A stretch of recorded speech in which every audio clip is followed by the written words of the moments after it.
Chapter 7:18. At this critical moment, Li Xiaogong had never thought of running away, nor could he run.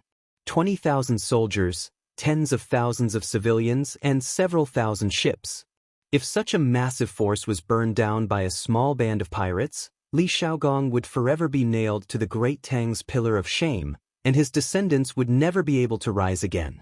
The first reaction of Li Xiaogong, who was quite experienced in battle, was to turn the merchant ships at the back 90 degrees and form a line to form a strong defense. Then he ordered the other fleets to move away and increase the distance between them. At the cost of sacrificing a few merchant ships, the survival of the entire fleet could be achieved. But this would also put Li Xiaogong in danger, because the merchant ship he was standing on was in the back row.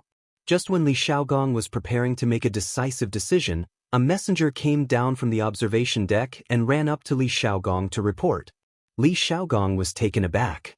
He looked at the deputy general with a sword at his neck and asked, "Whose ship does that merchant ship belong to?" The young general clasped his fist and said, "Your Highness, that ship belongs to the wealthy merchant of the capital, Feng Jihua. The ships next to it also belong to him." "Feng Jihua?" Li Xiaogong softly muttered, and then his expression flickered as he asked, "Is the Meng Yuliang that this king asked you to keep an eye on that ship?" "Your Highness, he is indeed on that ship." Li Xiaogong's brow furrowed. At this time, he saw that the fire ship had already begun to turn to the right. At this rate, it would definitely not be able to hit the main fleet, so he decisively ordered, "Immediately turn the ship around and sail to our right to rescue the crew." "Your Highness."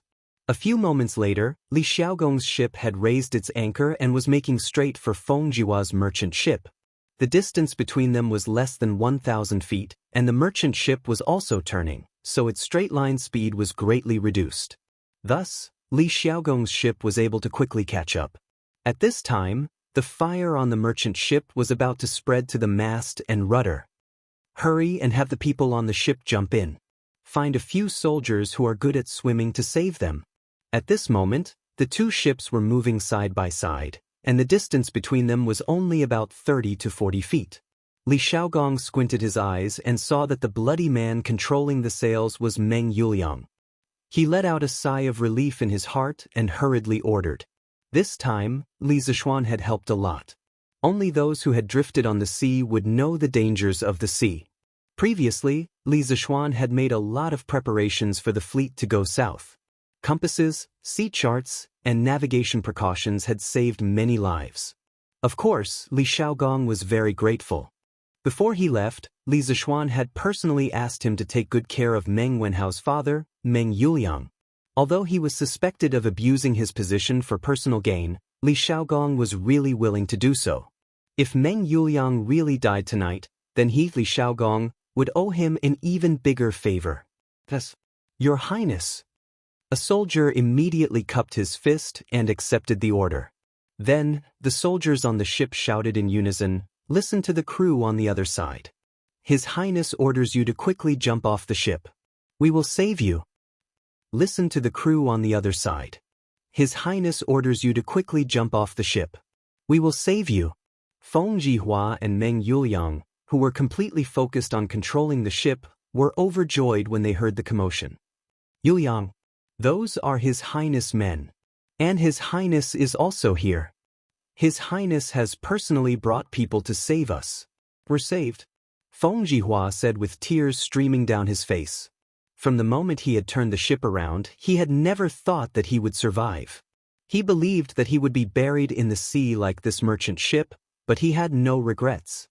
He did not wish for his ship to destroy the entire fleet, because he was a man of the Great Tang. A Tang citizen could not harm another Tang citizen, not even in death. Now that he saw Li Xiaogong personally coming to rescue him as a prince, this kind of surprise made Feng Jihua's heart surge, and he was indescribably excited. "Qi Lai. That's right. We're saved. Boss Feng, you don't know how to swim. Grab this shirt and I'll jump into the sea with you." The angle of the sail had already been set to the maximum, so there was no need for anyone to control it. After a period of rest, Meng Yuliang had already recovered a little of his strength. He took off his blood-stained clothes, and with a ripping sound, tore it into a long strip of cloth. After tying the two pieces together, he walked over and handed it to Feng Jihua. Feng Jihua said worriedly, "But Yuliang, you've suffered such serious injuries. How can this old man have the face to drag you down? You go by yourself." This old man? Meng Yuliang did not say anything and directly tied one end of the cloth to Feng Jihua's arm. He said with difficulty, "Boss Feng, before you left, you gave my family a large sum of money and gave my family's children and wife a good life. As long as I'm still alive, I will definitely bring you out of here alive. Jump quickly. If you don't jump, the fire will reach us." Feng Jihua hurriedly tore off the cloth and said, "No, no, no. Yuliang, if you bring this old man along, I'll only be a burden to you." When Father Meng saw that the mast was about to topple over due to the fire, he immediately grabbed Feng Jihua and jumped into the sea. Of course, he jumped in the direction of Li Shaogong and the others. Above the sea, there was a heart-wrenching scream. One must know that Father Meng had been slashed more than a dozen times, and many of the wounds were so deep that the bones could be seen. Now that he was soaked in seawater, there was a burning pain in his wounds. This was really sprinkling salt on his wounds. The pain was more than 100 times more intense than when he was slashed just now. Even a tough man like Meng Yuliang could not help but cry out in pain. "Hurry! Swim over to save them. They can't hold on for much longer." When Li Shaogong heard this heart-wrenching scream, he immediately leaned against the side of the ship and shouted at the soldiers in the water. "What a good man who values friendship and righteousness. I, Zhang Zhongjian, will lend you a hand." At this moment, a burly man flew onto the fire ship from nowhere. Then, he borrowed the force of the ship and came to where Father Meng was. He lifted the two of them with one hand and flew toward the ship where Li Shaogong was. The moment Father Meng jumped into the sea, 1,000 miles away, in student dormitory 007 of Yanhuang College. Meng Wenhao, who was sleeping soundly, suddenly sat up, clutched his chest, and let out a scream. The other students in the dormitory were instantly awakened. "Wenhao! Wenhao, what's wrong with you?" Wang Meng was about to curse at someone for disturbing his sleep when he suddenly felt that something was wrong with Meng Wenhao's voice. Hence, he quickly got up and ran over to ask. Blood was thicker than water. Father and son were connected by heart. Even thousands of miles away could not separate them from each other. Chapter 719. Protect His Highness. Under the moonlight, the burly man was like a great rock spreading its wings, carrying Meng Yuliang and Feng Jihua, the two chicks, and aggressively flying towards the big ship Li Shaogong was on. The soldiers on the ship were shocked and quickly raised their sabers to protect Li Shaogong. "Get out of the way!" Li Shaogong pushed aside the soldiers in front of him with one hand. After the burly man landed on the ship, he ordered, "Men! Send them back to the island for treatment first. Wu Di, take some men to see if there are any survivors on the other ships. Also, find out where these pirates came from." At this moment, Meng Yuliang's face was even paler than a sheet of paper. His facial features were all scrunched up in pain. Feng Jihua's condition was not much better. At this moment he was bent over and vomiting. It was obvious that he had been forced to drink a lot of seawater. His Highness. Wu Di, the head of the guards, looked at the burly man and cupped his fists. "Meng Yuliang thanks His Highness." "Thank you, benefactor." Just as the soldiers were about to carry them away, Meng Yuliang propped himself up with difficulty and kowtowed to Li Shaogong and the burly man. He had just recognized this burly man as the one who had shot the arrow and saved him. The funny thing was that he had thought that the burly man and the others were another group of pirates. "No need to be so polite. Quickly go and treat your injuries." Li Shaogong smiled faintly and waved his hand. You're called Meng Yuliang? You're a real man. You don't need to thank me. It was only a small matter for me to save you. Quickly go and treat your injuries." The burly man laughed heartily without a care in the world. There were soldiers who carried them to the other ships and sailed towards the island. "Zhang Zhongjian? You are Zhang Zhongjian?" After Meng Yuliang and Feng Jihua were carried away, Li Shaogong asked with narrowed eyes. As a member of the military, he had naturally heard of Zhang Zhongjian's name, but he had never seen him in person. "Ah, I am Zhang Zhongjian. Your Highness does not know this one, but this one knows Your Highness." Yes, this robust man was Zhang Zhongjian, and his nickname was the Bearded Guest. Together with Li Jing and Hong Funu, they were called the Feng Chen Three Heroes. He was originally the son of Zhang Jiling, the richest man in Yangzhou. When he was born, his father despised him for being ugly and wanted to kill him. He was rescued and became a Kunlun slave. After he succeeded, he wanted to raise an army to conquer the world. When he saw Li Shimin, he was ashamed that his bearing was not as good as Li Shimin's. He firmly believed that the world would belong to Li Shimin. He was interested in Hong Fu. After knowing that Hong Fu had married Li Jing, the three of them became brother and sister. He gave all of his family's property to Li Jing and his wife to help Li Shimin unify the world. He left quietly and later became the ruler of the 72 islands in the Great Tang's Southeast Sea. The Bearded Guest's ending was not a tragedy. It was said that he personally led an army of 100,000 into the country of Fuyu, killed its master, and proclaimed himself king. The rest of his life was carefree and happy. Later generations believed that the country of Bio was located thousands of miles southeast of our country.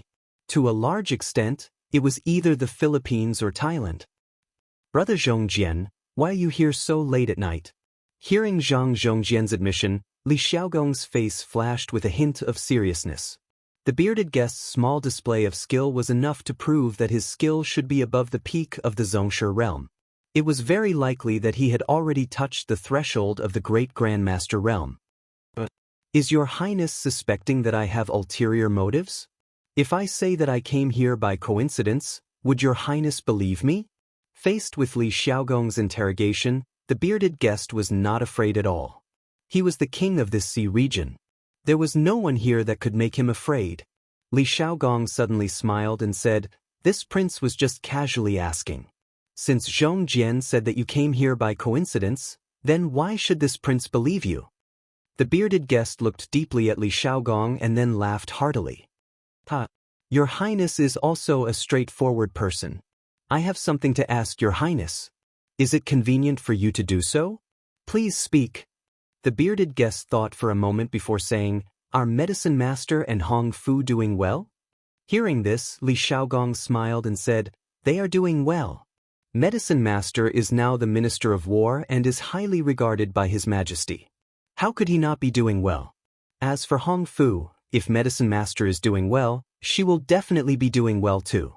It's just that this prince heard that they have been inquiring about you, Zhongjian. If they knew that you were here, Medicine Master and Hong Fu would definitely put aside their work and rush over to see you." Actually, disregarding everything else, Li Xiaogong and Li Jing's personal relationship had always been very good. Later generations said that Li Xiaogong's title as the second meritorious official in the Lingyan Pavilion was undeserved because all of his achievements were won by Li Jing. Li Xiaogong had experienced many great battles, such as eliminating Xiao Xian and capturing Fu Gongfeng. He was the commander while Li Jing was the subordinate. Let's not comment on the truth first. However, Li Jing was willing to be a supporting character at that time, which showed that their relationship was very good. Those who said that Li Xiaogong stole Li Jing's achievements were even more excessive. Looking at the Jingguan dynasty, Li Xiaogong was a humble person. He did not take credit for himself, did not do anything, and did not seize power. In the imperial family, his character was one of the best. How could he steal a subordinate's achievements? Thus, Li Xiaogong had a very clear understanding of Li Jing's family situation. A hint of warmth flashed across the bearded man's boorish appearance. A moment later, he shook his head and sighed. "I'll have to trouble Your Highness to inform Medicine Master and Hong Fu that they don't need to look for me anymore. When the time comes, they will naturally meet again. Now that the world is at peace, as long as they live their own lives, I, as their big brother, will be satisfied." "Zhongjian, why do you have to do this?" Li Xiaogong couldn't help but want to persuade him, but the bearded man interrupted him. "Your Highness, there's no need to persuade me. This one has already made up my mind. This vast sea is where I, Zhang Zhongjian, should go. Roaming the four seas and being free and unfettered is this Zhang's lifelong wish. Li Xiaogong pursed his lips and did not speak. At this moment, the leader of the personal guards, Wu Di, came up to the deck and bowed. Reporting, Your Highness, the crew of Feng Jihua's other merchant ships are all dead. Not only that, we also lost 28 brothers, all of them killed with a single strike. The air on the deck suddenly froze. Li Xiaogong's face was ashen as he asked, Did you find out where these bandits came from? Wu Di waved his hand. Bring them up. A group of guards carried 5 corpses over. Wu Di bowed and said, Your Highness, based on the hair ornaments, clothing and weapons of these pirates, this subordinate speculates that they're probably from Wa. Bastards! A tiny country dares to provoke the tiger's whiskers of my great Tang? Li Xiaogong's eyes widened, his eyebrows stood up, and veins bulged on his face as he furiously roared. The bearded man interjected, Your Highness, according to this one's knowledge, these people are just pirates roaming the seas. Given the current strength of Wa, they would never dare to provoke the great Tang. The leader of these pirates is called Nakamakawayu, and he has some reputation in these waters. This one has always wanted to get rid of him, and when I received the news the day before yesterday, I followed him here. I didn't expect to run into Your Highness. Chapter 720. The neon mentioned by the bearded man was the name for neon before the Tang dynasty. During the Eastern Han dynasty, more than 100 small countries were established on the island of Neon. One of them sent envoys to the Han dynasty. Because the envoys were short, thin and small, Emperor Guangwu of the Eastern Han dynasty, Lu Xiu, granted them the name Neon, which was a vassal state of China. Therefore, the people were also called Neon and the emperor was named the King of Neon. Since then, the Han people called Neon the slave state of Neon, and the Neon people were called Neon until the 3 kingdoms, the 2 Jin dynasties, and the northern and southern dynasties. During the Sui dynasty, Crown Prince Shengde of Neon wrote in his letter to Emperor Yang of Sui, the Crown Prince of the rising sun to the Crown Prince of the setting sun. This was the prototype of Neon's name. It was not until the first year of Xianheng of the Tang dynasty, 670, that Neon sent the Tang dynasty to change the name to Neon, which meant the place where the sun rises. In addition, in Chinese, Fusang and Dongying were also alternative names for Neon.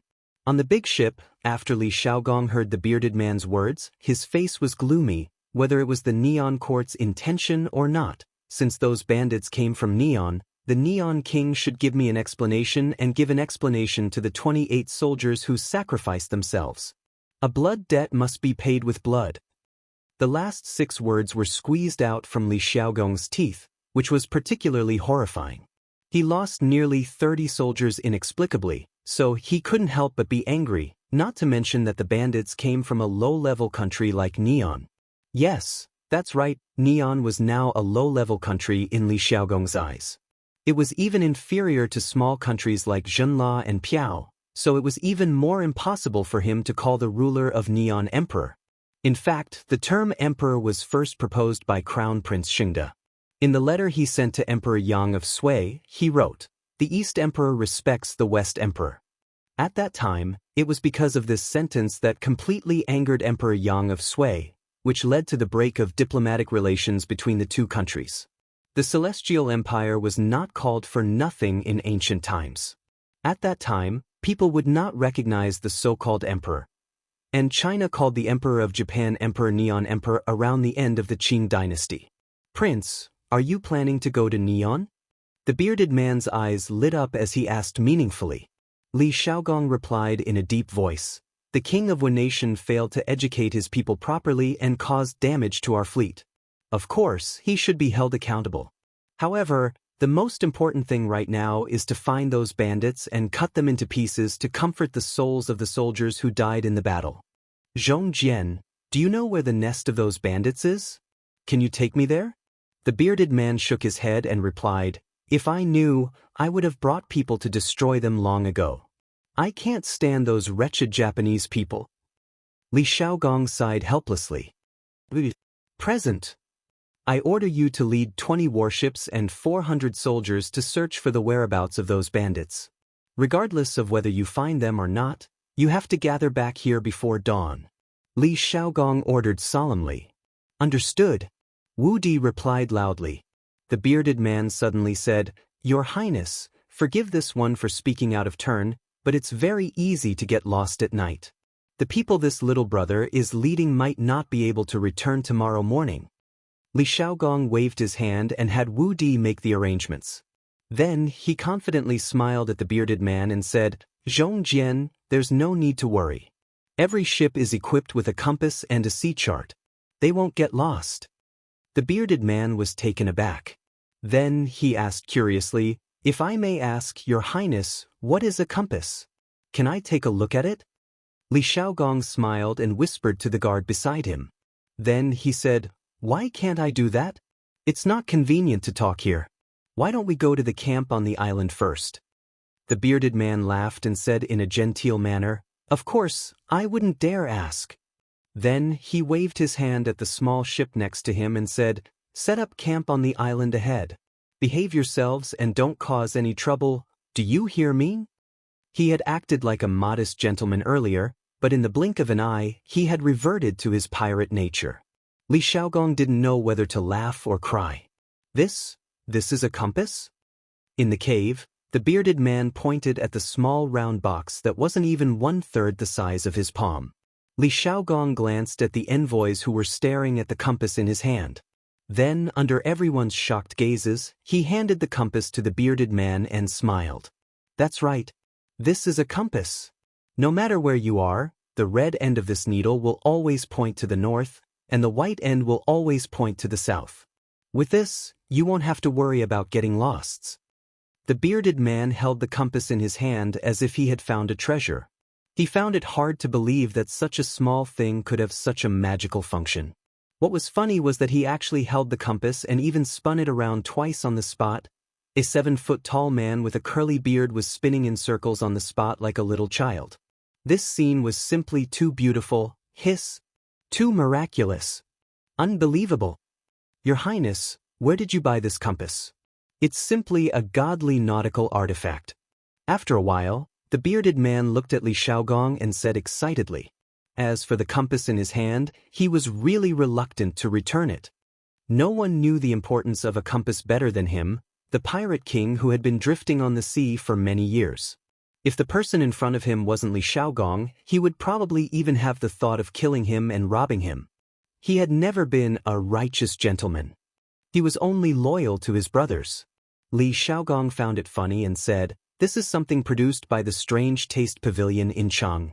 Zhong Jian, the crew member you saved just now happened to be someone the shopkeeper of the Strange Taste Pavilion asked me to take care of. Strange Taste Pavilion. The bearded man secretly remembered these 3 words in his heart and then asked curiously, Who is the shopkeeper of the Strange Taste Pavilion? He can actually speak in front of your highness? He was not surprised. Apart from Li Shimin and Li Yuan, Li Shaogong was definitely the person with the highest prestige in the Tang Empire and was respected by many people.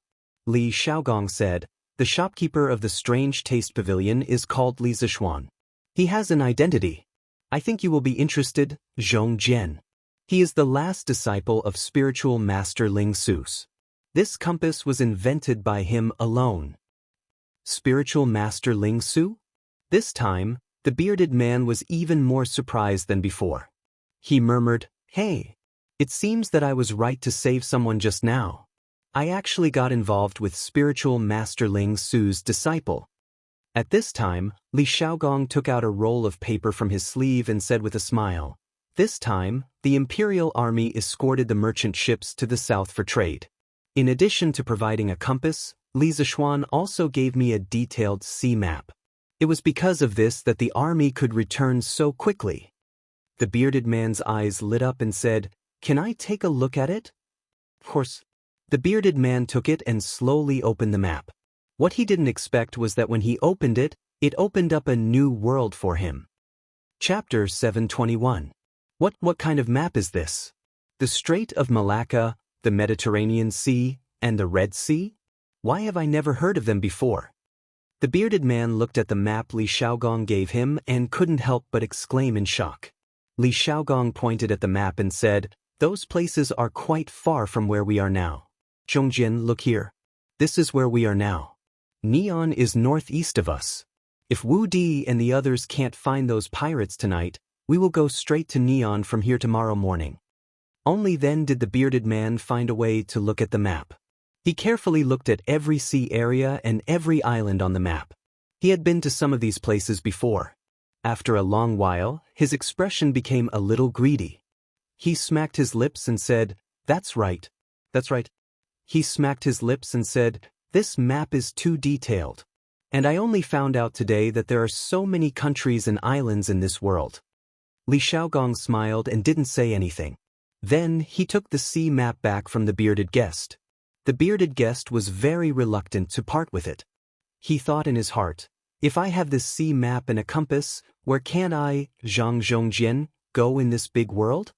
Thinking of this, he asked tentatively, "Your Highness, I wonder if you can give me a copy of this map?"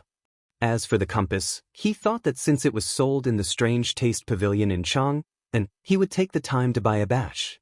It was better to owe less favors. Li Shaogong looked at the bearded man meaningfully and said, "Ha! It's not that I'm stingy, but there's only one copy of this map. The maps in the hands of the other soldiers only cover the Southeast Sea. The complete map is too important, and I can't make the decision alone." I was too reckless. The bearded man cupped his hands and said. Li Shaogong shook his head and said, "If Zhongjian really wants the complete map, why don't you go to Chang and find Li Zishuan? This map was drawn by him, so he can give it to you." Clang, clang, clang, clang. The next day, at 5:30 in the morning, when all the students were still asleep, Yanhuang College's wake-up call sounded, causing a wave of screams. *CK. Are you kidding me? The sun hadn't even risen yet, and they were already asking him to wake up? Do you still want me to live? Yeah. You didn't let me sleep last night, and now you want me to wake up early in the morning. Can't you let me sleep a little longer? *CK. It's rare for this prince to sleep so deeply, but now I have to wake up so early. Little Xian is too deceitful. In dormitory 001, Li Tai turned over, causing the bed to shake. Li Qingqian, who was sleeping on the upper bunk, couldn't help but feel a little scared. "All right, Qingke, stop complaining. Get up quickly."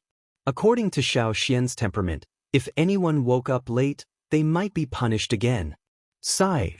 Li Tai let out a deep sigh and sat up. Then, it was a complete tragedy. My legs are so sore. My waist is also very sore. No. I can't get up, I really can't get up. After a tiring day yesterday, he basically fell asleep as soon as he laid on the bed. Although there was an emergency gathering in the middle, last night was still the best night of sleep he had in so many years. However, the second day after the intense exercise, it was a complete tragedy. The little fatty felt that every part of his body was sore, and he couldn't move at all, let alone get out of bed and gather. "Qingge, what's wrong with you?" "Sigh.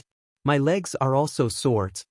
Li Qingqian was just about to get out of bed to find out what was going on when he suddenly felt that his legs were also extremely sore, and he couldn't help but wail. "Ha! Your bodies can't take it anymore. Look at me, old Cheng, I'm perfectly fine." Cheng Chumo saw the situation and laughed gloatingly. "Get lost." Li Tai was furious. He couldn't wait to go over and fight Cheng Chumo to the death. On the other side, in dormitory 007. "Wenhao, how are you? Does your heart still hurt?"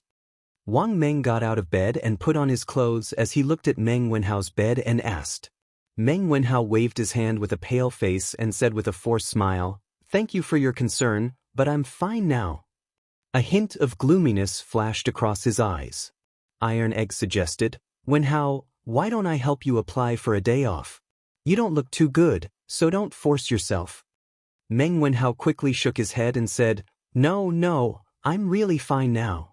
Let's quickly wash up and gather. Don't delay you guys because of me."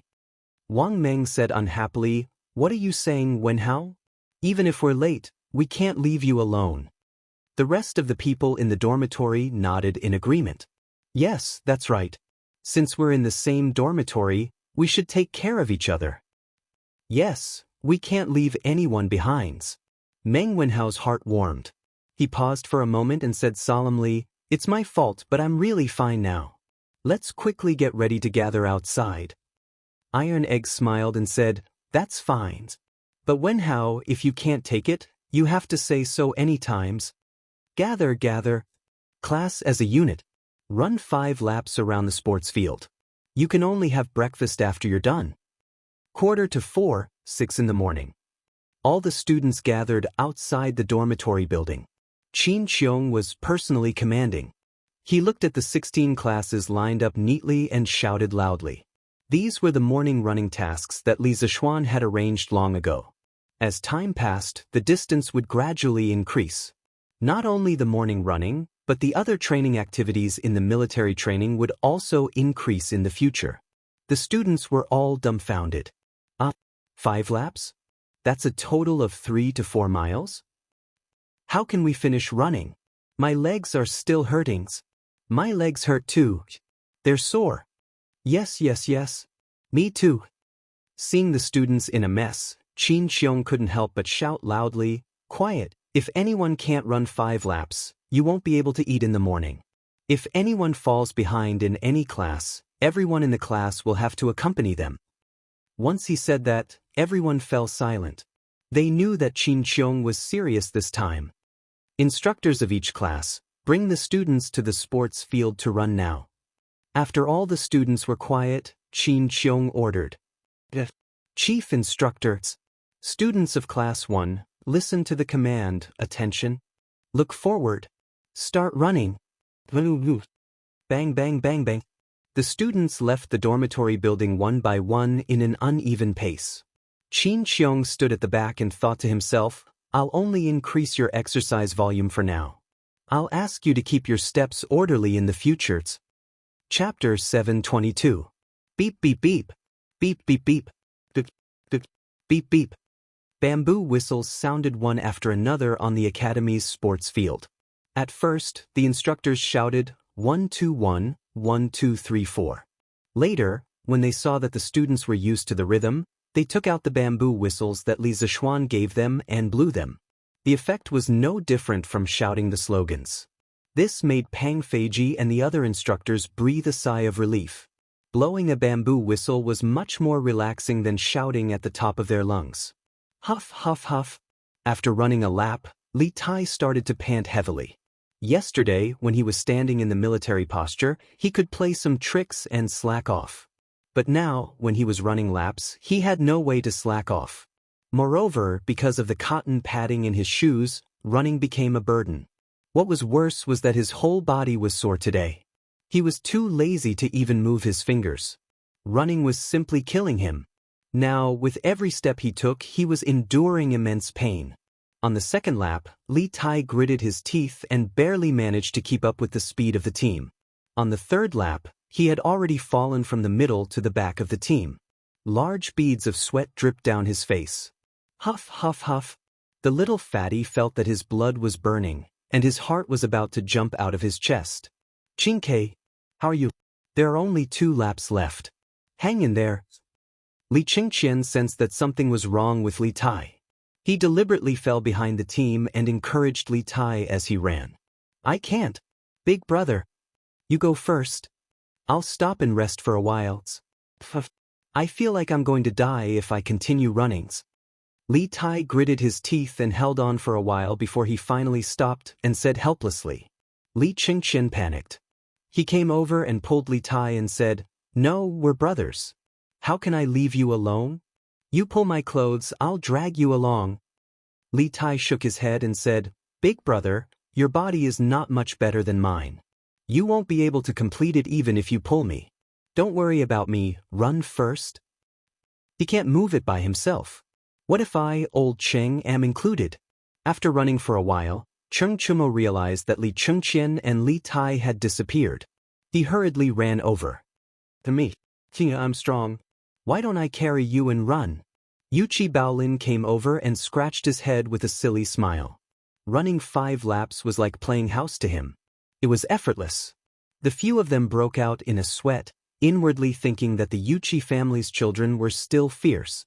In the end, the The three of them grabbed a strip of cloth and pulled Li Tai along as they ran forward. The fourth round. The fifth round. Phew. I'm finally done. All right. You guys can go and eat. Gather at the sports field at 7:30 a.m. sharp. Pang Feiji did a head count and announced loudly. Of course, there was no need for Qin Qiong to personally lead the morning exercises. Phew. I'm so tired. After hearing that, Li Tai sat on the grass and said to Li Chengqian, Cheng Chumo and the others, Big brother, Chumo, Bao Lin, you guys go and eat first. I'll rest for a while before going. Through this run, Li Tai felt that something was different. He felt a tinge of warmth in his heart, and he started to think for others. Ting, hurry up. Don't be late. Li Chengqian saw that Li Tai looked like he was about to collapse, so he did not try to persuade him anymore. Instead, he reminded him. Okay, I got it. Wenhao, come over here. Come to my office. Meng Wenhao left the canteen after breakfast and did not expect to bump into Li Zishuan. He saw Li Zishuan waving at him and instructing him. Yamachos.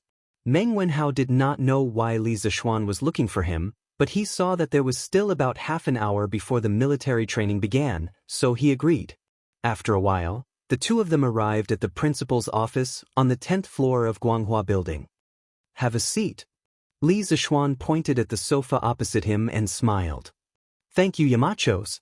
Meng Wenhao walked over and carefully sat down as he said, I heard that you had chest pains last night, Wenhao? Are you all right? Although military training is important, don't force yourself when there's something wrong with your body. Li Zishuan smiled slightly. Meng Wenhao was stunned. After a while, he smiled bitterly and said, Iron Egg was the one who told Yamacho, right? Iron Egg was just being nice, don't have any other thoughts? Li Zishuan could not help but say. This matter was indeed told to him by Bruiser after he finished his morning exercise. Li Zishuan still valued Meng Wenhao as a student. Moreover, symptoms like angina could be serious or minor. If it wasn't handled properly, it could be fatal. Li Zishuan had no choice but to pay attention to it. Meng Wenhao hurriedly waved his hand and said, Yamacho, you misunderstood. I know that Iron Egg was being nice, and I don't have any other thoughts. Then how are you now? Do you want me to give you 2 days off and let you go back to Chang and to see a doctor? If it were Li Tai hearing this, he would definitely nod and even shamelessly ask Li Zishuan for a few more days off. But Meng Wenhao was not Li Tai. No, thank you, Yamacho, for your kindness. I just had chest pains last night, but it's nothing serious now. Are you really okay? Li Zishuan asked suspiciously. Meng Wenhao said with a serious face, I'm really okay. Okay then. If there's anything, you can tell me at any time. Don't force yourself. Okay. Meng Wenhao nodded and got up to leave. He hesitated for a moment and said, Yamacho, I have something to ask. I don't know if it's convenient for you to tell me. Li Zishuan said without thinking, asks. I want to know, Yamacho, do you know the latest news of the fleet going south? Li Zishuan suddenly said, Wenhao, are you worried about your father? Meng Wenhao nodded. Li Zishuan stood up and paced 2 steps in front of the window. He said, as far as I know, half a month ago, the imperial court did receive news from the fleet going south. The letter said that the fleet had arrived in Junla and would return in a few days. Moreover, there were very few casualties in the fleet this time. Wenhao, you don't have to worry. It's estimated that in half a month, the prince and the others will be back. Meng Wenhao bit his lips and suddenly said, But last night, I dreamed that my father was covered in blood. I always have a bad feeling. Yamacho, do you know the latest news of the fleets? I'm very worried. Looking at Meng Wenhao, who was holding back his tears, Li Zishuan felt a little uncomfortable. At the same time, he felt a sense of foreboding in his heart. He secretly hoped that the fleet going south did not have any accidents. As the saying goes, dreams and reality are the opposite. Wenhao, you don't have to worry too much. Recently, I will also find a way to help you inquire about the fleet going south. Although he was worried in his heart, Li Zishuan comforted him. Chapter 723. On an island in the southeastern seas, no one could have imagined that a barren land like this would house 20,000 some soldiers, and all of them were elites. Many of the smaller Nanyang kingdoms probably couldn't even gather so many well-trained soldiers even if they worked together. Moreover, the amount of food and resources these soldiers had brought with them was astronomical. Your Highness, General Wu and the others will be back soon. Early in the morning, the red sun rose out of the sea, bathing the land in rosy light. Long snakes slithered across the ocean toward the bottom of the sea. A golden wave of snow more than 20 feet high rose up from the shore of the island. A soldier hurriedly ran towards the entrance of the cave on the island and reported in a low voice. This king will go and take a look." Li Shaogong responded indifferently. After a short while, he walked out with majestic steps, followed by the envoys of various countries. The group went to the shore and stood on a boulder to look out. A fleet of ships had appeared on the horizon and was slowly approaching. As they got closer, they could even see the large Tang character on their sails. They were clearly allies. "Li Shao, how are Meng Youliang's injuries? What did the military doctor say?" Li Shaogong asked the guard at his side when he saw that the fleet had yet to reach the shore. The guard's name was Li Shao, and he was the vice-captain of Li Shaogong's personal guard, second only to Wu Di. He hurriedly replied. Replying to General, Meng Youliang has more than 10 large and small knife wounds on his body. Fortunately, none of them hit his vital parts. However, he lost too much blood last night and is still in a coma. The military doctor said that his body's recovery ability is very strong. As long as he recuperates for a few days, he will be fine. Yes, the Tang dynasty had military doctors, and not just military doctors, but also a relatively complete medical system. One of the main reasons the Tang dynasty was able to consolidate its vast territory and long border defenses was that the prefectural armies had created the powerful Tang Empire army. And the strength of an army was naturally inseparable from logistics and medical care. At this time, there would usually be a special inspection officer in the army who would inspect the condition of the sick and the condition of the sick and the food and shelter every day, so as to arrange medical treatment and evacuation. If a new sick or critically ill soldier was found, it must be reported to the general manager so that the doctor could patrol the camp and give the appropriate treatment. That's good. Have the military doctor use the best medicine and treat Meng Youliang as quickly as possible. Li Shaogong pondered for a moment before instructing. He was about to return to Chang. He didn't want Meng Youliang to still be sick at that time. That would make him feel that he owed Li Zishuan a favor. "Yes, General." Li Shao cupped his fists and replied. While the two of them were talking, the fleet was getting closer and closer. The bearded man beside them sighed and said, "This compass and nautical chart are simply divine tools for ocean voyages.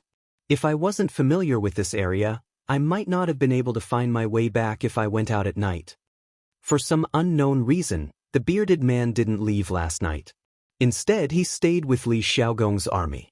Since ancient times, the government and the bandits couldn't coexist.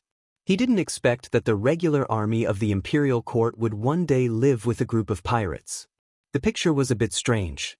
Li Shaogong smiled and said, "Zhongjian, why don't you cooperate with the imperial court? When the time comes, not only will you have a compass and a sea map, you can also have the imperial court's newest ship. I reckon that this year, His Majesty will send a few more fleets out to sea. Furthermore, with Li Zishuan around, I believe that my Tang Empire's fleet will definitely not just wander around the South China Sea. There are endless possibilities in the future." The bearded man's personal strength was definitely one of the best among the generals of the Tang Empire. Li Shaogong had always been unconventional when it came to talents. Previously, he had even recommended many Sui or Wagong generals who had surrendered to the Tang Empire to Li Er. Thus, more than half of the court officials were willing to submit to him. This was also one of the reasons why Li Shaogong's reputation in the imperial court was so high. Furthermore, Li Shaogong had a very accurate grasp of the human heart. Clearly, he could see that the bearded man's blood was filled with adventurous genes. Thus, he didn't promise him a high position or endless wealth. Instead, he used the vast ocean as a temptation to make the bearded man accept his olive branch.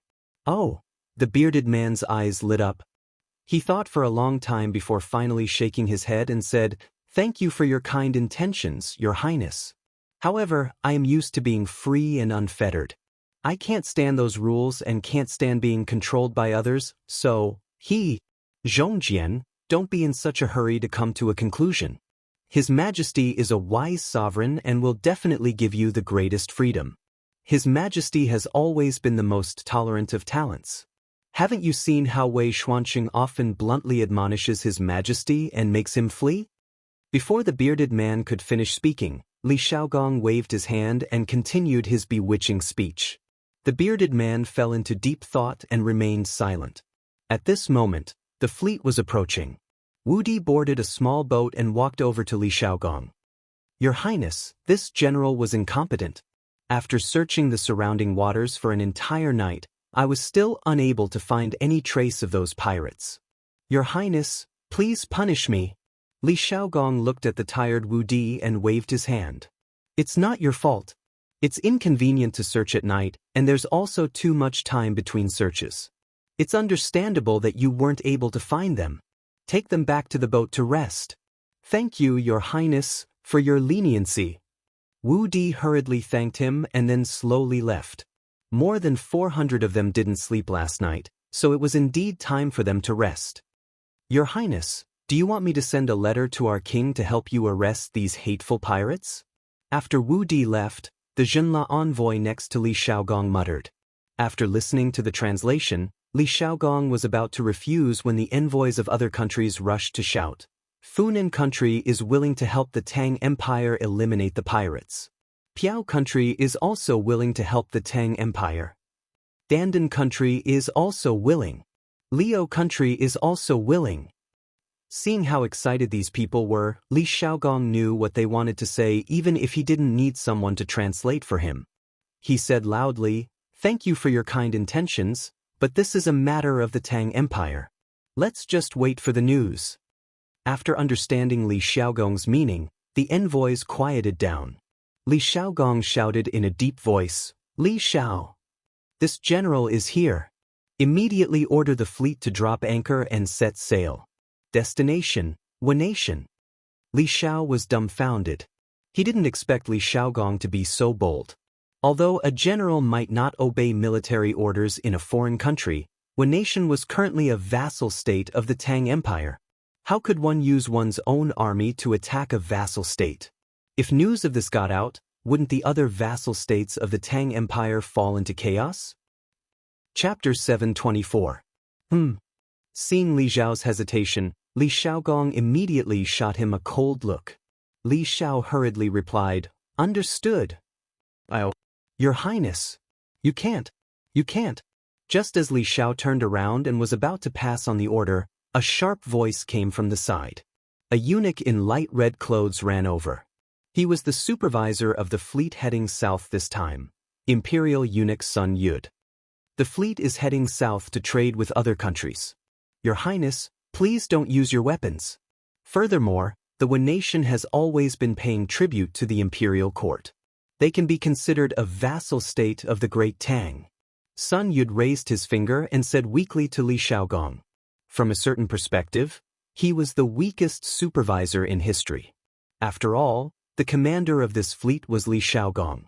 In the entire Great Tang, only Li Er had the right to criticize Li Shaogong. In the TV series, The Legend of Wu Meinyang, Emperor Taizong's trusted eunuch Wang Da often wore purple clothes. Actually, this was not accurate. China's ancient official uniform system was formed in the Sui dynasty and was custom-made in the Tang dynasty. Generally speaking, rank 3 and above wore purple robes, rank 4 dark red robes, rank 5 light red robes, rank 6 dark green robes, rank 7 light green robes, rank 8 dark green robes, and rank 9 light blue robes. Eunuchs were the same as other officials. They wore uniforms of appropriate colors according to their rank. However, there was a problem. During the Jingguan era, Li Er issued an edict that there would be no rank 3 officials in the imperial eunuch province. Rank 4 eunuchs were the highest. Thus, the old Book of Tang said, at the end of Yongchun, 70 years to the end, the power was still in the hands of the eunuchs. It was only during the Kaiyuan era that Emperor Xuanzong gave eunuchs a rank 3 official position if he liked them slightly. Only then did eunuchs wearing purple clothes appear. Eunuch's son, did you forget what His Majesty said before we left? Li Shaogong replied with a faint and then shouted, You may have forgotten, but I haven't forgotten a single word. At that time, His Majesty said, Outside the borders of the Great Tang, as soldiers of the Great Tang, we must ensure the safety of the people of the Great Tang traveling with the fleet. The people of the Great Tang must not be bullied anywhere. If we encounter an enemy, we must destroy them with all our strength. Chamberlain's son, last night, the fleet lost 28 soldiers, 12 sailors, and 2 heavily injured. Tell me, don't you think this prince has a good reason to attack? Sun Yud was speechless. Li Shaogong turned around, faced the fleet on the sea, and said loudly, As the saying goes, blood for blood. I am going to attack Neon under the imperial order to avenge the soldiers and sailors who died last night. Are you willing to follow my orders? As a Grandmaster expert, Li Xiaogong's roar was not soft at all. Basically, every ship could hear his voice. Yes, Your Highness. By the decree of the Emperor, we will send troops to the Wan nation. Blood for blood. Yes, Your Highness. By the decree of the Emperor, we will send troops to the Wan nation. Blood for blood. As soon as Li Xiaogong's voice fell, he immediately received a tsunami-like response. They had been inexplicably attacked by a group of pirates, and so many of their fellow soldiers had died. The soldiers were suppressing a wave of anger in their hearts. The Tangs were proud, and the Tang army was inviolable.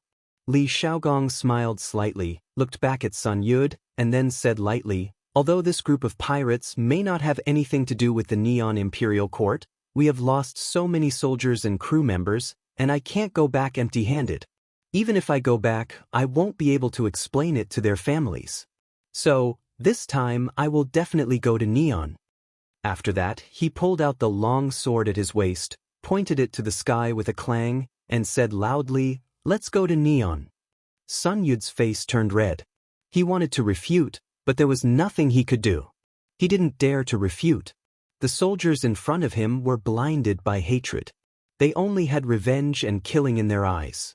At this time, whoever dared to jump out would definitely become the target of public criticism. Sun Yud said that he and the Neon people had not reached the point where they could risk their lives for him. Woo-woo. Suddenly, a bleak and distant horn sounded on the sea. Li Xiaogong led the people on the island and began to board the ship. The envoys next to him all had different expressions. Some were afraid and some were worried. Obviously, they were worried that their countries would be attacked by the Tang Empire one day, just like Neon. Looking at the powerful army of the Tang Empire, they felt that their countries couldn't stop it. Envoys, don't worry. The king of Neon is not good at educating people. He allowed the pirates to run rampant and attack the Tang Empire's fleet. That's why I gave him a warning. As the saying goes, if others don't offend me, I won't offend them. The Tang Empire's army will never take the initiative to provoke trouble. Who was Li Xiaogong? How could he not know what the envoys were thinking? As he walked, he comforted them warmly. After the envoys understood Li Xiaogong's words, they felt more or less at ease. Tang Empire is mighty. Shang Empire is mighty. Your Royal Highness is mighty. Ren Biao, I came here this time because I have something to ask of you. Late in the morning, Li Zishuan assigned training tasks to the personal guards who were not instructors today. After inviting Li Gang to supervise them personally, he sneaked out of the academy alone, returned to Chang, and went directly to Wang Renbiao's house. Xiaoxian, just say it. As long as I can help, the Wang family will do our best to help you. Wang Renbiao said with a smile. Thank you in advance, Renbiao. Li Zishuan laughed and then got to the point. I want Renbiao to help me investigate the recent movements of the fleet going south. I have a feeling that something big is going to happen there. I think with the Wang family's channels, you can still find out the news, right? Wang Renbiao frowned. Li Zishuan's request was not simple at all. On the vast sea, where could he go to find out the news? I will try my best to find out the news for you. Xiaoxian, wait for me for a few days. Wang Renbiao thought about it and finally agreed. Although it was difficult, it was not impossible for the Wang family. Thank you for your trouble, Renbiao. Li Zishuan smiled, then got up and prepared to leave. Sometimes, it would be much more convenient to have an additional friend. Back then he and the Wang family of Taiwan had almost become enemies, but fortunately, they became allies in the end. You're welcome. I owe you a favor. I still have things to do at the academy, so I'll leave first. Renbiao, if you have any news, you can come to Yanhuang College to find me directly. Chapter 725. Father, look, there are so many big ships coming from the sea. Japan, Honshu Island, Kanazawa Harbor. Near noon, the fishermen on the shore began to pack up their boats and prepare to go home. 7 or 8 children with small buns were picking up shells or chasing each other on the beach. One of the children suddenly saw the ships covering the sky and shouted happily as if he had found a treasure. Not far from the child, there was a bare-chested middle-aged fisherman. When he heard his child's shout, he subconsciously smiled and said, "That's just the government's ship." Halfway through his sentence, his voice suddenly stopped. He raised his head and casually swept his gaze around. He caught a glimpse of the endless sea of ships. Clearly, a fleet of this scale was not something that the local government could possess. Is this the imperial court's ship? The other fishermen also noticed the abnormality and began to guess. It's not the imperial court's ship.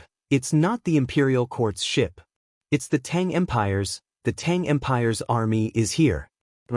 After a sharp-eyed fisherman saw the big Tang character on the sail of the ship, his face was suddenly full of horror.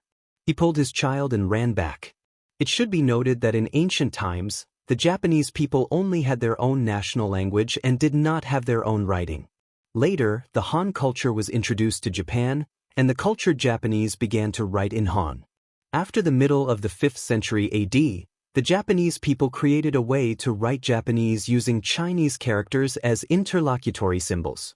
After the 8th century, this method of using Chinese characters as interlocutory symbols has been widely adopted.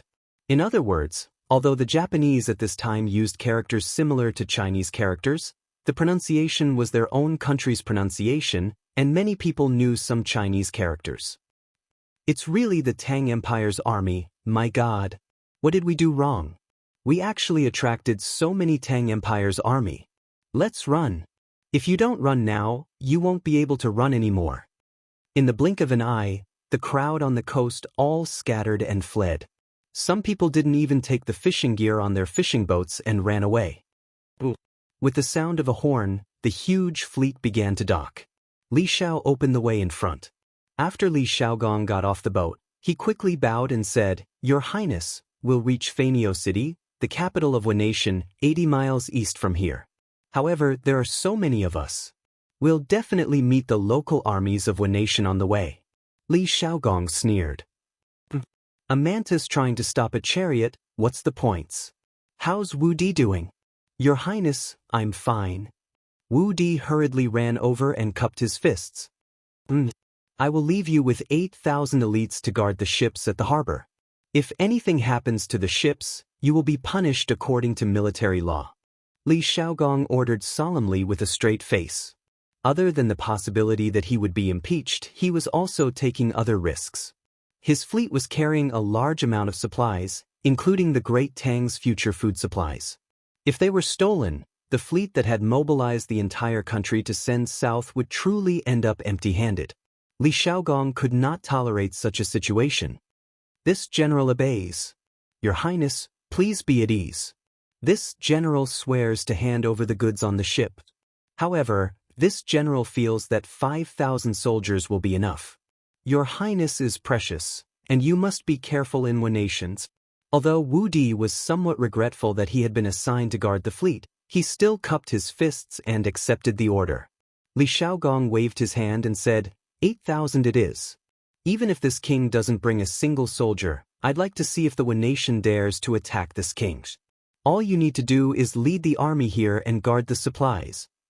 After saying this, he turned to Li Xiao and sternly ordered, "Organize the army and set out for Fanio City." This general obeys.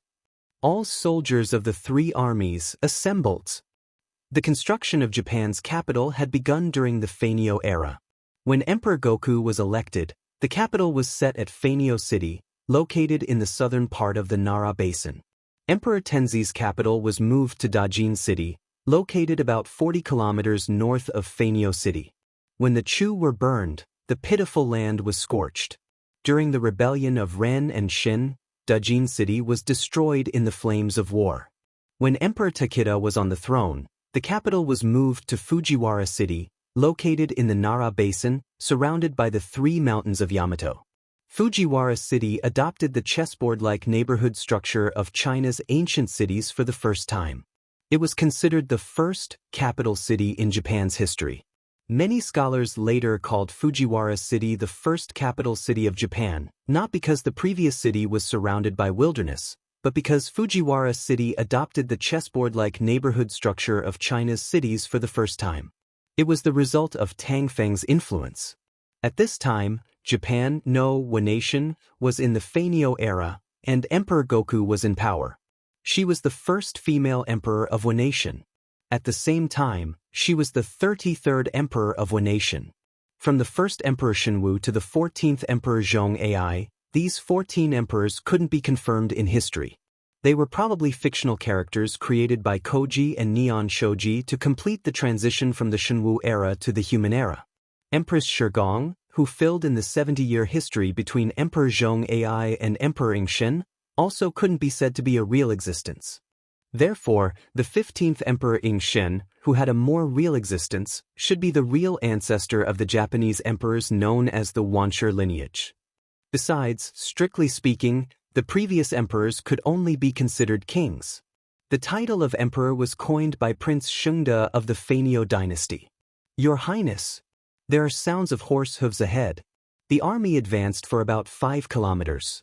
Li Zhao's expression changed, and he quickly stopped in his tracks and said to Li Xiaogong.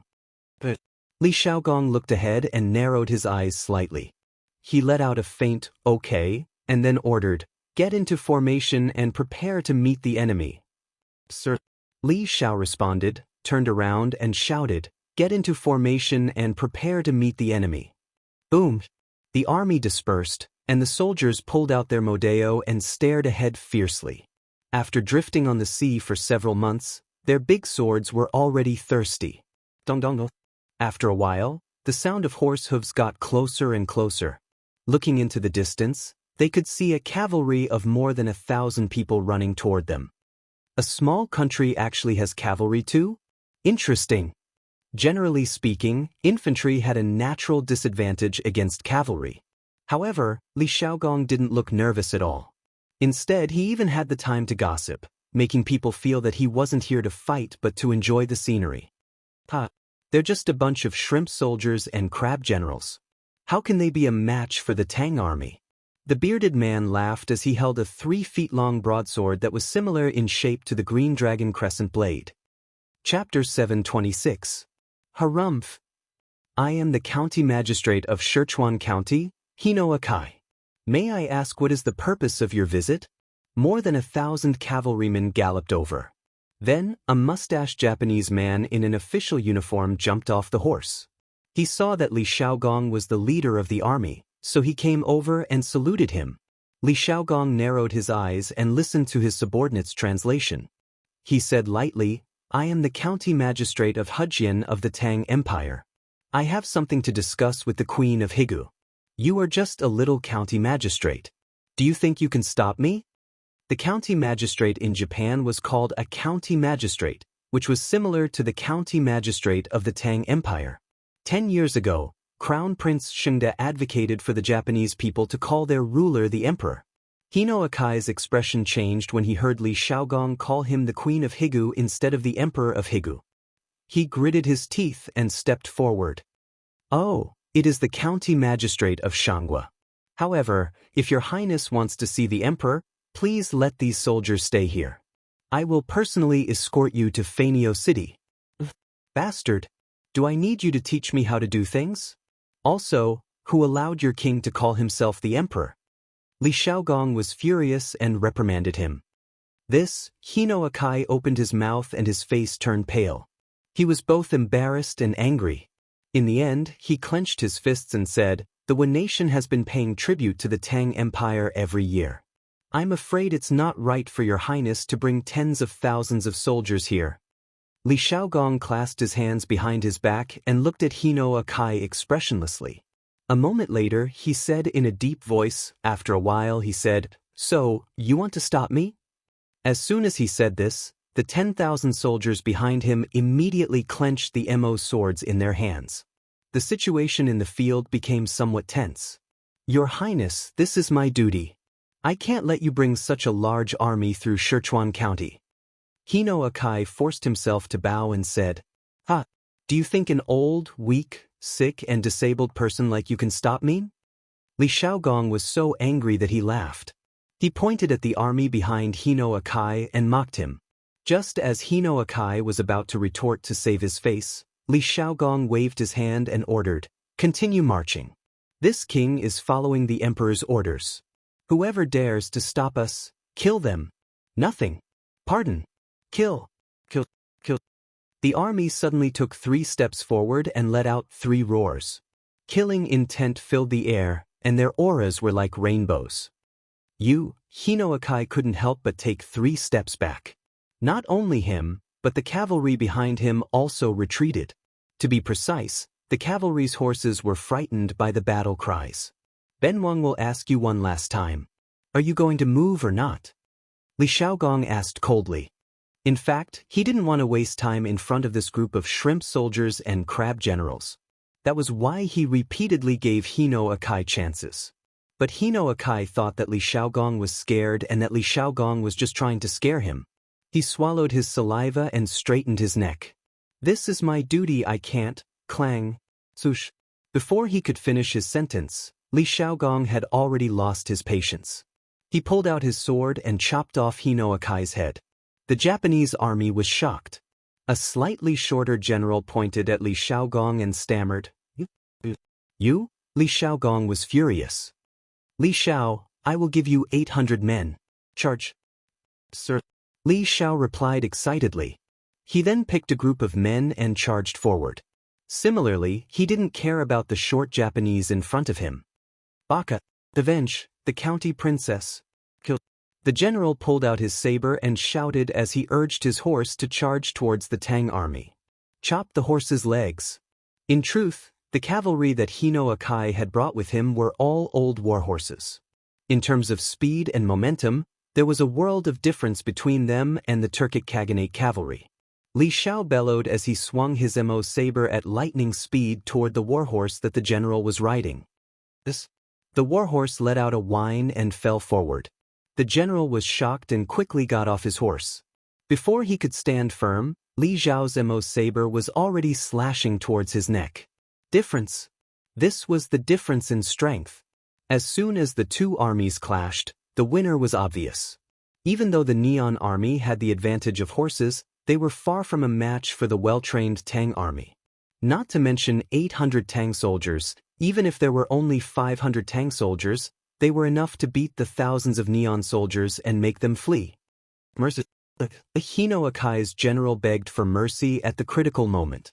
Unfortunately, Li Shao didn't understand him at all. His sword chopped off his head mercilessly. At the same time, the 800 Tang soldiers behind Li Shao were also swinging their swords and harvesting lives. Compared to infantrymen, cavalry's greatest advantage was their speed and impact when they clashed with each other. If the Neon cavalry charged directly, they might cause some trouble for the Tang army. However, Hino Akai had stopped in front of Li Shaogong and wanted to negotiate. If the Neon cavalry wanted to charge again, it was no different from a fool's dream. In addition, Li Shao and the others had broken the formation of the Japanese army. Now, the Japanese army was in a mess. They were like lambs waiting to be slaughtered. They wanted to fight back, but they were no match for the Tang army in terms of strength and speed. The Tang army kills without batting an eye.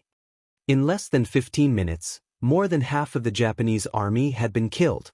Li Zhao's 800 Tang soldiers only had a few light injuries. Some of the Japanese soldiers were so frightened that they quickly turned their horses around and ran for their lives. These fleeing soldiers seemed to have opened a window for the rest of the Japanese army. The remaining Japanese soldiers immediately scattered. At this moment, the advantage of cavalry was finally on display. They could run faster when they ran for their lives. There's no need to chase them. Li Shaogong quickly stopped Li Shao when he saw that he was about to give chase. He ordered, "Don't chase after them. Count the casualties and rest for a while before we continue to march to Feiniao City." "Yes, my lord." Li Shao cupped his fist and accepted the order. "Your Highness, this Japanese official seems to be a little arrogant." The bearded man pursed his lips and said meaningfully. Li Shaogong thought for a moment and then nodded. A few years ago, this king met the Wa emissaries. They were all very respectful and obsequious. The Wa people today are truly different from before. This king would like to see just where these Wa people get their confidence from to be so disrespectful to this king and the great Tang. Li Xiaogong's meaning was simple. He was very unhappy with Hino Akai's attitude. He wanted to see why the Japanese suddenly became arrogant. Chapter 727. The news of the Tang army defeating Hino Akai in Sichuan County spread quickly because of the deserters. Suddenly, the people in the other counties around Sichuan County were in a state of panic.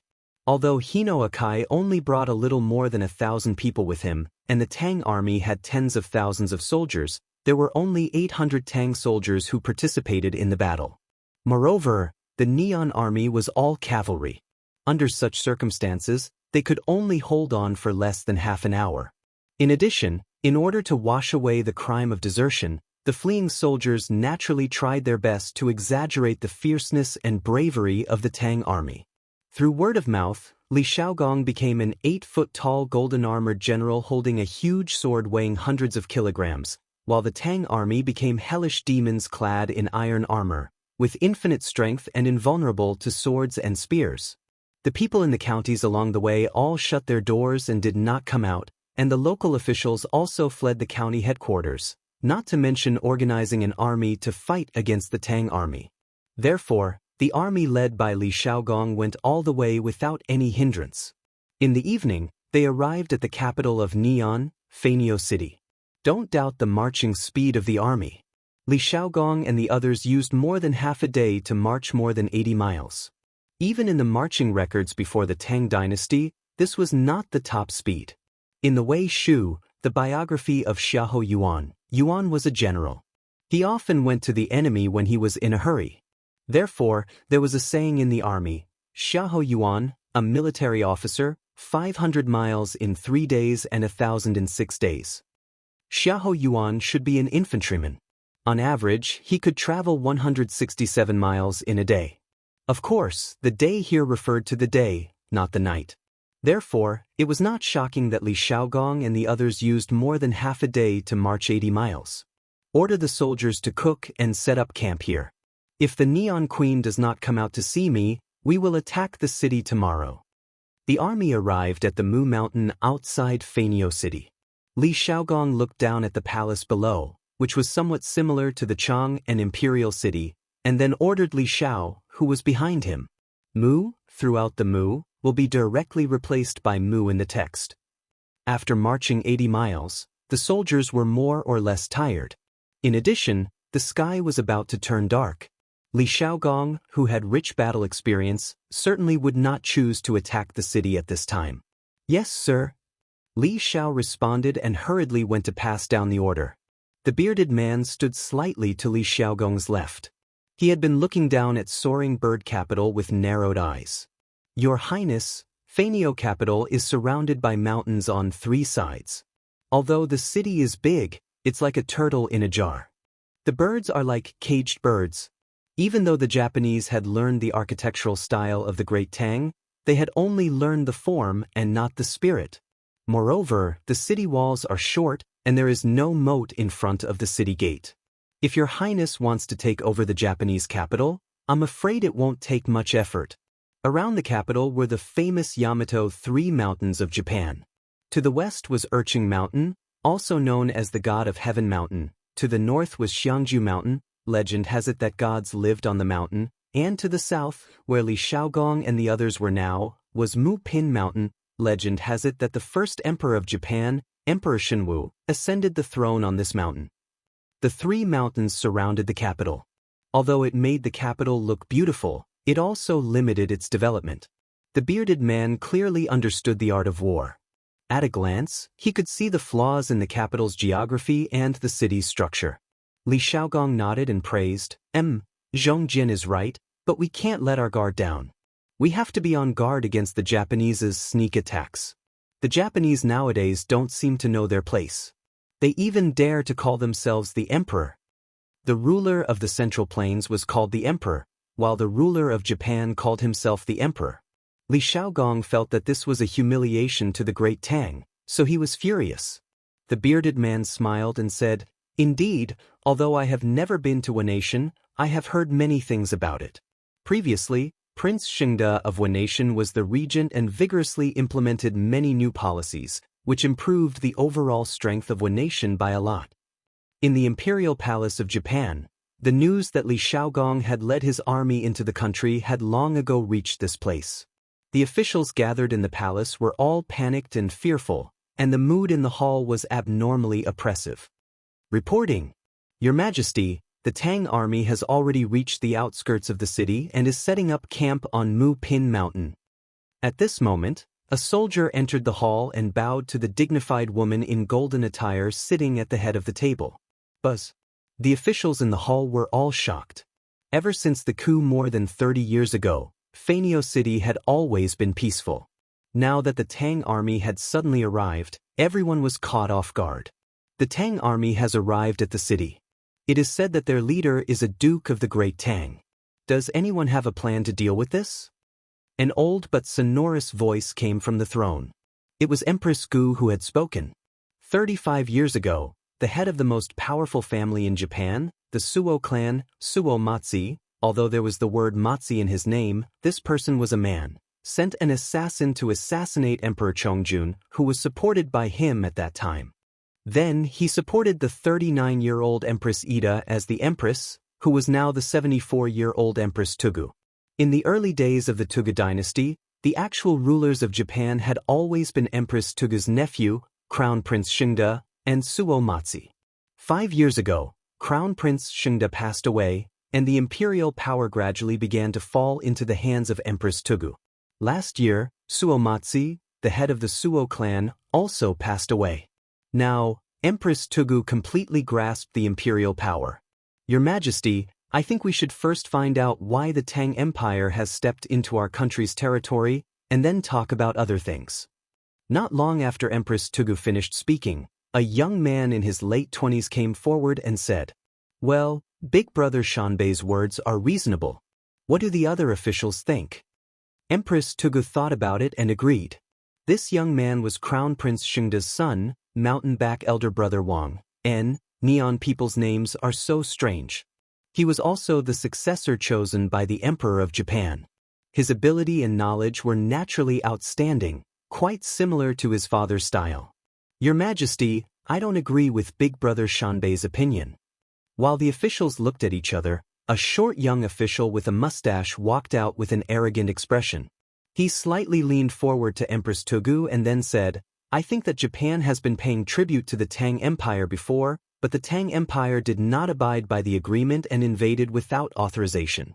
This is not putting us in their eyes. This is a good time for us to contact Beech and Goguryeo to resist the Tang Empire together. If we can destroy more than 10,000 troops from the Tang Empire in one fell swoop, Japan will be the well-deserved king of this sea area." Chapter 728. Fanio City, Wanation Imperial Palace. The person who spoke against it was called Su Wasiai. He was the current head of the Su family and also the son of Su Wa's wife. He had always been at odds with his brother, the king of Mountain Back. He was also very arrogant. Of course, as the head of the Su family, the richest family in Japan, he had the right to be arrogant. As soon as Su Wasiai's arrogant words came out, everyone sucked in a breath of cold air. They secretly thought that he was really bold.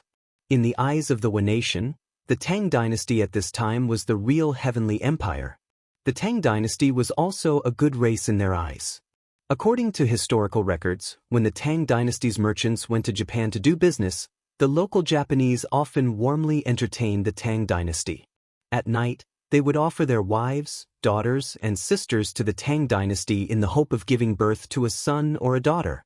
However, this behavior was only done in a small number in the Tang dynasty. In the Song dynasty, borrowing seeds began to become a custom. But now, Su Wuxiayi actually wanted to attack the Tang dynasty's army. This made many ministers feel that it was absurd. Absolutely not. The big brother Wang hurriedly stepped forward and said, "Your Majesty, Su Wuxiayi's method is simply disregarding the life and death of the Wen nation. Let's not talk about whether we can defeat the more than 10,000 Tang army outside. Even if we do, we will only incur the infinite anger of the Tang Emperor. Don't doubt, with the character of the current Tang Emperor, once he gets angry, the Wen nation will definitely be in danger of being destroyed. Your Majesty and ministers, please think twice. You're really greedy for life and afraid of deaths. The Tang Empire's army is only 10,000, while our Fanio city has 80,000 elites. How can we not defeat the Tang Empire's army?" Su Wuxiayi stepped out of the crowd and glanced contemptuously at the big brother Wang. Then he arrogantly said, "You're afraid before the battle. Big brother Wang, you're not worthy of being the descendant of Crown Prince Xingdas. Moreover, according to the intelligence, the Tang Empire not only has an army, but also thousands of warships and countless provisions. If we swallow these warships and provisions, even if the Tang Emperor gets angry in the future and attacks us, will the Wen nation still be afraid of the Tang Empires?" As soon as his words fell, the hall fell into silence, but some people's hearts were not calm. "Your Majesty, Su Wuxiayi is right. I think this plan is feasible. I also think that this plan is feasible." The Suo family's influence in the imperial court, coupled with the fact that there was indeed a group of radical ministers, caused many voices of agreement to appear in the main hall. The big brother Wang on the mountain back was anxious and quickly retorted, "Have you all forgotten the confrontation between the Tang army and the local army in Sichuan County? 800 Tang soldiers easily defeated more than 1,000 defenders of Sichuan County at the cost of 0 casualties. With such strength, it would be harder for us to win than to reach the heavens. Even if they win, the Wen nation will be greatly damaged because of this. They will no longer be able to deal with the anger of the Emperor of the Tang Empire, so please think twice. Moreover, the current situation has not reached the point where it cannot be eased. As long as we clarify the purpose of the Tang Emperor's visit and make some concessions in some aspects, the Tang Emperor will be willing to withdraw his troops." Eldest brother Wang on mountain back represented the previous Crown Prince Xingda's faction, so there were many officials in the court who supported him. Moreover, his opinion was very much in line with the thoughts of the old conservative officials, so there were immediately echoes of agreement in the court. "Your Majesty, I think what Brother Shanbei said is reasonable. Your Majesty should prioritize the Wen nation and not act on impulse." "I second the motion." Of course, there were still many officials who did not speak. They did not help either side. Obviously, even if Crown Prince Xingda and Su's wife had passed away, there were still 3 factions in the court of Wen nation. However, at this time, the power of the Empress Dowager was greater. After all, the influence of the living was still slightly higher. Cough. Seeing the 2 sides arguing endlessly in the court, the Empress Dowager coughed dryly, and the hall immediately quieted down. Then she slowly glanced at the officials in the court and said, "What you 2 said is reasonable, but I think it is not appropriate for us to confront the Tang army head-on at the moment. Since the Tang army has camped outside the city and has not immediately attacked, it means that there is still room for negotiation. Therefore, we can send a messenger to ask the commandery prince of the Tang Empire why he is here, and then we can make a decision. If we can invite the commandery prince of the Tang Empire to the imperial palace, of course, it would be best." Yes, the Empress of Wen nation was the same as the Emperor of China, calling herself I. In fact, it was not only this.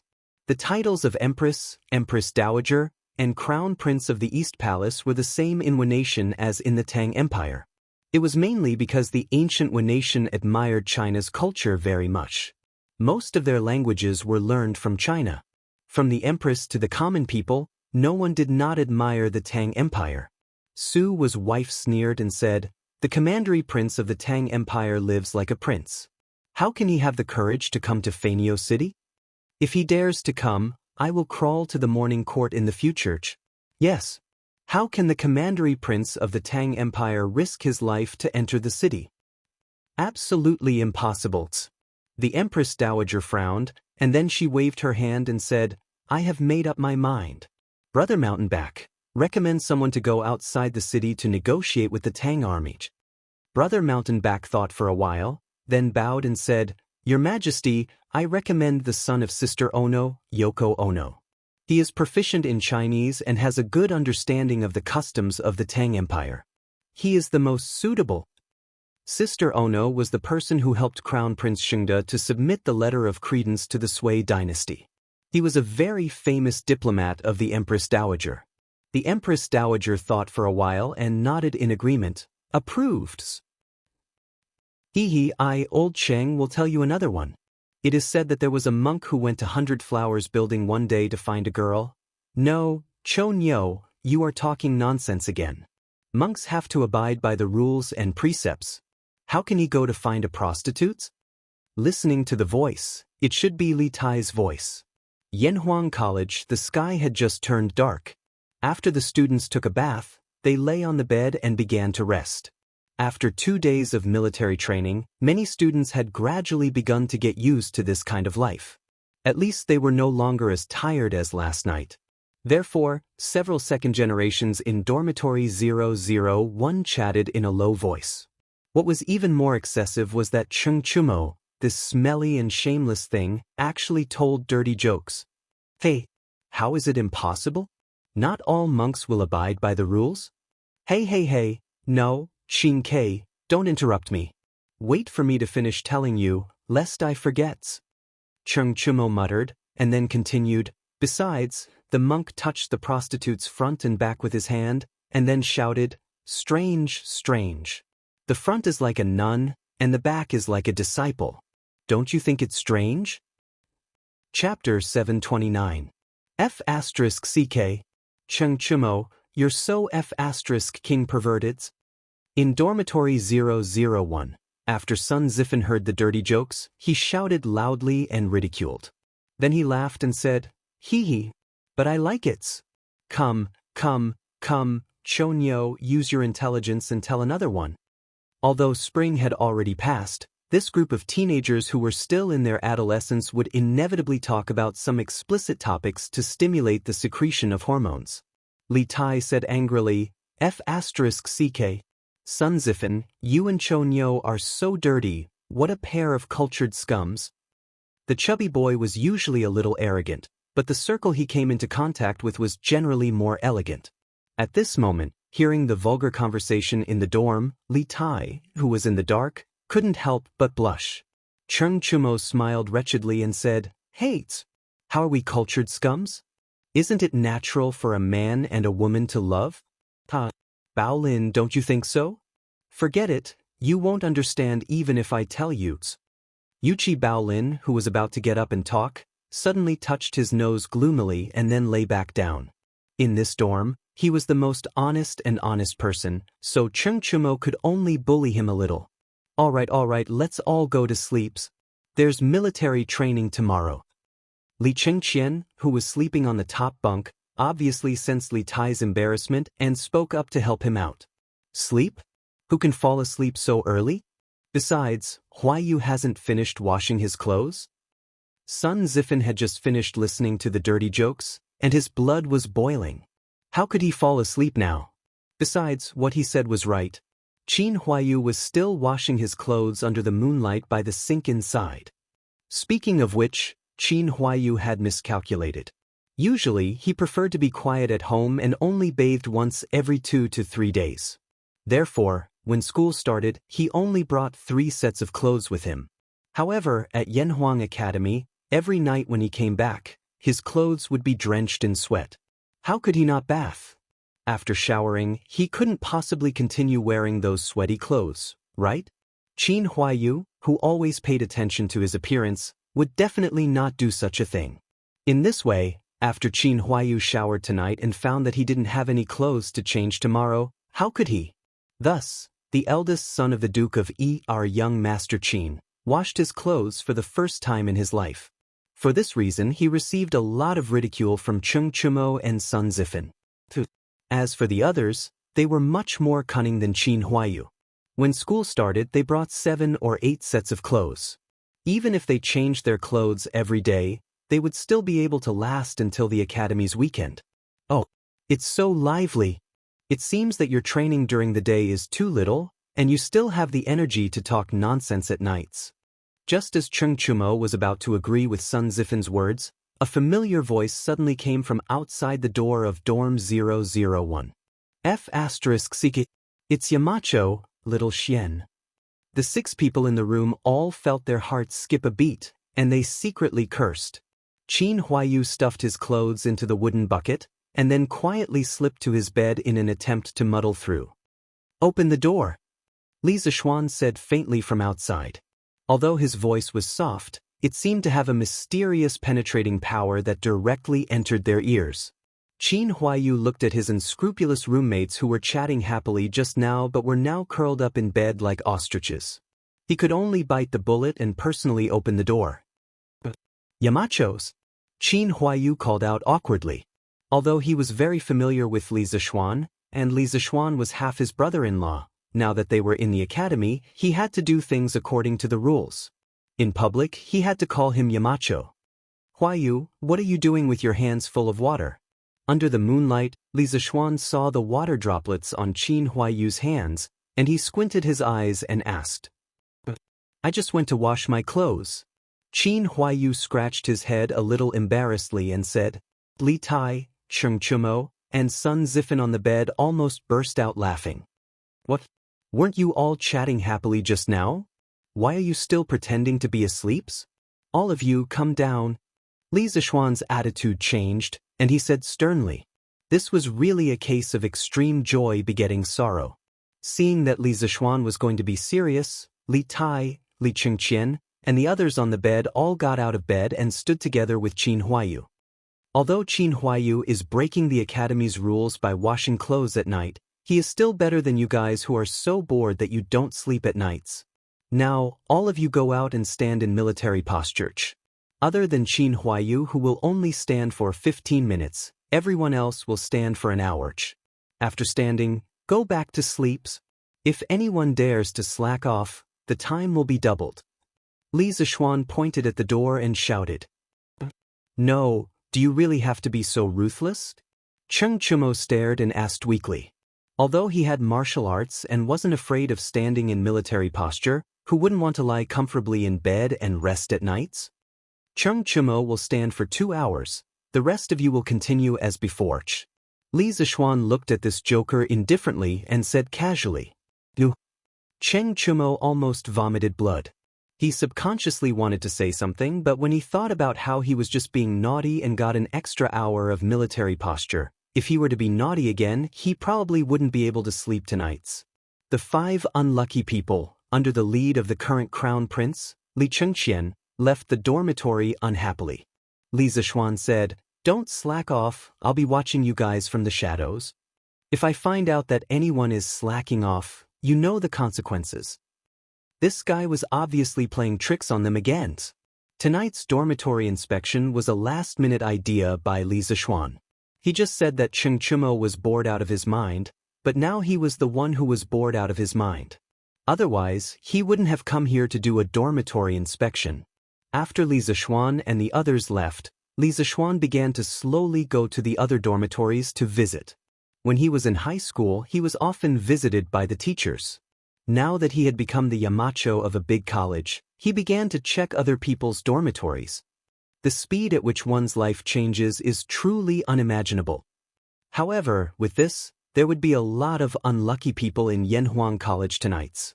In the open space in front of the student dormitory, Li Tai stood in military posture with his head held high and his chest out. His body didn't move, but his mouth was secretly moving. He said, "Ugly ox, I'll teach you to stand for an extra hour. This can be considered as resolving the hatred in my heart. F***ck, we are roommates, how can you be so unsympathetic?" Who the hell is your roommates? If it weren't for you telling such vulgar stories in the middle of the night, would we be standing here now? Hey. You Dong Kai and the others have also been caught. Could it be that they haven't slept yet? Isn't that Xiaokas? Tsk. It's so lively tonight. Chapter 730. Why are you here? In the open space in front of the dormitory, Li Chengqian asked calmly while keeping an eye out for Li Zishuan's surprise attack.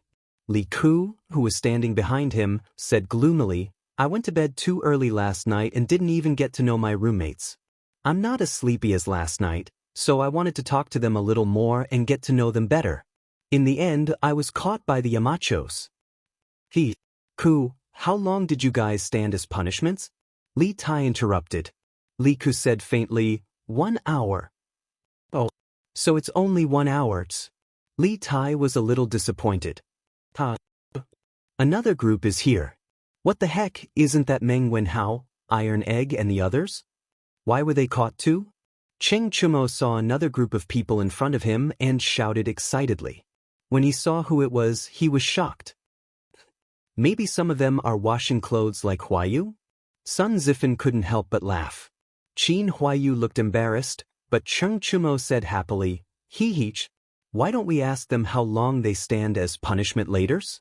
If I had known, I would have gone to wash clothes just now. Damn it, when you guys leave later, I'll have to stand here for another hour. What a scam! Sun Zifan and Li Tai said disdainfully in unison, useless, I won't wash clothes even if you beat me to deaths. After a quarter of an hour, Li Zishuan walked out of the dormitory slowly, followed by Pang Feiji.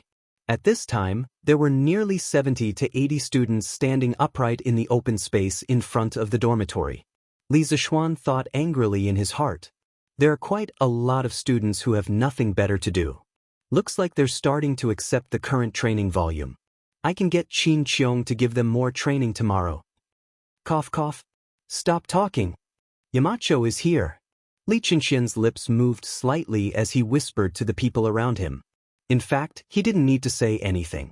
The students standing there were always paying attention to the movements at the door of the dormitory.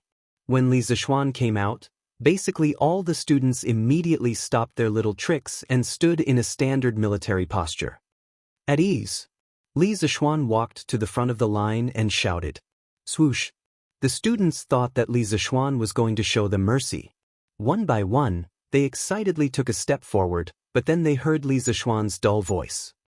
Does anyone still remember what the Yanhuang College Student Handbook said? What time do you have to sleep at night? This voice was obviously laced with anger, causing the students to instantly wake up. One by one, they pretended to be listless in order to avoid being called out. Cheng Chumo, tell me, what time do you have to sleep? Sometimes, the thing you don't want the most often happens. Cheng Chumo kept saying in his heart, don't call me. Don't call me. But in the end, he was called out. It was really fate. I forgot. Cheng Chumo scratched his head awkwardly and said weakly. In fact, he didn't forget at all. When the Yanhuang College Student Handbook was given to him, he took it home and never opened it again. Moreover, this guy seemed to be using it to wipe his ass. You forgot? Then you can stand for another 30 minutes later. Li Zishuan said indifferently. Cheng Chumo was just about to say a few words of acceptance speech when he saw Li Zishuan's slightly dangerous eyes and decisively shut his mouth. Sun Zifan, you answer for Cheng Chumo.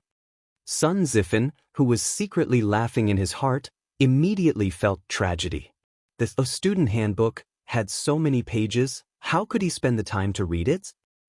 Yamacho, a student's memory is not very good after leaving the bed. Can you let me go to the dormitory to recall it? After stammering for a long time, this joker finally thought of a perfect answer. Li Zishuan said angrily, you can stand for another hour later. Cheng Chumo couldn't help but laugh out loud. When he saw Li Zishuan looking over, he quickly pursed his lips and held back his laughter. In an instant, his tanned face turned red. Yamacho, I know what time it is. Just when everyone bowed their heads in silence, a voice suddenly sounded in the crowd. Li Zishuan looked over and found that the person who had just spoken was Jia Jane, who ranked 4th in the entrance exam. Well, whether in ancient times or modern times, teachers would have a deeper impression of students with good grades. As for why this little top student was caught, don't ask. If you ask, it would be like doing laundry. Jia Jane, then you tell me, Li Zishuan said in a kind tone. He found that he was now more and more immersed in the profession of a teacher. Seeing this, most of the students in the field couldn't help but breathe a sigh of relief. They didn't want to work overtime like Chung Chumo and Sun Zifan, the two unlucky people. It wasn't until this moment that they realized that lying in bed was more comfortable. Back to Yamacho, the Yanhuang College Student Handbook stipulates that the lights in the dormitory must be turned off at night, and then all students must immediately keep quiet and lie in bed. You are not allowed to walk around at wills. That's 9 o'clock in the evening.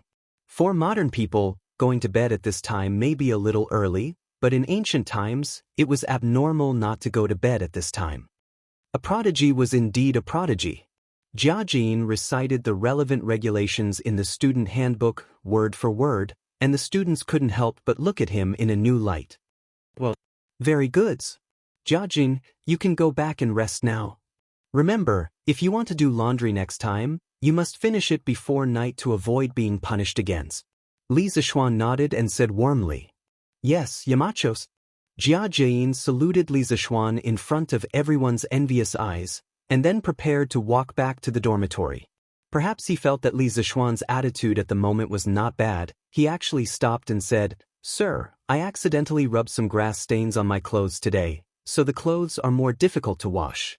I want to ask if there is a shop selling locust or bath beans in the academy. Otherwise, I will probably be punished the next time I encounter such a situation. Yes. Yamacho, we need locusts. Bath beans are also okay. Jia Jin's words could be regarded as the hearts of most people. These students basically rarely washed clothes at home. Now that they just started, not to mention that they didn't have any skills, they didn't even have locust or bath beans.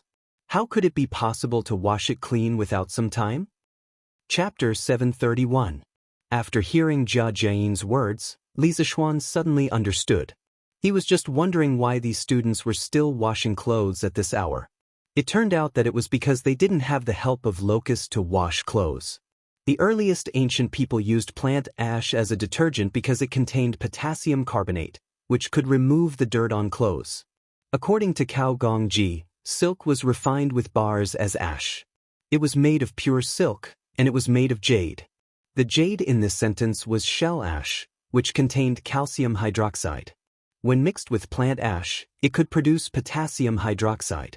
When it was immersed in water to wash silk fabrics, it had a chemical reaction with the oil attached to the surface of silk fabrics to produce potassium soap, which could wash silk fabrics clean and bright. Later, the ancient people of the Wei and Jin dynasties began to use locust and bath beans to wash clothes. Locust could produce foam in water and had the ability to remove dirt. Later, Sun Simiao invented a new way to wash clothes. It was to wash the dirty blood on the pig's pancreas, tear off the fatty liver on it, grind it into a paste, add soybean powder and spices, mix it evenly, and dry it in a ventilated place to become bath beans that could remove dirt from clothes. Alright, I got it. However, the military training is a special period, and the conditions will naturally be more difficult. You don't have to pay too much attention to it, as long as the clothes don't smell. After the military training, the academy will have everything that should be available. Li Zishuan said lightly. When the academy was first built, there was indeed some space left for shops, but he had been too busy and didn't have time to attract investment, so there was basically no place to spend money in the academy except for the cafeteria. As for whether to make soap or not, it depended on whether he was in the mood. Yes, Yamacho. I understand.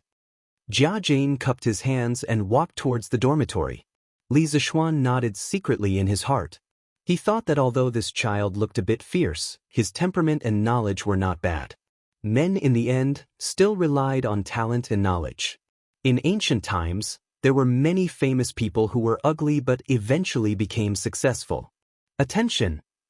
After Jia Jin left, Li Zishuan shouted loudly and then said, Start to stand in military posture. Pang Feiji, you supervise them.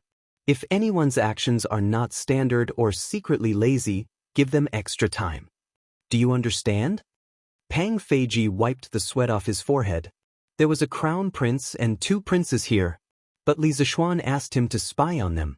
Wasn't this asking for his life? I understand now. Under Li Zishuan's pressure, Pang Feiji quickly agreed. Li Zishuan nodded in satisfaction and said, From tomorrow night onwards, you and the other instructors must check the dormitories one by one. If you find anyone who has violated the rules, you will be punished the same way as today. You are not allowed to sleep until midnight. Do you understand? Yes. Yamacho. Pang Feiji felt bitter. They were actually quite tired as instructors during the day, but now that they were writing, they had less time to rest. Thousands of miles away, in Wanation, on the Mupan Mountain outside Fainio City. Prince, the king of Wanation has sent an envoy. He is now outside the camp. Do you want to see him? In the main tent, Li Xiaogong was looking at the map on the table when a messenger suddenly came in and bowed. Li Xiaogong raised his head and said lightly, Let him in. After a while, a short man in Wanation clothes came in and bowed to Li Xiaogong. Yoko Ono greets your highness. This sentence was spoken in extremely pure Mandarin with a Guangzhong accent. Li Xiaogong raised his eyebrows and said, You can speak Mandarin? Yoko Ono bowed slightly and said, The culture of the Central Plains is extensive and profound. The entire Neon Nation admires it.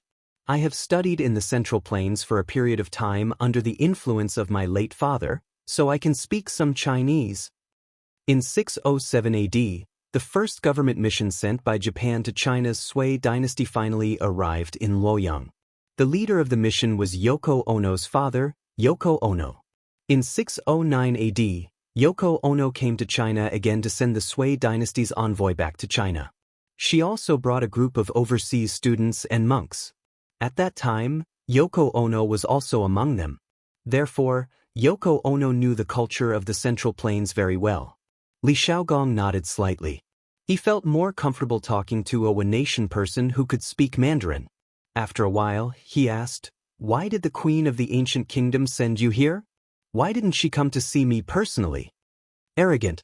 It could be said that Li Xiaogong's attitude was extremely arrogant. However, Yoko Ono's expression only changed slightly, and she did not dare to refute. Your Highness, Her Majesty's body is not in good condition, so it is inconvenient for her to leave the palace. I hope Your Highness can understand. Yoko Ono said slowly. Inconvenient for her to leave the palace? Does she want me to enter the city personally to see her? When Li Xiaogong heard this, he glared and said angrily. Yoko Ono immediately put on a fearful expression and bowed down. Your Highness, please forgive me.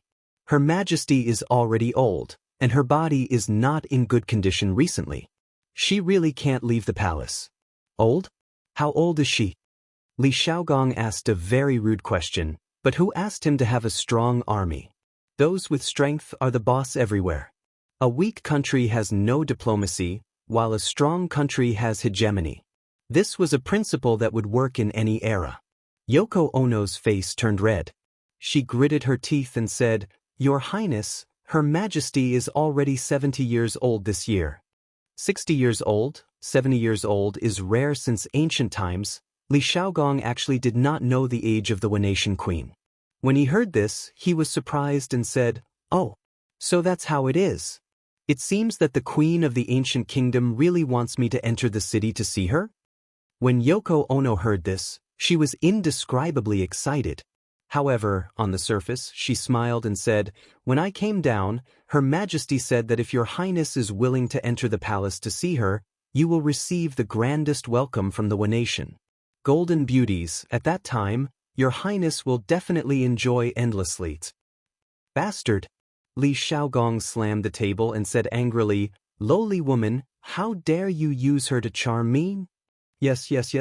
I said something wrong, Your Highness. Please forgive me. Yoko Ono was very angry, but in fact, she was constantly slapping herself in the face to beg for Li Xiaogong's forgiveness. Since the queen of the ancient kingdom wants to see me, then I will enter the city. It just so happens that I also have something to tell her. Li Shaogong snorted and said. Yoko Ono was overjoyed, but Li Shao was shocked and quickly said, Your Highness, please don't. If there is an ambush in the One Nation Imperial City and you meet with any accident, I will die 1,000 times. Chapter 732. This little general is wrong. His Majesty sincerely invited Your Highness into the city as a guest. Why would he launch a sneak attack? Li Zhao's words immediately attracted Yoko Ono's rebuttal. Li Shao coldly replied, Who doesn't know that the Japanese are treacherous and cunning? You keep saying that Tang Empire is the best country in the world, but you still dare to attack us. Who knows if you have set up an ambush in the Imperial City? Faced with such humiliating words, Yoko Ono was so angry that his ears turned red. However, he knew where he was and what kind of situation his country was in. He suppressed his anger and said to Li Shaogong, Your Highness, Your Highness. Your Highness, please understand. The War Imperial Court is absolutely loyal to the Great Tang. The previous Lord of Sichuan County had eyes but failed to recognize Mount Tai. His Majesty has already ordered his family to be imprisoned. My lord only wishes to discuss this with Your Highness in person so that Your Highness' misunderstanding of the One Nation can be resolved as soon as possible. What a hypocrite! That's enough. That's enough. This prince has made up his mind. Li Shao, listen to my orders. Li Shao wanted to say more, but Li Shaogong waved his hand and interrupted him. But Your Highness, Li Shaogong faintly grunted, but it was as if he had the strength of 1,000 pounds, causing Li Shao to swallow the words that were already at the tip of his tongue. This general is here. I order you to stay in the camp. The soldiers of the 3 armies are under your command. If this prince does not return before dawn. Speaking till here, Li Shaogong indifferently glanced at Yoko Ono. His gaze seemed to have an intense penetrating power, piercing straight into Yoko Ono's heart. His tone was calm, but within the calmness was a dense killing intent. If this prince does not return before dawn, tomorrow you will have the army at sea bring the fleet back to Cheng. Then, you will lead 12,000 soldiers to attack the city. Everyone in Fanio City, regardless of whether they are old or weak, women or children, will be killed. Yoko Ono felt a chill run down his spine. His back was instantly soaked in cold sweat. This general obeys. Li Shao clasped his fist and shouted. Then, he glared at Yoko Ono with his red eyes. Your Highness, it's not safe for you to be alone. If you don't mind, why don't you let me accompany you? At this moment, an iron tower-like man with a curly beard walked in from outside the tent. Standing together, Yoko Ono only reached the man's waist, just like a child. The curly-bearded man was the curly-bearded guest. It couldn't be said that he was lying outside the tent to eavesdrop. For a martial arts expert of his level, his 5 senses were 10 times sharper than an ordinary person. In addition, the soundproofing of the tent wasn't good. Therefore, the conversation between Li Shaogong and Yoko Ono was clearly heard by the bearded guest. Since Zhong Jian is willing to go with us, that's for the best. Li Shaogong chuckled. He wasn't a hothead who blindly liked to fight. He was very clear about the mission he had on his shoulders. Naturally, he was willing to bring along this expert with him. As for Yoko Ono, she was already scared out of her wits. She didn't dare to refute, nor did she have the ability to refute. Li Shaogong said a few more words and then brought the curly-bearded guest out of the tent. He mounted the horse and headed for the Wei Nation's imperial city, Fanio capital. As for where the horse came from, it was obviously a spoil of war that he seized along the way. Although ordinary people didn't know that the Tang dynasty's prince was going to enter the imperial city to have a face-to-face talk with Emperor Tuigu, the Wei Nation's upper echelons of officials knew about it the moment Li Shaogong and the curly-bearded guest entered the city. In a manor in the west of Fanio capital, there were pavilions, terraces, and ponds. The design of the manor was very similar to the Tang dynasty's gardens. In an elegant attic, Su Wei was kneeling in front of the window. He was seriously wiping a Japanese sword. It could be seen that the shape of the Japanese sword was 60 to 70% similar to the Mo sword of the Central Plains. The body of the sword reflected the candlelight on his face, making his face look extremely cold. Is the news true? Su Wei asked indifferently. It's absolutely true. Behind Su Wei, a man in a black robe was kneeling. The man's head was covered with a wide hat, preventing others from seeing his face. This Tang Dynasty's prince has really eaten a bear's heart and leopard's guts.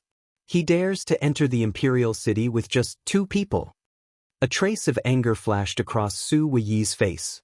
He was mainly angry that Li Shaogong, as a prince of a country, didn't play by the rules and dared to take the risk alone. A few hours ago, he had boasted in the imperial court that if Li Shaogong dared to come to Fainio capital, he would crawl to the imperial court in the future. But now, it was simply a slap in the face. The man in the black robe knelt on the ground and didn't answer. The attic fell into silence.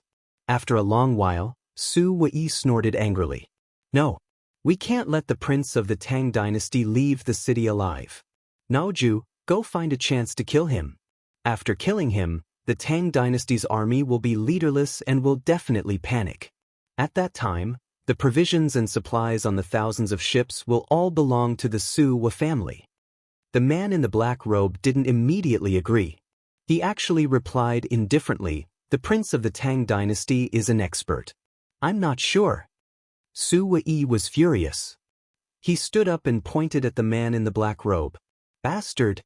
If you don't want to go, just say that you don't want to go. Why are you looking for excuses? Don't forget who was the one who saved your dog life back then. If it weren't for me, you would have died in my father's hands. From the moment I saved you, you were just a dog in my hands. You had to bite whoever I told you to bite. Do you understand? The black-robed man's body clearly paused. From the blue veins on his hands, one could still see the anger in his heart.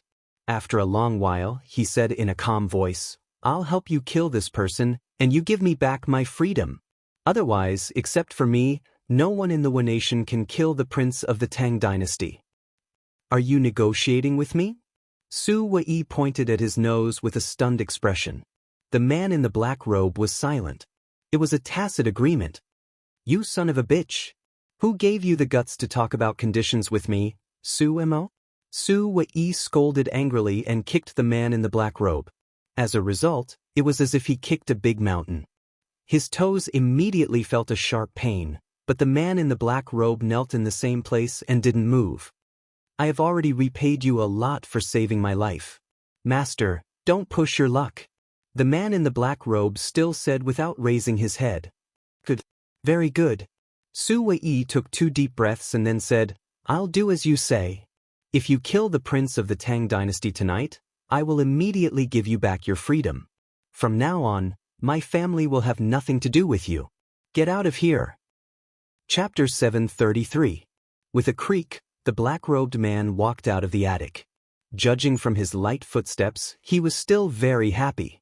Mother of the river, I will soon be able to fly away with you and leave Japan. You must wait for me. The black-robed man thought silently in his heart. Bang bang bang. In the attic, the angry Su Wei was crazily smashing things. As he smashed, he scolded, You are just a F** king dog. How dare you negotiate with me? Good.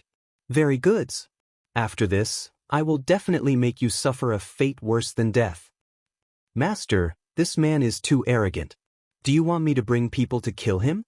A man wearing a warrior's uniform carefully bowed behind Su Wei and said, If you could beat him, I would have asked you to kill him long ago. Why wait until now? Su Wei was even angrier when he heard this. He casually took a teacup and smashed it on the man's head. With a bang, the man's head was instantly broken and bleeding. Trash. The family has trained you for so many years, but all of you combined can't even beat one Eastern Han Jijukes. What a bunch of trash. Su Wei was still not satisfied. He stepped forward and started punching and kicking while cursing with vulgarities. Back then, Eastern Han Jiju forcefully took my sister.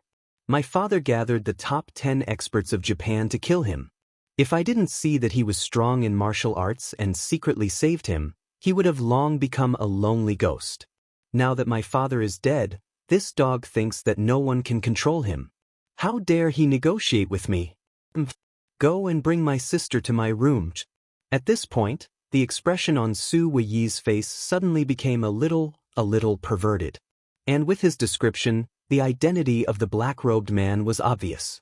He was the assassin that Su Weiyi sent to assassinate Emperor Chongjun, the top expert of Japan, Eastern Han Jiju. In August 587 AD, China was in the 7th year of Sui Kaihuang at that time. Su Weiyi supported the prince of the Bo's tribe to ascend the throne, and he became Emperor Chongjun. At that time, Kidaheim, the current Empress Dowager, became the Empress Dowager. 591, 4th year of Emperor Chongjun. Emperor Chongjun discussed with his officials. In order to recover the lost land of Renna, he sent 20,000 troops to Zuzi and an envoy to Xinlua. At this moment, all the political power was in the hands of Su Wei, which made Emperor Chongjun unhappy.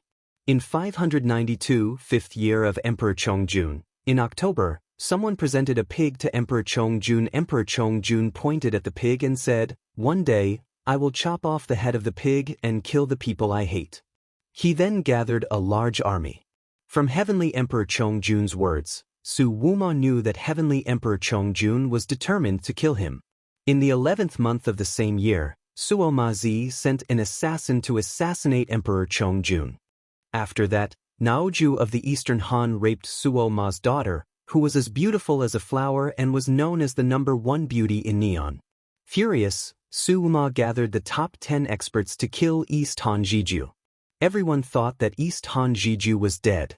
No one would have thought that Suoma's son, Suoma's brother, would actually save the enemy of the Suo family.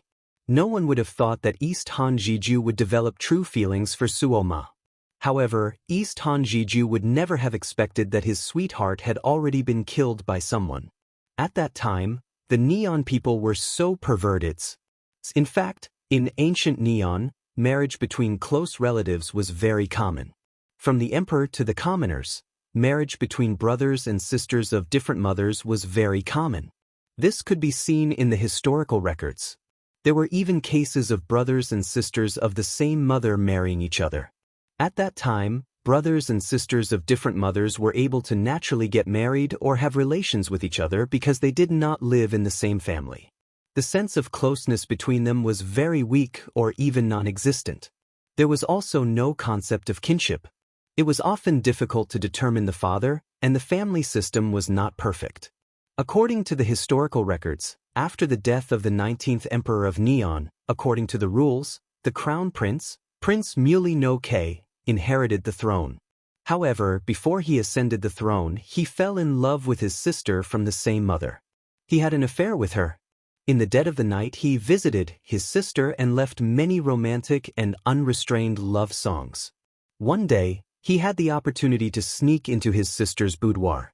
He was so happy that he could not help but sing in a low voice, "If the mountain is too high, the underground pipes will be buried to water it. The sister that I secretly fell in love with, the wife that I secretly cried for behind my back, tonight, let me love to my heart's content." The love songs that the crown prince wrote were spread out and had a very bad influence among the nobles. This young lady was a famous beauty in Neon history. Many Neon history books also called her Queen of Clothing. It was probably because she liked to wear transparent and sexy clothes. In the face of such a sexy beauty, it was no wonder that her brother loved the beauty and not the country. Not to mention others, just look at the current Empress of Nigu. She was the imperial concubine of Emperor Minda, and Emperor Minda was her half-brother. There was also the deceased Crown Prince Shengda. According to the records, Crown Prince Shengda's parents were half-siblings with Emperor Qin Ming as their father. The perverts of the Neon people could be seen from this. As a standard, fourth-generation emperor, the eldest brother of the mountain back naturally had a lot of power in his hands. At this moment, in a house in the east of Fanyo City, the eldest brother of the mountain back was discussing matters with his subordinates. As one of the actual rulers of the Nigu dynasty, Crown Prince Shengda could barely be considered an emperor. Masters, the commandery prince of the Tang kingdom is about to enter the palace. I think the Su family has received the news earlier than us. An old man with a goatee cupped his hands and said to the eldest brother of the mountain back. The eldest brother of the mountain back smiled and said, "The commandery prince of the Tang kingdom is really a hero. This time, Su Wani will probably lose face?" Obviously, he thought of Su Wani's bold words in the imperial court earlier. The old man shook his head and said with a worried expression, "Master, you can't be too optimistic. We have to be careful of Su Wani's desperate actions and killing peoples." The eldest brother of the mountain back was shocked and said in horror, How dare he? That's the commandery prince of the Tang kingdom. Sir, are you worrying too much?" The old man said earnestly, "The Su family has always liked to take risks. This time, the Tang kingdom has brought a huge amount of supplies. It's hard to guarantee that Su Wani won't be tempted and take risks out of desperation. Moreover, the commandery prince of the Tang kingdom has agreed to the emperor's appointment, which can be considered a loss of face for Su Wani. This person is extremely narrow-minded and is likely to retaliate. Master, you have to be careful." Chapter 734. You're right. I'll go to the palace to meet the emperor. Koizumi Inada. Leave the mansion immediately and guard the palace gate. Once the commandery prince of the Tang kingdom leaves the palace, follow him and protect him secretly. After listening to the old man's analysis, the mountain back elder brother nodded in agreement and then ordered his men. "Yes, I'll take my men there now." Koizumi Inada responded and then turned to leave. The mountain back elder brother stood up and saluted the old man, saying, "The emperor's health is deteriorating day by day, and the barbarians of the Su kingdom are ready to make trouble. Even if I can't be the next emperor, I can't let the barbarians of the Su kingdom disturb the court. I'll leave everything in the mansion to you, sir. I have to go to the palace now." The mountain back elder brother was the most potential candidate for the next emperor in Neon, so he said that. The old man bowed slightly and replied, "Don't worry, master. I'll make sure the mansion is safe." The mountain back big brother nodded his head in satisfaction and then left with his 2 personal bodyguards. It was late at night, but Faenio capital was obviously different from before. The whole city seemed to be brewing a storm. The palace was in the center of the storm and seemed particularly depressing. The palace maids and bodyguards also seemed to feel this pressure. They all walked with their heads down. Some people didn't dare to look up and talk even if they were familiar with each other. They had been in the palace for many years and were the most sensitive to changes in the atmosphere. Half an hour later, in the Neon Palace. Why did the commandery prince of Shanghua send troops here? In the palace, the queen of Neon and Li Shaogong sat opposite each other. Although she was a superior existence in Neon, in front of Li Shaogong, the commandery prince of the Tang kingdom who held real power, she was not stupid enough to treat Li Shaogong the same way she treated the Neon subjects. The bearded man stood behind Li Shaogong. Although his face was expressionless, his 5 senses and his legs were already in the best state of alert. As long as there was any movement in the room, he was confident that he could protect Li Shaogong and capture the queen of Tuigu at the first moment. This was the confidence of a master who was half a step away from the great grandmaster realm. "Queen of Neon, you can speak Chinese?" That's right, the sentence just now was indeed in Chinese. Although it wasn't accurate, it was enough to make Li Shaogong feel very surprised. Everyone in Wanation admires the culture of the Central Plains. Although I am the queen of Wanation, I have also yearned for the Tang Empire for a long time. Therefore, if Wanation offends you in any way, I hope your highness can forgive us on account of our admiration for the Tang Empire. Wanation will be eternally grateful. The Empress Dowager of Gu was very humble. Not only did she not refer to herself as the Empress, she even used her own name to refer to herself. It was clear that she was well aware that with the current strength of the Wa, opposing the Great Tang was no different from striking a rock with an egg. On the side, Yoko Ono's heart was in turmoil. If it weren't for the Empress Dowager asking him to listen, he would have even forgotten the Empress's real name. Li Shaogong was very satisfied with the Empress Dowager's attitude, but he didn't show it on his face. After a while, he said, "I will remember the Empress's kindness. But this time, I led the Tang Empire's fleet south for trade. On the way back, I was attacked by a group of pirates. I lost dozens of soldiers because of this. These pirates are from what nation? What does the Empress have to say? Although his voice was soft, there was a hint of killing intent in it. The atmosphere in the hall suddenly dropped to the freezing point. The bearded man also clenched his hands, ready to deal with the nations falling out at any time. The Empress Dowager's expression changed slightly. She had never heard that the Tang Empire's fleet had been attacked. Li Xiaogong's words caught her off guard. But after all, she had been on the throne for nearly 40 years and had the ability to adapt on the spot. After a long pause, she got up and bowed to Li Xiaogong, then said, "After such a thing happened, as the Empress of the nation, Empress Dowager Ida cannot absolve herself from the blame for not governing the Wa people well. Your Highness, please tell us the specific identity of the pirates. The Wa nation will do its best to help Your Highness find the leader of the pirates. I only hope that Your Highness will not implicate the innocent." Li Xiaogong was secretly surprised. The old woman in front of him seemed to be full of wisdom. She could always make the right choice in a critical moment, and for the sake of the Wa nation, she was flexible. To tell the truth, Li Xiaogong was not afraid of unreasonable people because he believed in the strength of the Tang army. He had brought 12,000 Tang soldiers with him, and if they were ruthless, they would be invincible in the Wa nation. But in the face of the Empress Dowager, who had always been very humble, Li Xiaogong was still very afraid. Of course, he knew the story of Go Jian, the king of Yu. He was very worried that the Wa nation would become the next Yu. Fortunately, the Empress Dowager was old and did not have much time left. Otherwise, he would have to remind Li Heir to be wary of the Wa nation. The leader of the pirates is called Nakamura Kawayu. It is said that he has been wandering in the southeast sea of the Tang Empire. In the battle that night, he was seriously injured. But he is definitely not dead. Li Xiaogong stared at the Empress Dowager and replied word by word. Nakamura Kawayu? Before the Empress Dowager spoke, the big brother king next to her couldn't help but exclaim. Seeing the Empress Dowager's inquiring eyes, he cupped his hands and said, "Your Majesty, this person has been wanted by all the counties in the Wa nation." Later, he had nowhere to escape, so he roamed the sea and robbed merchant ships everywhere. The officers of the coastal counties received reports from merchants, but this person's whereabouts are uncertain, and the authorities have no way to catch him.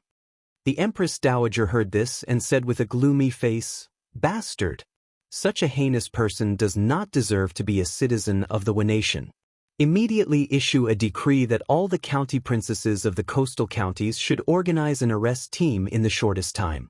We must catch Nakamura Kawayu within 10 days. A guard next to her stepped forward and bowed. Yes, it was indeed a guard, not a eunuch. In ancient times, there were no eunuchs in the Wa nation. Since ancient times, Japan had also been a country with a strong warrior spirit. Many Japanese men regarded their own lifeblood as their life. That was to say, no Japanese was willing to enter the palace to be a eunuch. Even if they starved to death, they would not be a eunuch. This cut off the root of the Japanese idea of eunuchs. In addition, Japan was an island country surrounded by the sea. And the island was rich in resources, wild animals and fruits. In ancient times, the Japanese could fish for a living, hunt, and even pick wild fruits in the forest for a living. Even if they did not surrender to the imperial court, they would not starve to death. Therefore, due to the geographical environment and rich economic crops in ancient Japan, the Japanese would not be forced to enter the palace to be eunuchs. Chapter 735. Your Highness, this is indeed Wa nation's fault, but please give us 10 days. If we can't hand Nakamura over to you after 10 days, the Ida division and the entire Wa nation are willing to accept any punishment. After the guards left, the Empress of the Wa nation bowed slightly to Li Xiaogong and said. Li Xiaogong shook his head without thinking and said, "I have the Emperor's order, so I can't stay in Wa nation for 10 days. I will return to Chang, and tomorrow." The Empress of the Wa nation was stunned. She seemed to be caught off guard by this result. After a moment of thought, she said, "No matter what, Wa nation has caused the Tang Empire to suffer losses. The Ida division is willing to take out 1,000 kilograms of brass and 100,000 taels of silver as compensation. After we catch Nakamura Yu and the rest, the Ida division will send an envoy to Chang, and for your highness to deal with. What do you think, your highness? Li Shaogong couldn't help but hold his breath. One nation was really rich. What did the Tang Empire lack now? What it lacked the most was, of course, silver and brass. The Tang Empire's territory was vast, but the exploration and mining technology of gold, silver, and copper were not good. Therefore, the country's annual silver production was only about 15,000 taels of silver. Yes, you heard right, 15,000 taels of silver. This 15,000 taels of newly refined silver, together with the silver that local officials plundered from the people and offered to the emperor, and sometimes the provinces and prefectures would turn the taxes into silver and send it to the capital. The silver was usually cast into rectangular silver collars, 1 foot long and 2 inches wide. Most of the silver collars were 50 taels of silver. The collars had to be engraved or written with the weight, color, origin of the silver, the name, official position, year of the tribute, and so on. Therefore, silver was not a currency in the Tang Empire.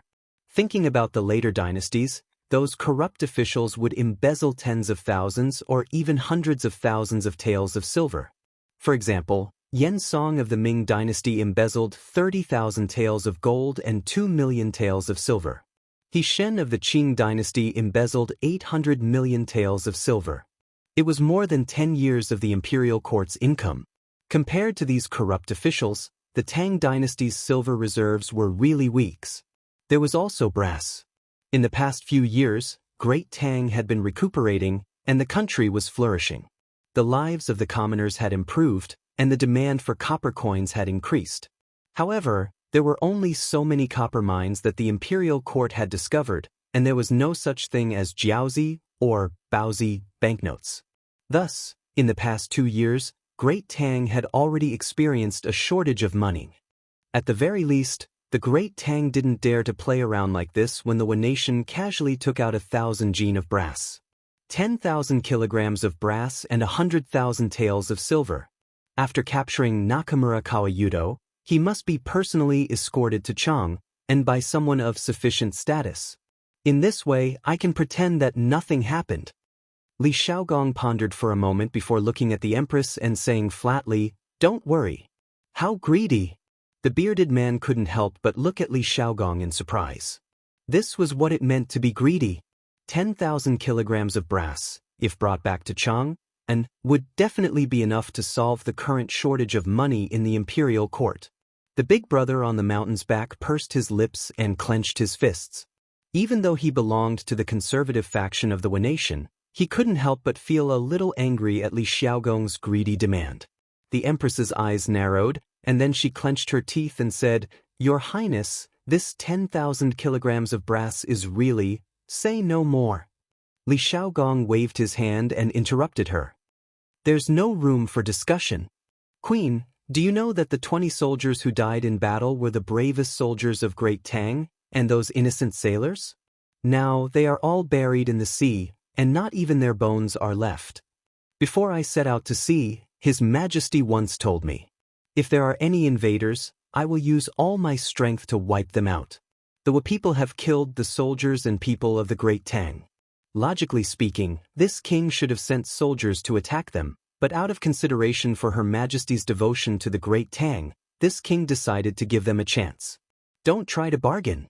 Li Shaogong's arrogance was vividly displayed at this moment. A weak country has no diplomacy, and a strong country has hegemony. This sentence was also vividly displayed at this moment. The empress closed her eyes. After a long while, she sighed and said, "Okay, I'll do as you say, but the amount of brass and silver is huge. Please give me 2 more days." She weighed and struggled in her heart for a long time before she agreed to this humiliating condition. Li Shaogong said lightly, 2 days is too long. You must prepare 10,000 kilograms of brass and 100,000 taels of silver by noon tomorrow. The empress clenched her teeth and said after a while, "Okay, I'll try my best." Li Shaogong didn't think that she was disobedient. He looked around and said, "Then I wonder who the empress is going to send to escort Nakamura Kawa?" The empress thought for a moment and said, This matter is of great importance. Emida wants to stay until tomorrow's court. Your Majesty, I'm willing to escort Nakamurakawa to Great Tangs. The Empress originally wanted to let the officials discuss this matter in the morning court tomorrow, but before she finished speaking, the eldest brother of the mountain back stepped forward and bowed. I've admired Great Tang for a long time. This time I go to Great Tang to broaden my knowledge. When I come back, I can serve the nation and share the worries of your Majesty. The Empress raised her eyebrows, and her face suddenly became ugly. Obviously, she didn't want the eldest brother of the mountain back to Great Tang. Li Shaogong narrowed his eyes and looked at the eldest brother of the mountain back. Then he said, "Who are you that I mentioned before?" The eldest brother of the mountain back didn't show anger because of Li Shaogong's contempt. He cupped his hands and replied, "I'm the eldest brother of the mountain back. The current imperial court's purple crown prince is Crown Prince Shengda. I wonder if the prince can give me this opportunity?" Previously, Crown Prince Shengda divided the officials into 12 ranks and differentiated them by the color of the crown. That is, Great Virtue, Shao Virtue, De Ren Shaoren, De Li, Shao Li, De Xen Shao Xen, Shao Yi, De Ji, Shao Ji, De Ji, Shao Ji, De Ji, Shao Ji, etc. Each rank uses the same color to make the crown. The purple crown is the first rank. Crown Prince Shengda? Li Shaogong whispered in his heart. He had heard a lot about Crown Prince Shengda's deeds from the bearded man on the ship. He knew that this person's reputation in Nation was great. It was basically equivalent to Li Er's reputation in Great Tang. So, he nodded and said, "Ha, good. It's you. Since the matter has been discussed, then the prince will leave." After that, he stood up and prepared to leave with the bearded man without hesitation. The Empress and the eldest brother of the mountain back cupped their hands and said goodbye. Out of the palace gate, Yoko Ono stepped forward and smiled flatteringly. "Prince, this way please. His Majesty has prepared a carriage for you. It's late now. You too must be tired. You can rest in the carriage for a while." Li Shaogong thought for a moment and nodded. Lead the way." Yes. Chapter 736. In front of the Nation Imperial Palace. Li Shaogong and the bearded man boarded the carriage. Yoko Ono signaled the coachman to speed up the carriage while she rode a horse and followed behind Li Shaogong and the others. At the same time, dozens of black shadows rushed out from the bushes outside the palace gate and carefully followed behind the carriage. The undercurrent was turbulent. The power hidden in the deepest part of Fainio capital finally began to surge. All the forces began to appear. In the carriage, Li Shaogong, who had been resting with his eyes closed, suddenly opened his eyes without warning. He felt that something was wrong, mainly because it was too quiet outside. It was so quiet that only the sound of the carriage wheels rubbing against the ground could be heard. When things reach an extreme, they will move in the opposite direction. There must be something wrong.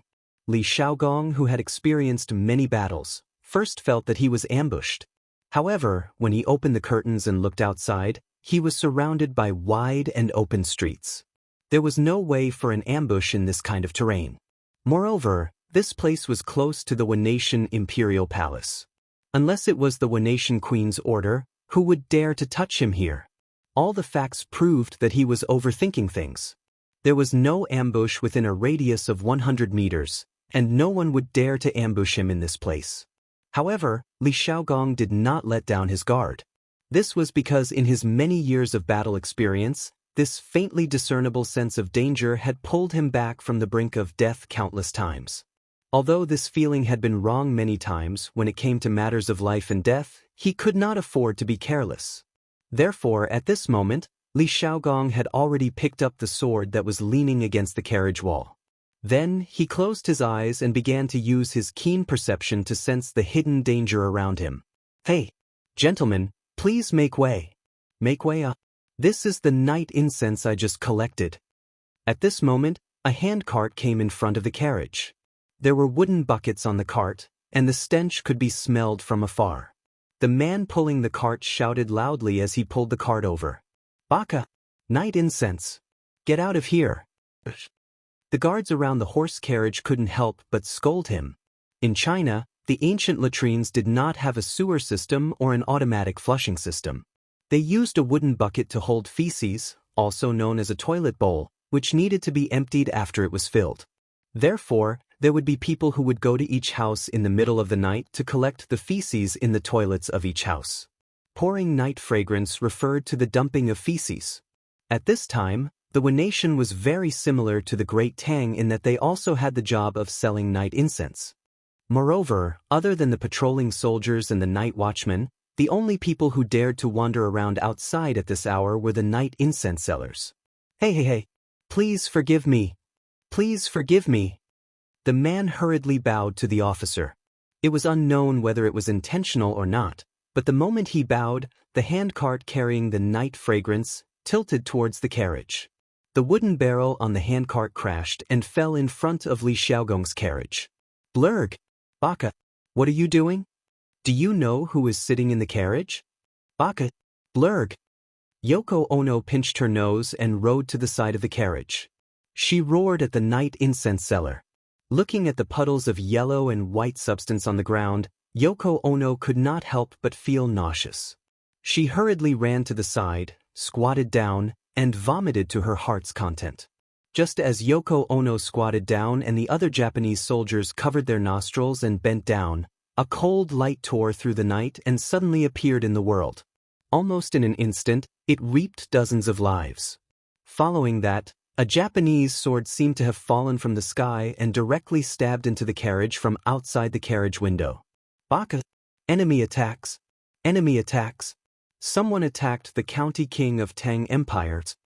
Yoko Ono was lucky enough to escape a calamity. But even so, a large piece of his scalp was scraped off by the assassin's sword. At this moment, his entire head was covered in blood. It was extremely terrifying, as if he was a demon that just escaped from hell's. After realizing the assassin's target, Yoko Ono was scared out of his wits. If something happened to Li Xiaogong in front of him, not only would he lose his life, his entire family would be implicated. Furthermore, it was very likely that he would be sent to the Tang Empire as a sacrifice for the Tang Emperor to vent his anger. After understanding the serious consequences, Yoko Ono shouted for help as he picked up the other fallen swords on the ground and slashed at the assassins. Of course, he was very scared. After all, he was good at literature and not fighting martial arts. But even if he was scared, Yoko Ono still raised his sword. This was because he wanted to defend the honor of the Ono family. At this moment, he felt that even if he died in a battle, it would be worth it. Inside the carriage, when Li Xiaogong heard the sound of the sword piercing into flesh, he was already on full alert. At this moment, 2/3 of the sword had already entered the carriage, and Li Xiaogong's neck was less than 2 inches away from the sword. The crisis at that time could be seen from this. "Ah! How dare you! This king has been waiting for you for a long time." Li Xiaogong was not afraid at all. After all, he was a general who had experienced hundreds of battles. He laughed loudly and then pulled out the long sword beside him. The sword chi caused the carriage to become unstable. Then, Li Xiaogong shouted loudly and the sealed carriage suddenly broke apart. Li Xiaogong was like a god. He stood at the bottom of the carriage. The aura and strength of a Grandmaster Peak expert was completely revealed at this moment. Grandmaster Peaks? How is this possible? The black-robed assassin was stunned when he felt the violent true energy on Li Xiaogong. He mumbled softly. In his opinion, as a duke, Li Xiaogong must have lived like a prince. Even if he knew martial arts, he would not be that good. At most, he would be around the Qi transformation realm. Even if he had entered the Grandmaster realm, he would have a way to deal with him. But at this moment, the black-robed assassin realized that he was wrong. In fact, he was very wrong because he realized that Li Xiaogong was actually a martial Dao expert who was above him. Clang! After Li Xiaogong saw the black-robed assassin's figure clearly, he raised his sword and slashed at the black-robed assassin without hesitation. "Ah! I didn't expect there to be someone so ignorant. Today is a good day for me to exercise my muscles." At the same time, in another carriage, the bearded man hugged his long sword and laughed loudly. Then, he also pulled out his long sword and joined the battles. Another Grandmaster Peak? No, this person is half a step to grandmasters. After some speculation, the black-robed assassin suddenly felt a chill in his heart. He had to think of a way to escape. Otherwise, he would definitely die here if the battle continued. Chapter 737. Bam, bam, bam, bam, bam. The three martial arts masters, who represented the pinnacle of martial arts in the world, had already fought for dozens of rounds on this street. The onlookers with average eyesight could not see the situation of Li Shaogong, the bearded man, and the black-robed assassin clearly. Of course, the palace guards brought by Yoko Ono could not intervene in a battle of this level. They could only watch from the side. At the same time, the black figures who had been following Li Shaogong's carriage were hiding outside and secretly observing the situation on the battlefield. Not only is the Commandery Prince of Tang an expert himself, but the man he brought along is even more terrifying. Currently, we don't need to intervene. We only need to observe the situation and wait for a good opportunity. Among the group of black figures, a voice full of energy spoke in a low voice. Yes, boss is right. I wonder who sent this black-robed assassin. His martial arts skills are so high. His strength can be ranked in the top 10 in Japan, right? I don't even need to think to know that he must have been sent by Suo Yi. But why did he only send one person over? The previous leader paused for a while and replied, under normal circumstances with this assassin's martial arts skills, he could have done it perfectly. However, no one would have thought that the Commandery Prince of Tang Dynasty and his man's martial arts skills would be so terrifying. However, based on my understanding of Suo Yi, he will definitely have a backup plan later. On the battlefield, the black-robed assassin was sent flying for more than 10 steps by the bearded man's powerful stab. After stabilizing himself, he spat out a mouthful of blood and felt slightly better. Li Shaogong and the bearded man, two experts, chased after him with their swords. The black-robed assassin sighed in his heart. Then, without thinking, he immediately flew into the distance. "Want to leave? You'll have to ask the sword in my hand if it agrees." The bearded man sneered and used the long sword in his hand as a hidden weapon, stabbing toward the black-robed assassin's back. It was fast, accurate, and ruthless.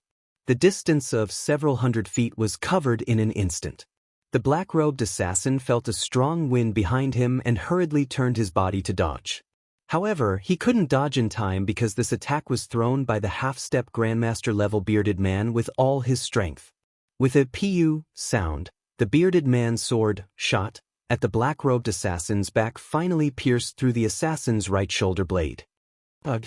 The black-robed assassin let out a muffled groan, sounding extremely pained. How could Li Shaogong and the bearded man let go of such an opportunity to capture the enemy alive? The two of them used their qinggong and approached the heavily injured black-robed assassin. Suddenly, a series of footsteps came from the east side of the street. Then, a group of black-clothed masked warriors rushed towards Li Shaogong. There were about 50 of them. When they got close to Li Shaogong, they all drew their swords. Obviously, they didn't come with good intentions. "Yoko Ono, what do you mean? Could it be that your queen wants me to stay in Neon?" Li Shaogong looked at Yoko Ono, whose head was covered in blood, and asked calmly. Yoko Ono's face was sullen as she hurriedly said, "Your Highness, this is definitely not Her Majesty's intention. Her Majesty is absolutely clear to you and the Tang Empire. Please understand." Li Shaogong's face darkened as he pointed at the group of black-clothed warriors who were only 10 steps away from them. He said angrily, "Then who are they? Neon two-faced people, I will remember this. One day, I will make you suffer the consequences of your own actions." Yoko Ono hurriedly said, "Your Highness, if Her Majesty really had ill intentions towards you, she would have taken action when you were in the palace. Why wait until now? Your Highness, you might not know this, but the Neon Imperial Court is currently not united, so these people might be." In order to clear his name, this fellow didn't hesitate to expose his family's dirty linen. He even dared to say things like, "The Neon Imperial Court is currently not united. Kill." Just as the two of them were talking, the black-clothed warriors from the east had already surrounded them. Without saying anything, they directly drew their swords and slashed. At this time, Li Shaogong didn't have the time to care about the black-clothed assassin's life or death. In the face of more than 50 well-trained and uniformed warriors, even if he tried his best, he wasn't confident of winning. Fortunately, there was still the bearded man beside him. The two of them picked up their weapons and took the initiative to fight. The black-clothed assassin, who was severely injured earlier, couldn't help but heave a sigh of relief when he saw this situation. Then, he prepared to take the opportunity to slip away. Li Shaogong saw this and was anxious, but he didn't have a way to satisfy both sides. In a corner not far away, Su Wei said with a gloomy face, "What a piece of trash. I thought he would be very powerful, but in the end he couldn't even withstand a single blow. In the end, you still have to rely on me to clean up the mess for you. If it weren't for the fact that you still have some use, I would definitely kill you today. And this county king of Tang, you must also die tonight." Bang bang bang. Just as Li Shaogong was in a dilemma and didn't know who to deal with first, a series of footsteps came from the west behind them. Then he saw a group of guards in black walking towards them. "Your Highness, I have been ordered to help you. I hope you won't refuse." The leading guard bowed slightly to Li Shaogong. After listening to the translation, Li Shaogong nodded and thought to himself, "At least I came in time." Then he flew towards the black-clothed assassin from before. "You want to leave so soon? Didn't you want to kill me? I'm right in front of you now. Come on, kill me." Li Shaogong said calmly as he looked at the bloodied assassin in front of him with his hands behind his back. The sword on the black-clothed assassin's shoulder blade had already been pulled out. It was hard to imagine what kind of pain he had to endure when he pulled out the sword. Of course, the black-clothed assassin didn't understand a single punctuation of what Li Shaogong had just said. "The furthest distance in the world, not life and death, but I'm standing right in front of you. You don't know what I'm talking about. Gurgle, gurgle, gurgle, gurgle, gurgle. Kill me if you want, cut me if you want." The black-clothed assassin gritted his teeth and endured the pain as he spoke. "I won't kill you, but I want you to live." Li Shaogong narrowed his eyes. He definitely didn't have a good impression of people who wanted to kill him. However, the black-clothed assassin was different. Li Shaogong still wanted to get some information about the mastermind behind this assassination from him. Su Wei, who was in the corner, saw that the advantage in the field had disappeared in an instant. He couldn't help but curse, "Bastard, these people must have been sent by Big Brother Shan Bei. This damn person is going against me again. I must get rid of him." Chapter 738. Bring these people back to the barracks for me. The battle didn't last for long. Although the overall strength of the 50-plus people that Su Wei sent was slightly higher than the people sent by Big Brother King on the mountain back, the other side had the dragon-bearded guest, a great expert with abnormal strength. Not to mention the 50 experts that Su Wei sent. Even if he sent 100 experts, it would still be useless. As for Li Shaogong's side, he had already cut the tendons of the black-robed assassin and ordered Yoko Ono. He didn't even bring his guards to the palace, so he could only order Yoko Ono. He couldn't order the bearded guest, right? Your Highness, please hand these assassins over to His Majesty. His Majesty will definitely give you a satisfactory explanation." Yoko Ono bowed and said pitifully. Li Shaogong wiped the blood-stained sword, then lightly glanced at Yoko Ono and said, "This matter might even be related to your queen. How can this king hand them over to the palace? If you don't want to die, then do as this king says." "Your Highness." At this moment, a shout came from the corner of the street. Immediately after, the mountain-back's eldest brother rode a horse and rushed over with a group of guards. "Your Highness, His Majesty knew that you were attacked in the city and was deeply shocked. His Majesty sent me to express his apologies and condolences. He also asked me to investigate the culprit at all costs. Your Highness, please hand these assassins over to me. I guarantee with my head that I will definitely find the culprit." The mountain-back Big Brother King jumped off his warhorse and then cupped his fists towards Li Shaogong with a sincere expression. Li Shaogong said expressionlessly, "Impossible. These people's identities are unknown. Furthermore, you and the Wen Nation's queen might be related to them. Before I figure it out, I will definitely not hand these people over." The more than 10,000 soldiers outside the city will also not agree to hand these people over to you. The mountain-back's eldest brother's expression froze. He understood the meaning behind Li Xiaogong's words. It was impossible for him to take these people away today. Otherwise, what awaited the Wu nation would be an all-out war with the Tang Empire. He couldn't bear the responsibility. Your Highness, these assassins definitely have nothing to do with me or His Majesty. You shouldn't suspect us. However, seeing that Li Xiaogong was not moved at all, he said, "How about this, Your Highness, you leave a few alive, and I will interrogate them overnight. As for the rest of the assassins, you can take them away and deal with them as you wish. If we investigate together, it will be faster than if you investigate alone, don't you think so?" Li Xiaogong thought about it. It was indeed inappropriate for the imperial court's fleet to stay in Japan for long, so he nodded and said, "Okay. Then Benwang will believe you once more." A total of 51 assassins came tonight. 28 of them were hacked to death and 15 committed suicide by poison. There are only 8 left. Other than the one under my feet, you can choose any 2 of them. Hurry up. The big brother king glanced at the black-robed assassin at Li Xiaogong's feet. He helplessly cupped his hands and said, "Thank you, Your Highness." A moment later, Li Xiaogong and the bearded man led 6 assassins out of the city, while the mountain-back elder brother led the remaining 2 assassins back to the palace. It looked like the lights of the palace tonight would be lit until tomorrow.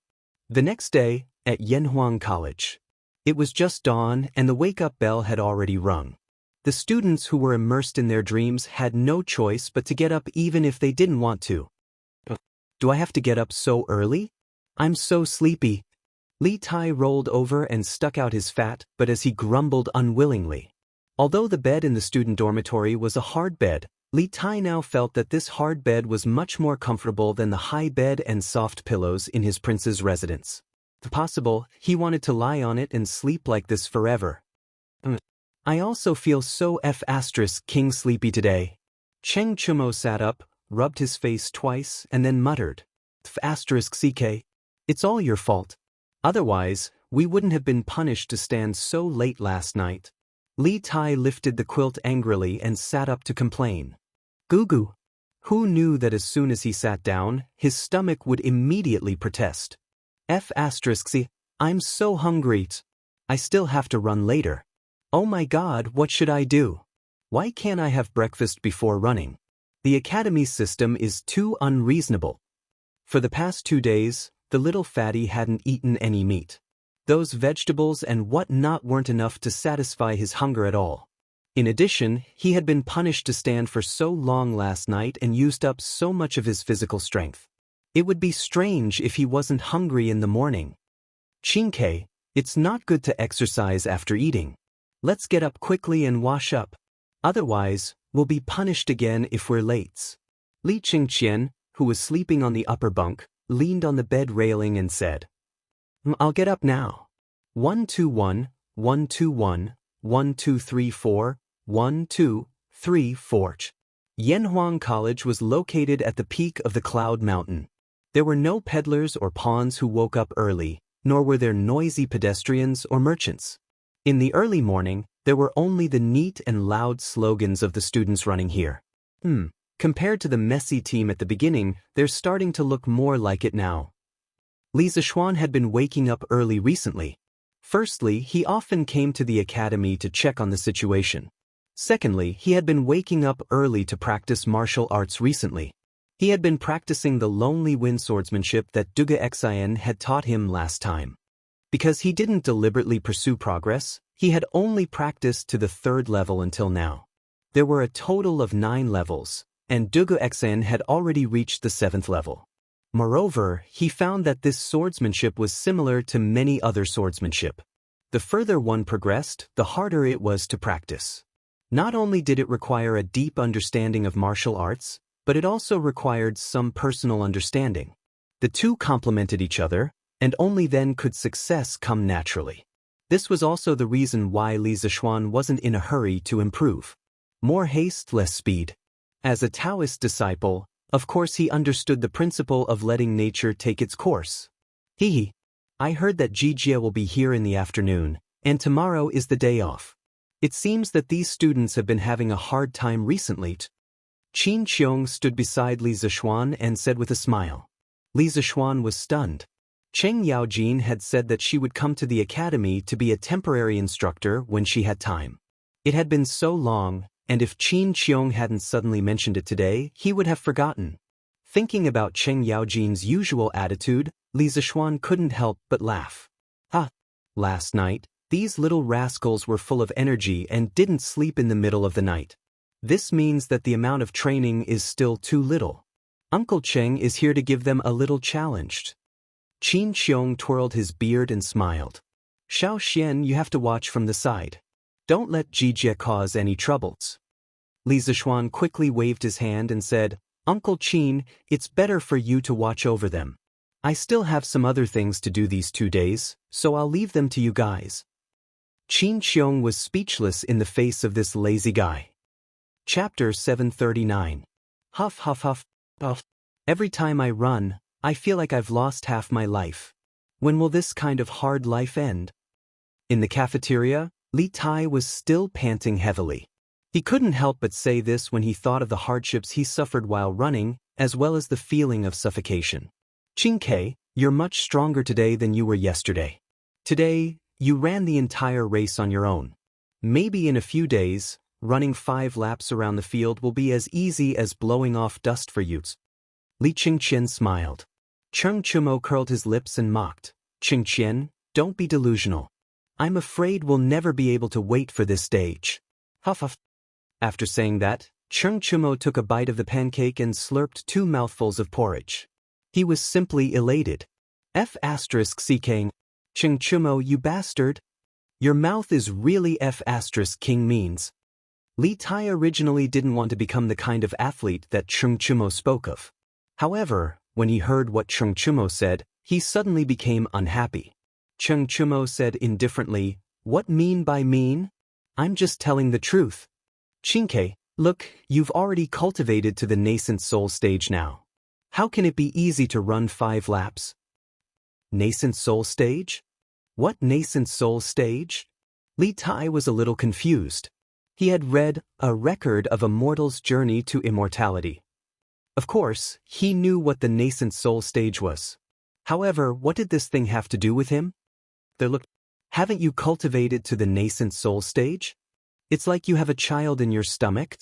Cheng Chumo swallowed the food in his mouth, pointed at Li Tai's bulging belly with his chopsticks, and said seriously. Cough cough, cough cough. When Sun Zifan heard Cheng Chumo's explanation of the nascent soul stage, he immediately spat out the rice in his mouth. After coughing for a while, Sun Zifan didn't notice Li Tai's murderous gaze. So this is only the nascent soul stage. What a joke. It's so funny. Green Sparrow, you're actually so powerful? You've already cultivated to the nascent soul stage, and I've only just reached the foundation establishment stage. Cough cough. I was joking. It has nothing to do with me. It was Cheng Chumo who said it. As Sun Zifan spoke, he felt the surrounding air become colder. He looked up and immediately saw Li Tai's red eyes, so he quickly woke up from his excitement and lowered his head to continue eating. Cheng Chumo, just you wait. Don't let me have anything on you, or I'll kill you. Li Tai glared at Cheng Chumo bitterly, and then turned his grief into appetite and ate heartily. Late in the morning, on the playground of Yanhuang College, the students were still sweating profusely. They were practicing the straight steps and walking in formation. The chanting of slogans came one after another, and correspondingly, the heat on the playground also came in waves. The scorching sun baked not only the ground, but also the students on the ground. The students felt as if they were in a furnace.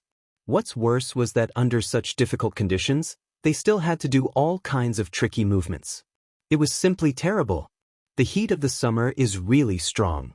It's estimated that it will be hot for a few more days. I have to prepare some ice cubes for the college. Otherwise, many students will get heat strokes. Li Zishuan narrowed his eyes as he watched the students train at the side of the playground. However, this was what he thought in his heart. Everyone knew that mung bean soup was a good summer drink. It was already available in the Tang dynasty, but no one would be so extravagant as to add crushed ice to it. Hey, why aren't you doing your military training? What are you muttering about here? Suddenly, a familiar voice came from behind. Li Zishuan turned around and saw that it was none other than Cheng Yaojin. So it's Uncle Cheng. Why are you here so early? Shouldn't you still be in the morning court? Li Zishuan was surprised. Hee, I old Cheng am here. There isn't anything important in the court today. It's just a bunch of civil officials bickering. This old man asked for leave from His Majesty, saying that I'm not feeling well. His Majesty allowed this old man to come over. Cheng Yaojin explained proudly. Li Zishuan was speechless. He thought to himself that the old man was really mischievous. He actually lied to Li Er about such a small matter. Fortunately, Li Er was an enlightened ruler who treated meritorious officials well. If it was the later dynasty, if old Cheng still dared to play like this, he would definitely be killed by the emperor for the crime of deceiving the emperor. Hey, why don't you go and train? In the past, when you were doing business, you liked to be a hands-off shopkeeper. Now that you've opened the college, do you still want to be a hands-off Yamacho? Cheng Yaojin repeated his previous question. Li Zishuan pouted and said, Who said that I'm not training? Look at those 30-odd people over there. I'm the one training them. Excluding those who were instructors, there were still 34 people in his personal guards who were idle. These people were completely trained by Li Zishuan. Under normal circumstances, their training volume would be 5 times that of the students. If the students ran 5 laps, they would have to run 25 laps. If the students stood in military posture for half an hour, they would have to stand in military posture for more than 2 hours. Cheng Yaojin took a closer look and couldn't help but say, Isn't this just running? Why are you training them to run? Are you expecting them to be deserters in the futures? It was originally a joke that Cheng Yaojin thought of, but he didn't expect Li Zishuan to be so serious. Uncle Cheng, there are many times that you can only make a comeback if you're alive. There's nothing wrong with letting them run faster than others. Besides, who said that we only run when we're running for our lives? When we're chasing the enemy, we'll naturally be able to catch up if we're faster than the enemy. Hey, you're full of nonsense. If Her Majesty hears about this, she'll give you a good beatings. Anyway, I, old Cheng, will never let my subordinates be deserters. Cheng Yaojin waved his hand and teased. Then he looked at the students who were training under the scorching sun and said, Second brother Qin must be tired these 2 days. Let him go home and rest. Next, I'll take over the military training of the students in the academy. Li Zishuan nodded and said, Okay, you should let Uncle Qin rest for 2 days. Then I'll leave the military training of the academy to Uncle Cheng for the next 2 days. No problem, you brat, you can rest assured. With me helping you train them, I'll definitely help you train a group of obedient students. Cheng Yaojin agreed readily, as if he was afraid that Li Zishuan wouldn't let him be the instructor if he was late. After hanging out with Cheng Chumo for a long time, Li Zishuan obviously knew what kind of character the father and son of the Cheng family were. He knew clearly in his heart, but in order to cooperate with old Cheng, he said, Well, since that's the case, I'll gather everyone and announce that Uncle Cheng will be the temporary chief instructor. Chapter 740. Li Zishuan wanted to increase the amount of training for the students last night, but Cheng Yaojin came today. He had to admit that this old man came at the right time. After calling the students to gather under the rostrum, Li Zishuan announced that Cheng Yaojin would be the temporary chief instructor of the college. His authority was the same as Qin Qiong's, but Cheng Yaojin was only a part-time instructor. He would only be there when he was free, while Qin Qiong was there every day. Nearly a third of the students in Yanhuang College came from Chang or the farms around Chang. They had heard of Cheng Yaojin, the devil incarnate. Therefore, when Li Zishuan announced the appointment, there was a wave of cries. Clearly, many students knew that their days of hardship were coming. When Cheng Yaojin saw this, he revealed a proud smile on his face, which made him look particularly scary. Okay, each class can rest for 15 minutes. All instructors, go to the college's conference room for a meeting. I will assign training tasks to each class. There was no such thing as an inauguration speech for Cheng Yaojin. The old man folded his hands behind his back, smiled, and instructed the students to disperse. Damn it. Chung Chumo, you King screwed me over last night, and today you called your father over to screw me over. Are you done? On the field, Li Tai stood on top of Chung Chumo's head and said angrily. Chung Chumo was now lying on the grass. Chinke, you're wrong. I didn't want my father to come, but he wanted to come himself. What can I do? Speaking of this, Chung Chumo was still depressed. He knew better than anyone else about his father's temperament. Once old Cheng arrived, little Cheng would be done for. This was because his father had personally said that he would take advantage of the military training period to raise his martial arts realm to the Qi transformation stage. The Qi transformation realm. It was not that Chung Chumo had never thought about it, but he thought that he would be satisfied if he could reach the Qi transformation realm by the age of 30. Now it seemed that he would be the most miserable one in the academy in the following days. Who are you trying to fool? With your father here, your life will definitely be better, but the rest of us will be miserable. Li Tai, who did not know the inside story, curled his lips and sat down beside Ching Chumo. Although Qin Qiong was strict, he was very methodical in his actions. However, Qing Yaojin was different. To put it nicely, this old man had a big heart, was strict with his troops, and was not afraid of anything. To put it bluntly, this old man was heartless and had no sense of severity. When he trained people, it was as if he was playing with their lives. Cough cough, of course, he was playing with the lives of others. Chinke, you'll know when the time comes. Chung Chumo was too lazy to explain. He felt like he had nothing left to live for. Little Xian, can you help me prepare a batch of 6 feet tall wooden barrels? Cheng Yaojin asked on the way to the conference room. Li Zishuan looked at him strangely and asked curiously, 6 feet tall? Uncle Cheng, what do you need such a big wooden barrel for? 6 feet was close to 2 meters. Li Zishuan could not figure out what this old man was up to. Cheng Yaojin laughed and said softly, of course, it's for the students who don't listen to me. If anyone doesn't listen to me, I won't beat them with the military rod or make them run. I'll just put them in the barrel and close the lid for 3 days. I'll leave 2 small holes for them to breathe. I'll get someone to deliver food to them. Li Zishuan did not expect Qing Yaojin to be so playful. He could not help but ask, Isn't this just a small black room? Qing Yang smacked his lips and thought for a while before saying, Small black room? That's a good name. Whoever doesn't listen to me in the future will be locked in a small black room. Otherwise, if I beat them with the military rod, these soft and tender students will definitely not be able to take it. You really have a lot of ideas. These students will have to thank you properly in the future. Li Zishuan was speechless. He thought to himself, you were the one who came up with this idea. Why are you putting the blame on me? Alright, I'll send someone to get the craftsman in the workshop to make a batch of large wooden barrels. Although old Cheng's idea was a little harmful, it was still a good idea. After all, the military rod was not suitable for the academy. However, where did old Cheng get such a rotten idea?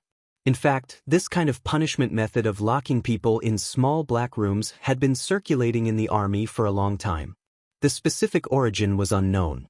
During the period of Emperor Gaozong of the Tang dynasty, Wu Mainyang introduced this method into the palace to deal with disobedient women in the palace. At that time, Li Ji's original empress, Empress Wang, had suffered such a punishment. Oh, by the way, Xiao Xian, I have another idea. Listen to it. Cheng Yaojin seemed to have suddenly thought of something and hurriedly shouted. Li Zishuan's heart skipped a beat. He had another idea? This old demon was eating people. He really began to mourn for these students in his heart. Uncle Cheng, please speak first. Ahem. This is just a preliminary idea of mine. Xiao Xian, you're smart. Help me perfect it. Cheng Yaojin coughed dryly and began to introduce his detailed plan. I want to select the students in the academy who have a foundation in martial arts. In addition to the usual military training with the other students, they also need to undergo additional weapons training. After all, they have a good foundation. Li Zishuan's eyebrows twitched and he asked, weapons training? If they get hurt, it won't be a small matter. He did not object to Qing Yaojin training the students who knew martial arts alone, But if they fought with real weapons, it was still very easy to get hurt. After all, weapons had no eyes. Chen Yaojin waved his hand indifferently and said, "What's a small injury to a martial artist? Xiao Xian, don't think too highly of these students. It's not good for them." Hearing old Cheng's words, Li Zishuan came to a realization. This was ancient times. In this era, students were usually willing to endure any hardship in order to learn knowledge and skills. They were not like the students in the modern era. If the teacher said a few harsh words, the children's parents would come to the school and fight the teacher to the death. Indeed, students should not be too delicate. Thinking of this, Li Zishuan nodded and said, "Yes. That's good. I agree with your plan. But in terms of weapons, I'll have to rely on Uncle Cheng to think of a way." Chen Yaojin laughed and said, "Hef, this is a small matter. Zhuo Wei happens to have a batch of weapons that can't be cut and are about to be eliminated. I'll send someone to get some later. I'm looking for you because I have another problem. I'd like you to help me perfect it." "Please speak." The old demon wanted to eat people. Li Zishuan thought for a while and decided to cooperate. Chapter 741. I'm thinking about how to pick out the students with Kung Fu background. If they know that I am going to give extra training to the students with Kung Fu background, they will definitely hide their Kung Fu. Cheng Yaojin's logic was quite clear. He had actually thought of this. This old man is really meticulous. About this? Li Zishuan rolled his eyes and an idea came to his mind. He whispered, "Uncle Cheng, I have an idea." Cheng Yaojin's eyes lit up and said, "Oh? What is it? Hurry up and tell this old man about it." "It's like this, Uncle Cheng, in a while." 15 minutes later, all the instructors came out of the meeting room and returned to the field. All the students received a strange order almost at the same time. In order to teach students according to their aptitude, the Academy has decided to select students with Kung Fu background and give them special treatment. They will be able to eat meat for every meal. Now, students with Kung Fu background can take the initiative to register and enjoy the special treatment after passing the assessment. When the students of each class heard this order, they all burst into an uproar. What? Those with Kung Fu background can eat meat for every meal? This is not fair. This is not fair. We are going to look for the Yamacho. Yes. This is not fair. Why can those with Kung Fu have meat for every meal while we can only eat vegetables? Among the students of the Academy, only a small number of them knew Kung Fu. After all, they were scholars and there were not many people like Li Zishuan who knew both Kung Fu and Kung Fu at the same time. This is an order from the Yamacho. Those who are not convinced can go to the Yamacho's office after school. Now listen to me obediently. With Li Zishuan supporting them from behind, the instructors were very confident. They all shouted at the students in their classes. As for Class 1, it was even simpler and more violent. What? Who is not convinced? Come out if you are not convinced. I will reason with you. Cheng Yaojin put his hands behind his back and smiled maliciously. The students in Class 1 shrunk their necks. Only idiots would be willing to stand out and fight with Cheng Yaojin. Good. Since no one had any objections, then from now on, those who had a foundation in Kung Fu should take the initiative to step forward and accept the award. I'm just testing you. If you pass, you'll be able to eat meat for every meal every day. Seeing that no one objected, Cheng Yaojin said, "Chief Instructor, do you think I can do it?" Hearing that he could have meat for every meal, Sun Zifan immediately became excited. He had been eating vegetables for the past 2 days. Sun Zifan felt that even his feces had turned green. He wanted to eat meat. "You are Sun Fujia's son, right? You stinking brat, you already know how to visit brothels at the age of 6. Do you think this old man doesn't know martial arts? If there's another person like him, I'll have to punish him for lying about military intelligence." Cheng Yaojin narrowed his eyes and glared at Sun Zifan. Sun Zifan, so you started visiting brothels when you were 6. Amazing, amazing. I'm ashamed of my inferiority. Cheng Yaojin's words caused the students to burst into laughter. Sun Zifan's face turned red and he did not dare to speak anymore. How is it? What I said just now was right, right? Chon Yo, your good days are here. Isn't this rule specially prepared for you? It's a pity that we can only eat vegetables for every meal. Li Tai nudged Cheng Chumo with his elbow and said angrily. Cheng Chumo rolled his eyes and said, "What?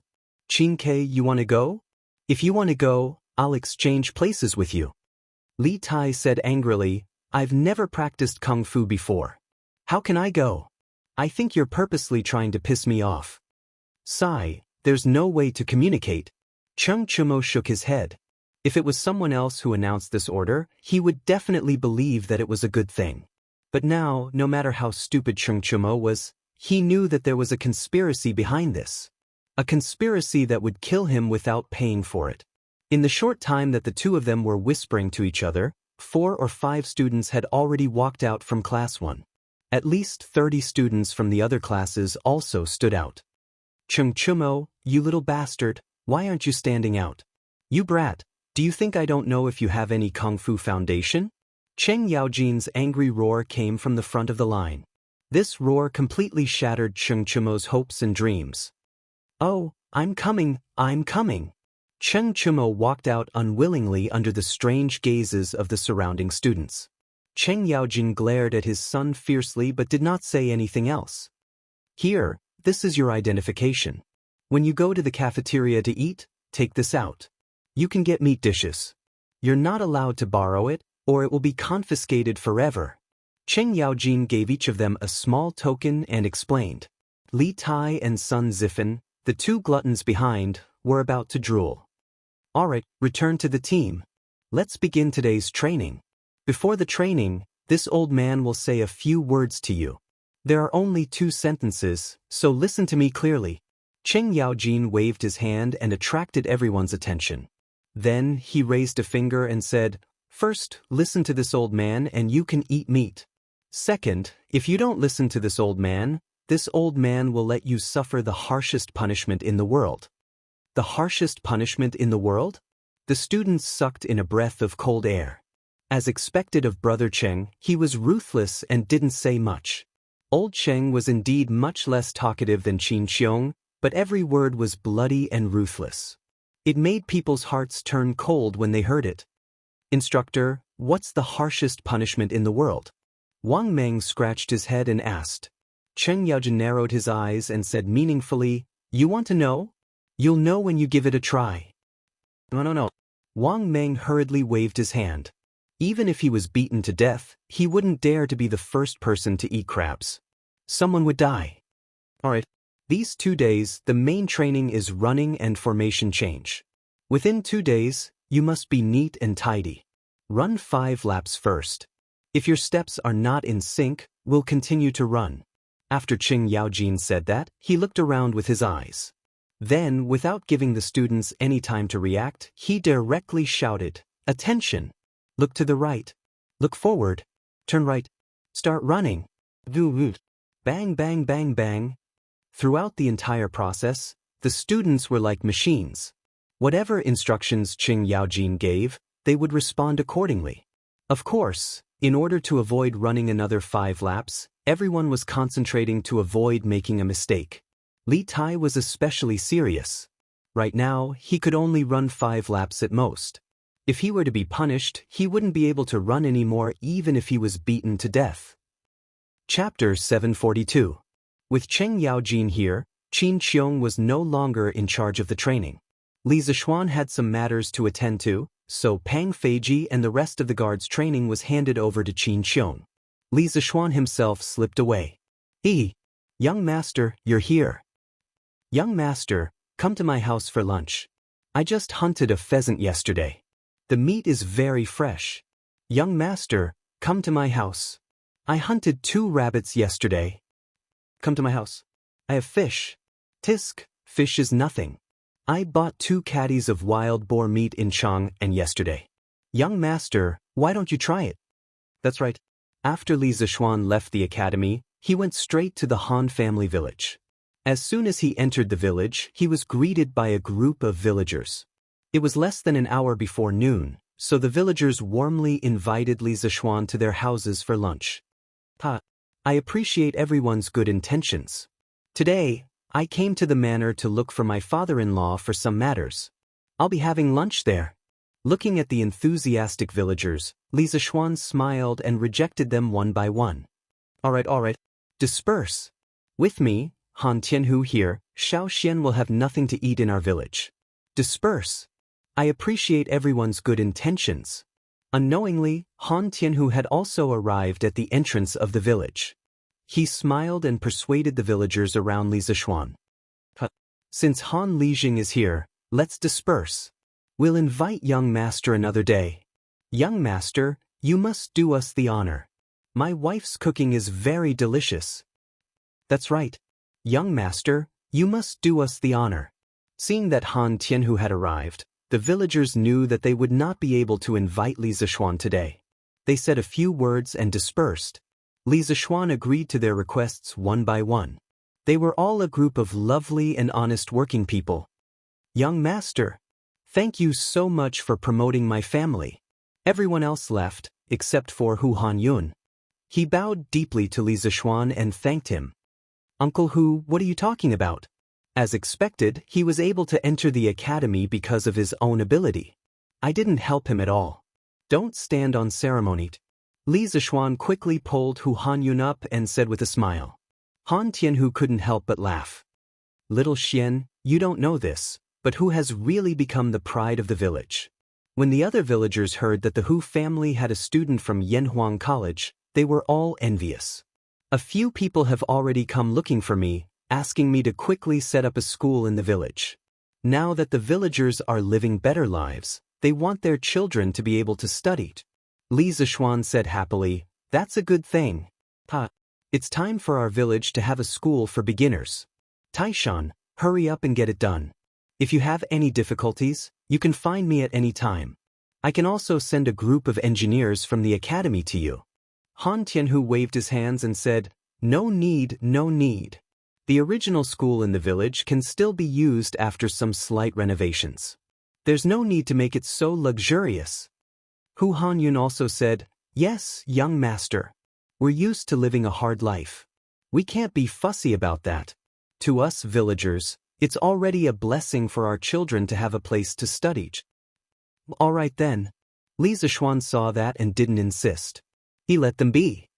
Hanyun, do you want to have a drink with little Xian in the afternoon? After talking about the school in the village, Han Li looked at Hu Hanyun and invited him. Hey, how can I do that? Hu Hanyun was quite tempted, but he refused. What's there to be embarrassed about? Let's go. The sun is really hot. Han Tianhu said casually. Now that his son and daughter were no longer by his side, he was usually the only one at home. He was a proper lonely old man. It was rare for Li Zishuan to visit him, so he was happy from the bottom of his heart to be able to gather a table for a feast. Hu Hanyun could see that Han Tianhu was sincerely inviting him and wasn't just being polite.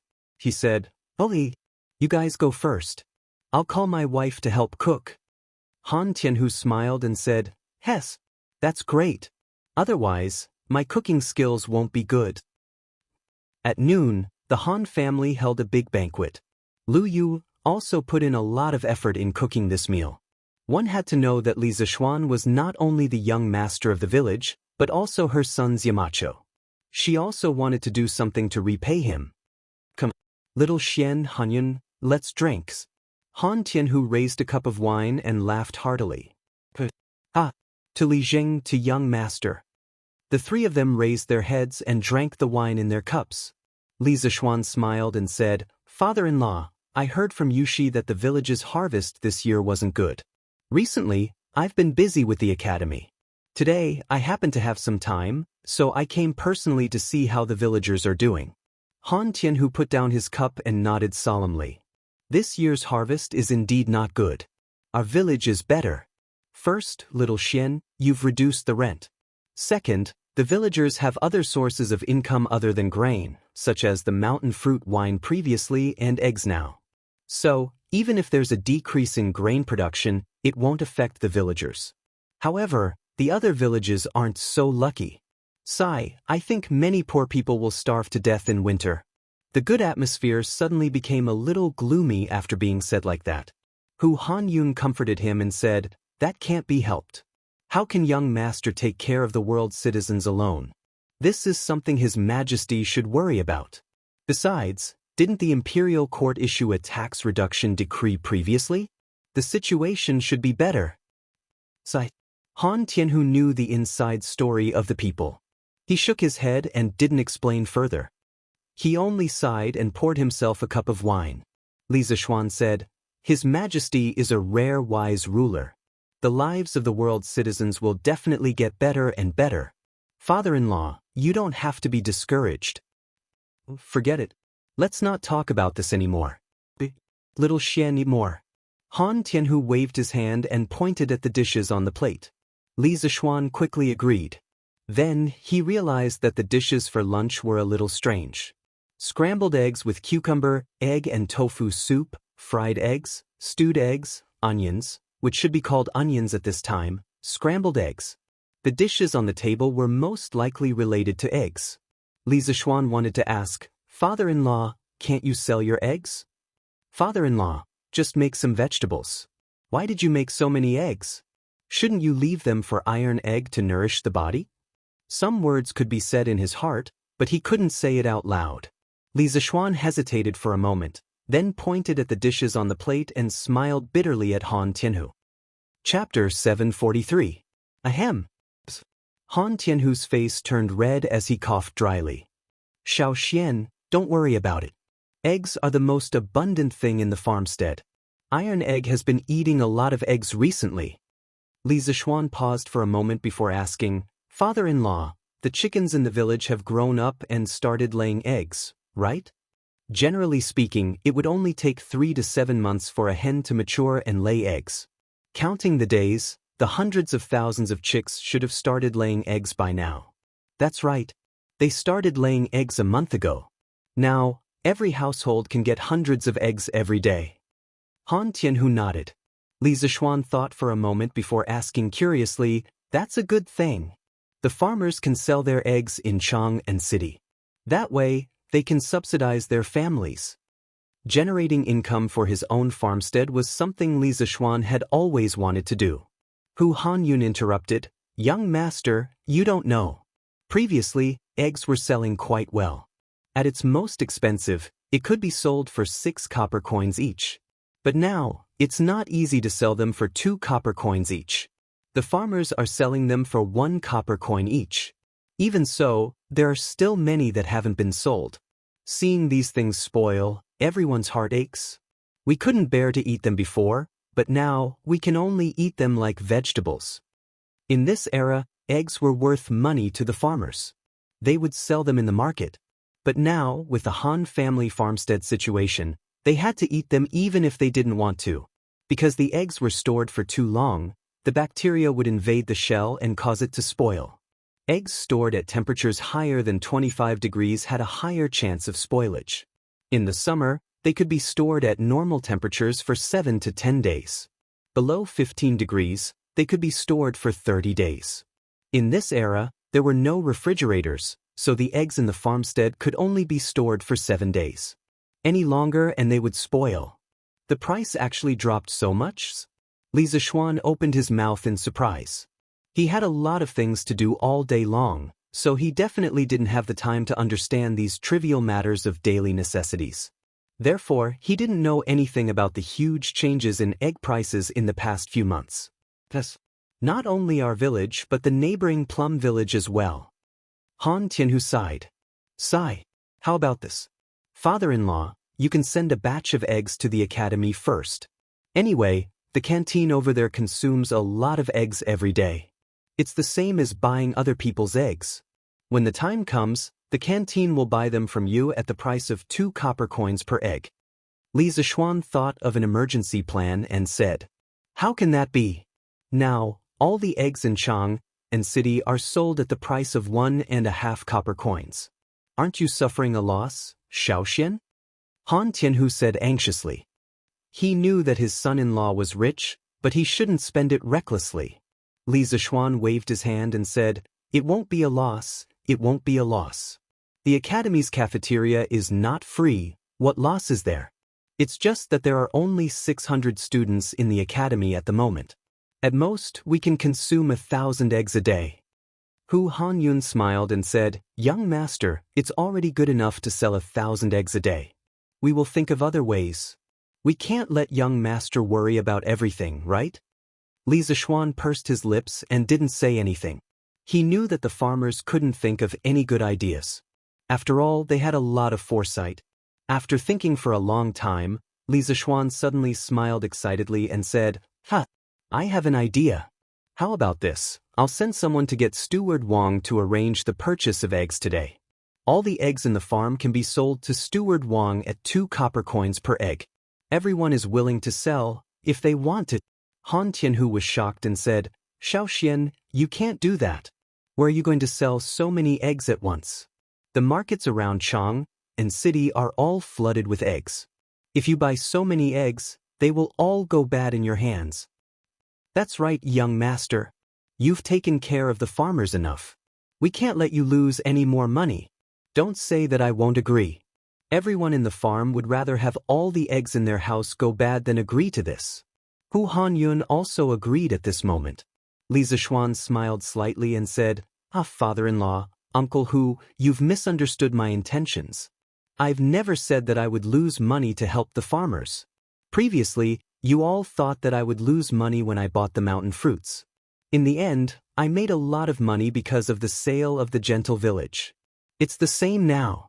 Since I dared to buy so many eggs, I definitely have a better way to preserve them. When the time comes, I will definitely only make money and not lose money."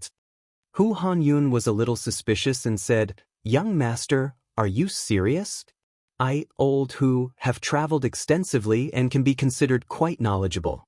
How come I've never heard of such a magical method?" Li Zishuan smiled slightly and said, "Just because you haven't heard of it doesn't mean that it doesn't exist. Uncle Hu, don't worry. You also know that I never do things that I'm not sure of. When the time comes and I make a lot of money from these eggs, the villagers won't say that I, Li Zishuan, purposely lowered the price of the eggs to make money." Hu Hanyun glared and said loudly, "Let's see who dares. The chickens in our farmstead were all given to us by young master for free. These eggs were originally considered extra wealth. We should be thankful to be able to sell them for money. Young master, earning money through eggs is also your own ability. If you don't buy them, we won't be able to sell our eggs and won't be able to make a single copper coin. When the time comes, if anyone is not grateful and is jealous, I, old Hu, will be the first to fight them to the death and see if their hearts are black." Han Tianhu also stroked his beard and said, "Old Hu is right. Little Xian, if you really have a way to preserve the eggs, that's also your own ability. If you rely on your own ability to earn money, no one can say anything. Moreover, we definitely don't have such a heartless and unscrupulous person in our farm who can't differentiate between right and wrong." Actually, Li Zishuan mentioned this mainly because he had seen too many similar news in his previous life. For example, someone helped the village find a good market for their farm products. The price was also higher than the price of the nearby farmer's market. Then, this person made a lot of money and built a big house in the village. In the end, many villagers said that this person was not kind and that he purposely lowered the price when he bought the farm products to make money. These people had completely forgotten that their own village gained extra income because of this person. And that's fine. The Heavenly King's housekeeper will come tomorrow. Father-in-law, inform the people in our farm and the people in the neighboring Plum village in advance." Hearing old Hu's words, Li Zishuan also felt that he was overthinking. After all, the farmers in this era were still very simple and honest. "But in the afternoon, I'll go door to door and tell them to prepare the eggs tomorrows. Come, let's drink and eat, the dishes are getting cold." Chapter 744. After lunch, Li Zishuan chatted with his father-in-law under the shade of a tree in the courtyard for a while before leaving. There were still things waiting for him at the academy. He had recently discovered a strange thing. As a shut-in, he could no longer stay at home. If there was nothing going on, he would not be able to stay at home for long periods of time. This problem had troubled him for a while, but he could not figure it out no matter how hard he tried. He blamed it on the fact that there were no electronic products in this era, causing him to be unable to stay at home. electronics and chemical engineering were the most important things for the academy in the future. His ultimate goal was to establish the basic science of Tang Dynasty. Li Zishuan would be satisfied if he could play games on the little tyrant learning machine while he was still alive. As a successful transmigrator, Li Zishuan had money and power in this world. It might seem comfortable, but from a certain point of view, he could not even be compared to an ordinary person in the modern world. He did not even have a phone to play with. He could only blame himself for not bringing a phone with him when he transmigrated here. Hey, there's a huge grasshopper here. Ha, you guys are finished. Such a huge grasshoppers? I don't want to compete with you anymore. I'm going back to the chicken farm to pick up eggs. When he reached the entrance of the village, Li Zishuan saw Niu and Niu playing with a group of children from the same village in the fields. From what they were talking about, it seemed like they were fighting grasshoppers. He smiled and walked over. The lifespan of a grasshopper was around 2 to 3 months. They could be divided into summer grasshoppers and autumn grasshoppers. The eggs of grasshoppers that survived the winter hatched into nymphs in April and May. They were called summer grasshoppers. The next generation of summer grasshoppers was called autumn grasshoppers. When autumn grasshoppers laid eggs, they were called winter grasshoppers. It was already the end of September. This group of naughty children must be playing with autumn grasshoppers. Niu, Niu, what are you guys doing? The few children were stunned. They quickly greeted Li Zishuan respectfully. Greetings, young master. Then, Niu said in a muffled voice, Young master, we were competing to see who could catch the biggest grasshopper. In the end, De Zhuang was shameless. Only now did Li Zishuan notice that there was a thick bamboo tube hanging from Niu's waist. He could faintly hear a dong dong dong sound coming from inside. Brat, why did you catch such a big basket of grasshoppers? Even if it was a competition with De Zhuang, there was no need to catch so many. It's such a hot day, aren't you afraid that something bad will happen to you? Hee hee. Scratching his head, Niu awkwardly laughed. Young master, we're not afraid of the heat. This grasshopper is for the chickens in my chicken farm to eat. My mother said that when a chicken is full, it can lay more eggs. If it lays more eggs, we can sell them for money. If we sell them for money, we can have new clothes to wear during the new year. Li Zishuan couldn't help but laugh when he saw Niu thinking hard while counting his fingers. Niu, why don't you let your chickens out of the chicken farm to eat the grasshoppers? Li Zishuan was too tall, so Niu could only raise his head and answer, Young master, that won't do. If we let the chickens out, after they finish eating the grasshopper, they'll definitely go to the vegetable farm. Looks like there aren't many grasshoppers this year. Li Zishuan understood this information from Niu's words. Grasshopper, eggs, there's something in here. Li Zishuan suddenly had an idea. He patted Niu's shoulder and said, Niu, don't let the chickens eat the grasshopper in the future. Tell the other children in the farmstead that if they catch grasshopper, they can send it to the Yanhuang College cafeteria. 1 caddy of grasshopper can be exchanged for 3 copper coins. Young master, you're telling the truth? Niu widened his eyes in disbelief. 3 copper coins for 1 caddy of grasshopper. To these children who had nothing to do all day, this was a way to make a fortune. As for the chickens in the chicken farm, even if they didn't eat the grasshopper, they would still lay eggs if they ate other insects, right? This was equivalent to earning twice the amount of money. No wonder Niu wasn't excited. The other children all looked at Li Zishuan expectantly, hoping to hear a definite answer from him. Of course it's true. If you don't believe me, you can send some grasshopper to the college cafeteria today. When the time comes, we'll definitely exchange money with grasshoppers. Li Zishuan said with a smile. That's right, he wanted to introduce grasshopper eating in the college in advance so that when the grasshopper plague came next year, there would be people who could fight side by side with him. Moreover, the grasshopper was rich in protein, which was also very beneficial to the human body. As for how to make the students willing to eat the grasshopper, he already had a plan in mind. Well, thank you, young masters. The group of children cheered and immediately scattered. It seemed like they went back to call their friends to get tools to catch the grasshopper. Hey, Niu, come here. Li Zishuan quickly pressed on Denyo's shoulder to prevent him from moving. Young masters? Denyo was confused. He didn't know why Li Zishuan called him. Here, I'll give you 5 copper coins.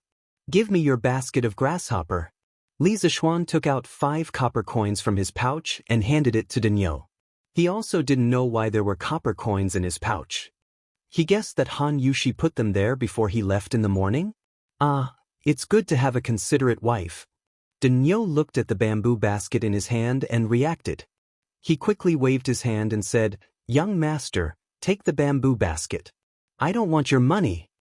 After saying that, he ran away like a wisp of smoke. Hey, this kid's. Li Zishuan shook his head, then took the basket of grasshopper and walked towards Yanhuang College. "Who come here?" In the kitchen of Yanhuang College's cafeteria, Li Zishuan put his hands behind his back and shouted at a fat guy who was instructing people to wash vegetables. This person was the brother of Wang Eru, the head chef of Zuaishin Restaurant. He was also the current head chef of Yanhuang College's cafeteria, Wang Dao. In terms of talent in cooking, Wang Dao was not as good as Wang Eru, but they weren't too far apart. Li Zishuan saw that this person was honest and sincere, so he called him over. "Yamacho, why are you here?" Hearing Li Zishuan's voice, Wang Dao wiped his sweat and hurried over. "Who, are you busy now? I have something for you." Li Zishuan nodded and asked softly. I'm not busy. Yamacho, if you have anything, just tell me." There were still more than 2 hours before the students' dinner time, so he wasn't very busy now. "Okay, come with me. I'll teach you how to cook a dish." Li Zishuan squeezed the bamboo basket in his sleeve and said to Wang Dao. After saying that, he took the lead and walked towards a small cubicle on the side. A dish? Did Yamacho invent a new dish? Wang Dao, who was behind him, thought to himself. Chapter 745. Go boil these locusts with boiling water. Once they're dead, wash them clean and soak them in the water. Sprinkle some salt and marinate them. Li Zishuan passed the bamboo tube to Wang Dao and instructed him as he came to the small kitchen. Grasshoppers? Yamacho, the new dish you're talking about is for me to cook grasshoppers? Wang Dao was about to reach for the bamboo tube when he suddenly realized something. He shuddered and said with a face full of fear. Li Zishuan rolled his eyes and said with annoyance, "That's right. This dish is deep-fried grasshoppers? What's wrong? You're making a fuss over nothing." Wang Dao was tongue-tied. He swallowed and mumbled, Yamacho, you can't eat grasshoppers. You'll offend the locust god." In ancient times, due to the lack of knowledge about locusts, the probability of a locust plague was even higher. When faced with locusts that filled the sky, people said that they were formed from fish eggs. When they entered the water, they would turn into fish and shrimp. Furthermore, when the locusts covered the sky, due to fear, people called them the locust god. When a locust plague happened, the locusts would cause serious damage. Wherever they went, the trees, crops, and even the grass would be eaten clean. The farmers would not be able to harvest anything. This caused many poor people to lose their homes. They would starve to death on the streets and their corpses would be exposed in the wilderness. Even so, the people only knew how to worship the locusts. They did not dare to hunt the locusts. They allowed the locusts to eat the crops because they were afraid of the locust god's revenge. When he heard that Li Zishuan wanted to deep-fry locusts, Wang Dao did not dare to accept Li Zishuan's order, not to mention whether these things could be eaten as a dish or not. Based on the people's reverence for the locust god, Wang Dao did not dare to accept Li Zishuan's order. Locust god? Li Zishuan did not understand what a locust god was at first, but after some thought, he understood. He was angry and wanted to laugh at the same time. In his previous life, he heard about the story of Yao Chong, the wise prime minister, destroying the locust god. At the time, he was still grumbling about how could the ancient people be so stupid to treat locusts as gods? But now that he saw it with his own eyes, he had to believe it. What kind of bullshit locust god is this? This is just a little grasshopper that will die if you step on it. Li Zishuan casually took out a grasshopper from the bamboo tube. With a pa-dee sound, the green grasshopper was immediately flattened, and yellow liquid flowed out of its body. Did you see that? If this thing was the locust god, how could it have been stomped to death by me? Have you ever seen such a weak god? Li Zishuan pointed at the crushed locusts on the ground and shouted. Wang Dahu was dumbfounded. He knew that many children liked to catch locusts for fun. Even if they died, no one would care. After all, they were children. The gods probably wouldn't blame them, but Li Zishuan wasn't a child. Seeing that Wang Dahu was still in a daze, Li Zishuan said earnestly, Duh, although you are not a student of Yanhuang College, you are considered half a student of Yanhuang College. As a student of Yanhuang College, you must understand that there is no god in this world. These locusts are a disaster to the crops. How can they be called gods? This is ridiculous. These things are only fit to be boiled in oil. Do you understand? Wang Dahu was stunned for a long time before he nodded and said, I understand. Very good.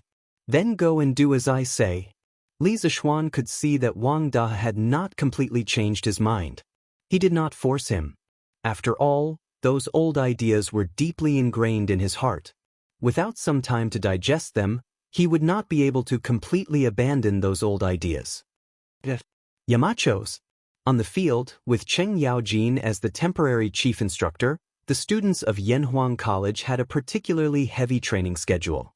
The students felt that today was several times more tiring than the first day of military training. Run. 121, 121, 123 1234.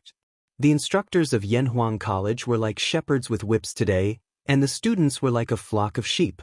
Under the shepherd's whips, they had no choice but to run with all their might, even though they did not know when this kind of running would end. Clang, clang, clang, clang, clang. When people were in pain, time would pass very slowly. However, no matter how slow it passed, the time that should pass would always pass. Just when everyone felt that a year had passed, the sound of the drums and gongs finally rang for the end of Yanhuang College. All the students could not help but heave a sigh of relief. They felt that if they were to train for a while longer, their entire lives would be gone. Beep beep. Gather. Cheng Yaojin whistled and roared with his strength in the Grandmaster realm. Speaking of which, this bamboo whistle was almost broken by him this afternoon. It had to be said that old Cheng's lung capacity was really big. After blowing the bamboo whistle for an entire afternoon, the students of Class 1 still felt that their eardrums were buzzing. In a dozen breaths of time, all 16 classes of Yanhuang College had gathered. This speed definitely would not have happened a few days ago. Okay, for most of the students, today's training is over, but as soon as Cheng Yaojin said this, many students realized that something was wrong. What did he mean by most of the students?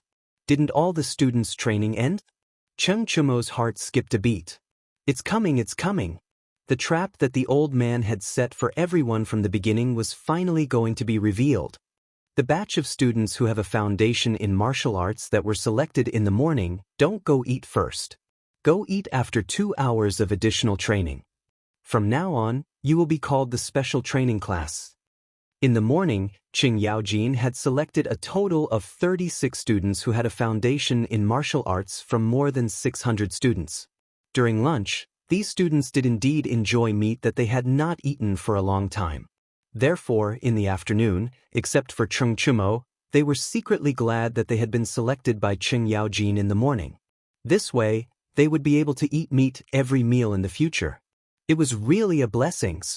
But now, after Cheng Yaojin's words, they finally understood why there was a saying that there was no free lunch in the world. Tricks, it was all AF * King tricks. The Academy's tricks are deep. We are going back to Chang'an City. There's actually additional training? What? In the morning, High Duke Lu did not mention anything about additional training. Some students could not help but talk about it below. Ugly ox, it seems that I have really wronged you. It turns out that High Duke Lu is not targeting me. The happiest person was none other than Li Tai. When the little fatty saw Cheng Chumo and Li Ku's bowls filled with meat in the afternoon, he was filled with envy, jealousy, and hatred. But now, our Prince of Wei expressed that if he wanted to eat vegetables, then so be it. At least it was better than having to train for 2 hours. Chapter 746. Raise your hand. You can't hold the MO's sword like that. Use more strength. You're so soft. Can you chop someone to death? Think about it. What you see in front of you isn't a wooden stake, but the wolf cavalry of the north. If you don't chop them to death, they'll kill you. Look at how weak and listless you are right now. You're just like a motherf asterisk King Softy. You're a disgrace to our Tang Empire on the battlefield. On the sports field of Yanhuang College, most of the students had gone to eat. Only the 36 students of the special training class and Cheng Yaojin, the initiator of the special training, remained. You'll practice chopping for the next 2 days. When you can chop the wooden stake in front of you in one stroke, you can end the first phase of the special training in advance. Chop for 2 hours every day. You'll have to chop at least 500 times. Cheng Yaojin instructed the students while instructing them on how to hold the sword. Cheng Chumo and Yuchi Baolin looked at the thick wooden stake and the chipped and rusty MO sword in their hands. They couldn't help but gulp. They suddenly felt that their future was bleak. What's wrong? Do you think that the task this old man assigned to you can't be done by ordinary people? Then watch carefully. Cheng Yaojin knew what the students were thinking when he saw the look in their eyes. Thus, he stepped forward and took the MO sword from Cheng Chumo's hand. He twirled the MO sword with one hand, and then the MO sword slashed at the thick wooden stake with lightning speed. Bam! Under the stunned gazes of the students, the rusty MO sword in Cheng Yaojin's hand was like a peerless divine weapon that could cut through iron like mud. It easily cut through the wooden stake from the middle. With a pung sound, the wooden stake that was cut off fell to the ground. The students could clearly see that the surface was as smooth as a mirror. This time, they were completely silent. They stole admiring gazes at Cheng Yaojin.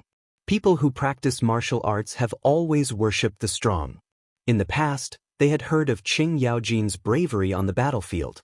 Today, they knew that Cheng Yaojin's martial arts were equally shocking. Cheng Chumo chuckled proudly because his father had shown his face in front of his classmates.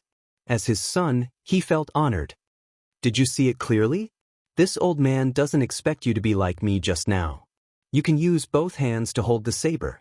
As long as you can chop the wooden stake in half, you pass. Then this old man will lead you to the next stage of training. As long as you work hard from now on, you will definitely become strong. After mingling in the imperial court for so many years, Cheng Yaojin still knew how to say a few words. In just a few words, he had made the group of youngsters in front of him agitated and their faces flushed red. I heard it. Instructor, we will definitely train well. Cheng Yaojin smiled with satisfaction and said, then let's start now. Practice chopping for 2 hours before you can go eat. Of course, the students obeyed. For a moment, the field was filled with the sound of blunt sabers colliding with wooden stakes. Cheng Yaojin held his hands behind his back and guided the students on how to hold the saber. Okay, today's special training is over. Let's go eat. Oh, right, put the saber aside. Don't take it with you. After 2 hours, the sky had gradually darkened. Cheng Yaojin hurriedly said to the students in the special training class. It was not that he did not want to train a little longer, but if he delayed any longer, the gates of Chang and would be closed and he would not be able to go back. Oh, school is finally over. Phew, let's eat. The students let out cheers of relief. Cheng Chumo looked at Cheng Yaojin and said, Dad, do you want to go to the cafeteria to eat? The food here is delicious. It's not inferior to the Zuaxian restaurant. Although this guy was afraid of Cheng Yaojin, filial piety was not to be disobeyed. As a son, he still had to be filial. Cheng Yaojin waved his hand and said, No need. I still have to go back. Cho Nyo, ask a few people to move these sabers into the building. I'll be leaving first. Cheng Chumo was dumbfounded. He did not expect that instead of sucking up to his father, he would get himself into trouble. Damn it. Virgo, I'll help you move them. Yuchi Baolin laughed heartily. Ha, good brother. Let's go. Let's go eat when we're done. Phew. Finally we can eat. I wonder what's left? Please don't run out of meat. 15 minutes later, Cheng Chumo and Yuchi Baolin arrived at the cafeteria. Cheng Chumo rubbed his stomach and thought gloomily. At this time, The cafeteria was almost empty except for the students from the special training class who had just arrived. Sadly, they were the last two to arrive at the cafeteria. "Oh, you're from the special training class." The waiter was about to get off work when he saw Chung Chumo coming and saw the sign hanging on Chung Chumo's body. He quickly greeted him with a smile. "Hey, is there any more meat? I want 2 portions of braised pork, 1 portion of lion's head, and 2 portions of rice." Chung Chumo nodded his head and said to the person who brought the food. There was enough meat and rice. This was Chung Chumo's only consolation. "Student, I don't have any more lion's head. I only have 2 portions of braised pork and dongpa meat left." The waiter said apologetically. Chung Chumo's eyes widened. Sure enough, the thing that worried him the most had happened. In this situation, he could only eat 1 portion of braised pork and 1 portion of dongpa meat. He wanted 2 portions of each, but then what would Yuchi Baolin eat? He could not do that. "Then give me 1 portion of braised pork and... what's this dish? Why haven't I seen it before?" Chung Chumo began to order helplessly. Suddenly, he caught a glimpse of a bowl of something golden near the window. He quickly asked, "This is the new dish that our manager came up with today. It's called Flying Yellow, Locust, Tingda. This is not for sale yet. It's only a trial today. It will only be sold tomorrow." "Hey, Flying Yellow, Meteoric Success, this is a good name. Give me 1 portion quick." The locusts were wrapped in eggs and flour. They were fried until they were golden yellow and tender. They looked so delicious. The more Chung Chumo looked at them, the more he wanted to eat them. But what? Do you see? I'm a student of the special training class. According to the rules, I can eat whatever I want in this cafeteria. Do you understand? Oh, right, what is this Flying Yellow, Meteoric Success made of? It looks like it's fried with some kind of meat." Chung Chumo glanced at the golden delicacy but could not figure out what it was. He could only ask, "This is a secret. Our chef said not to tell anyone." "Tisk, why are you being so secretive? I don't want to know. Quick, give me my food." Chung Chumo pursed his lips and said, Chapter 747. "Oh, delicious, so King delicious." In the Yanhuang College cafeteria, Chung Chumo tried a taste. As soon as the crisp and soft, meteoric success entered his mouth was instantly filled with the aroma of eggs and meat, as well as a tinge of numbness. This was the effect of the Sichuan pepper. Chung Chumo couldn't help but open his eyes wide and exclaim how delicious it was. He couldn't stop at all. The Sichuan pepper originated in the Midwest of China. It was originally used as incense to worship the gods. It was recorded in the Book of Songs, Qin Feng, Song of the East Gate. The Sichuan pepper was a custom in the Han Dynasty. During the Three Kingdoms period, the Sichuan pepper began to be used as a condiment. Gulp. Seeing how much Chung Chumo enjoyed it, Yuchi Baolin couldn't help but gulp and say, "Ugly ox, is this meteoric success really that delicious?" Yes, of course. I think this thing tastes better than gnawing chicken." Chung Chumo stuffed his mouth with oil as he spoke. Then what does this meteoric success taste like? What's it made of? Ugly ox, have you tasted it yet?" Yuchi Baolin really wanted to eat it, but he was too embarrassed to ask. He could only ask Chung Chumo to describe it so that he could enjoy it. "Oh, salty, fried, numbness, and meaty. As for what kind of meat it is, I haven't tasted it yet. In any case, I've never eaten this kind of meat before." "Nonsense, of course I've never eaten locusts before. Tifiske, I actually got such a good deal when it's so delicious. Looks like this is God's reward for helping me clean up the knives in class today." At the end, Chung Chumo couldn't help but laugh heartily. However, only God knew if he would still laugh after he found out the truth. Although Chung Chumo's language skills were not good, Yuchi Baolin listened with great interest. His gaze toward the food in Chung Chumo's bowl became more and more covetous. "Ahem, do you want to eat Baolin?" Chung Chumo was not stupid. At this time, he also realized that it was not good for him to eat alone, so he asked. Yes. Yuchi Baolin nodded repeatedly, his saliva almost dripping all over the floor. "Seeing that you are my brother, I will give you 5, 6, 7. Yes, I will give you 7. It's not that I'm stingy, but Bao Lin, look, I don't have much left either. In the end, Cheng Chumo split 7 locusts and gave them to Yuchi Baolin. Of course, he did not know that they were locusts. Otherwise, he would have given them all to Yuchi Baolin. Thank you, Choax. Yuchi Baolin did not mind at all. He hurriedly picked up a locust from the bowl and stuffed it into his mouth, swallowing it in no time. His eyes widened as he exclaimed in admiration, delicious. Brother Cho Nyo didn't lie to me after all. This meteoric rise is really delicious. How is it? Cheng Chumo, treat my brother well, right? Hee, Chinke, Chung Chien, Ziffin, Huayu, let me tell you guys something. After returning to his dorm, Cheng Chumo did not even bother to take a shower. Instead, he told everyone in the dorm smugly. Li Tai saw that the corner of Cheng Chumo's mouth was still stained with golden food residue. He wrinkled his nose and asked, "What news? You just want to show off to us that you ate meat today, right?"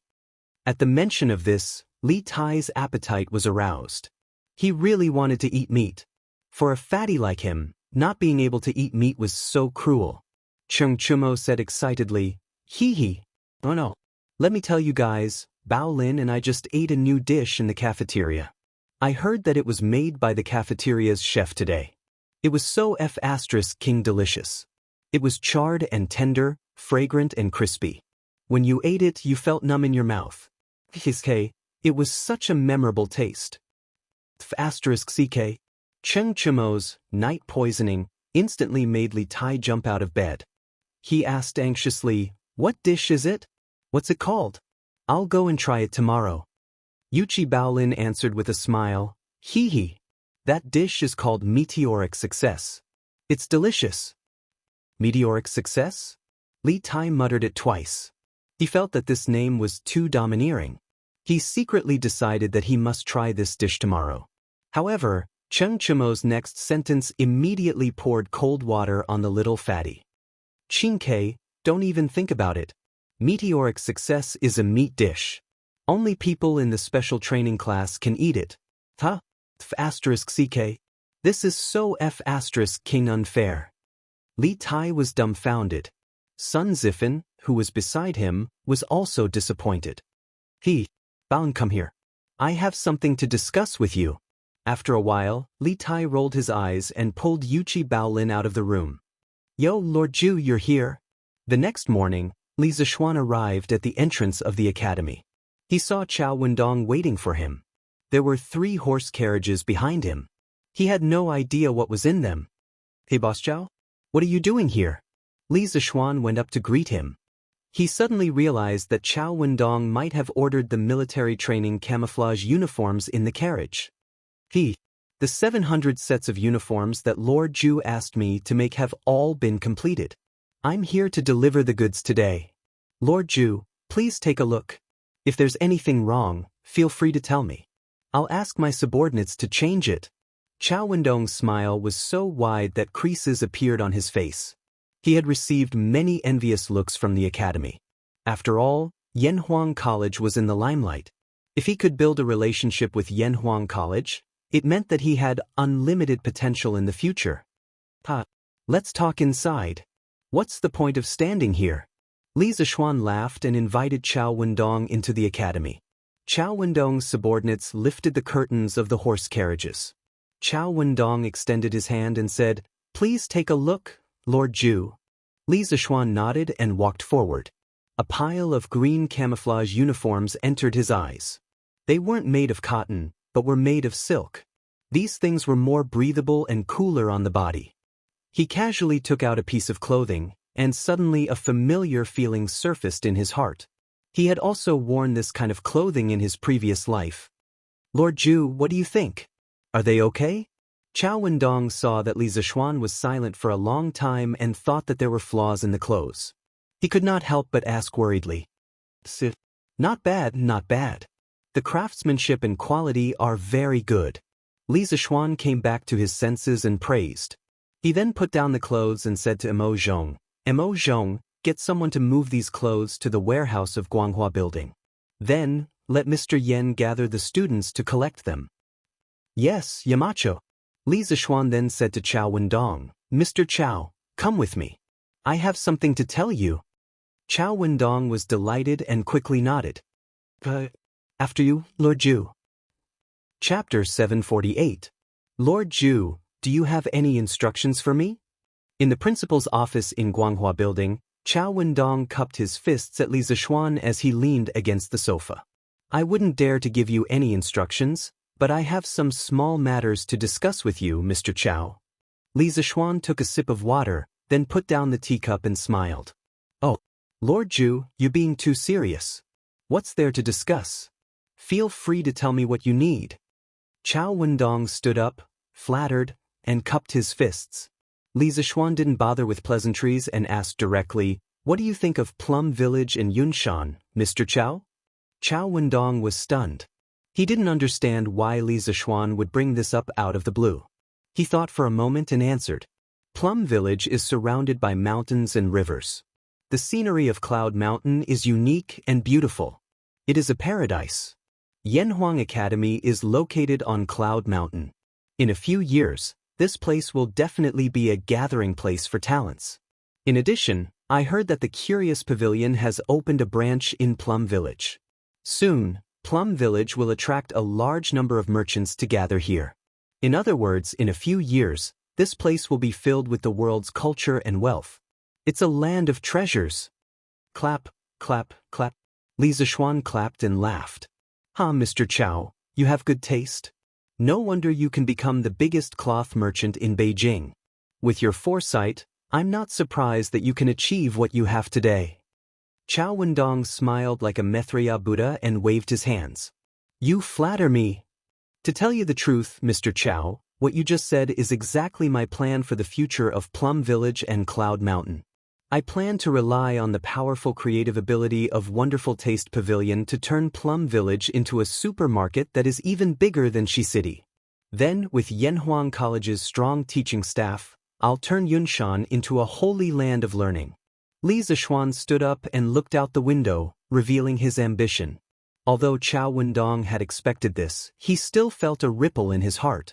He thought to himself, looks like I have to plan my plans for Plum Village in advance. Time waits for no one. Li Zishuan smiled and continued, perhaps Mr. Chao has doubts in his heart. What does what I said have to do with you?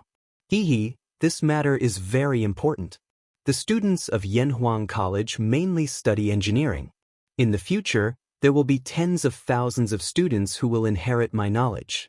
At that time, with the top-notch academic ability of Yanhuang College and the strong creative ability of the Strange Taste Pavilion, there will be a huge market here.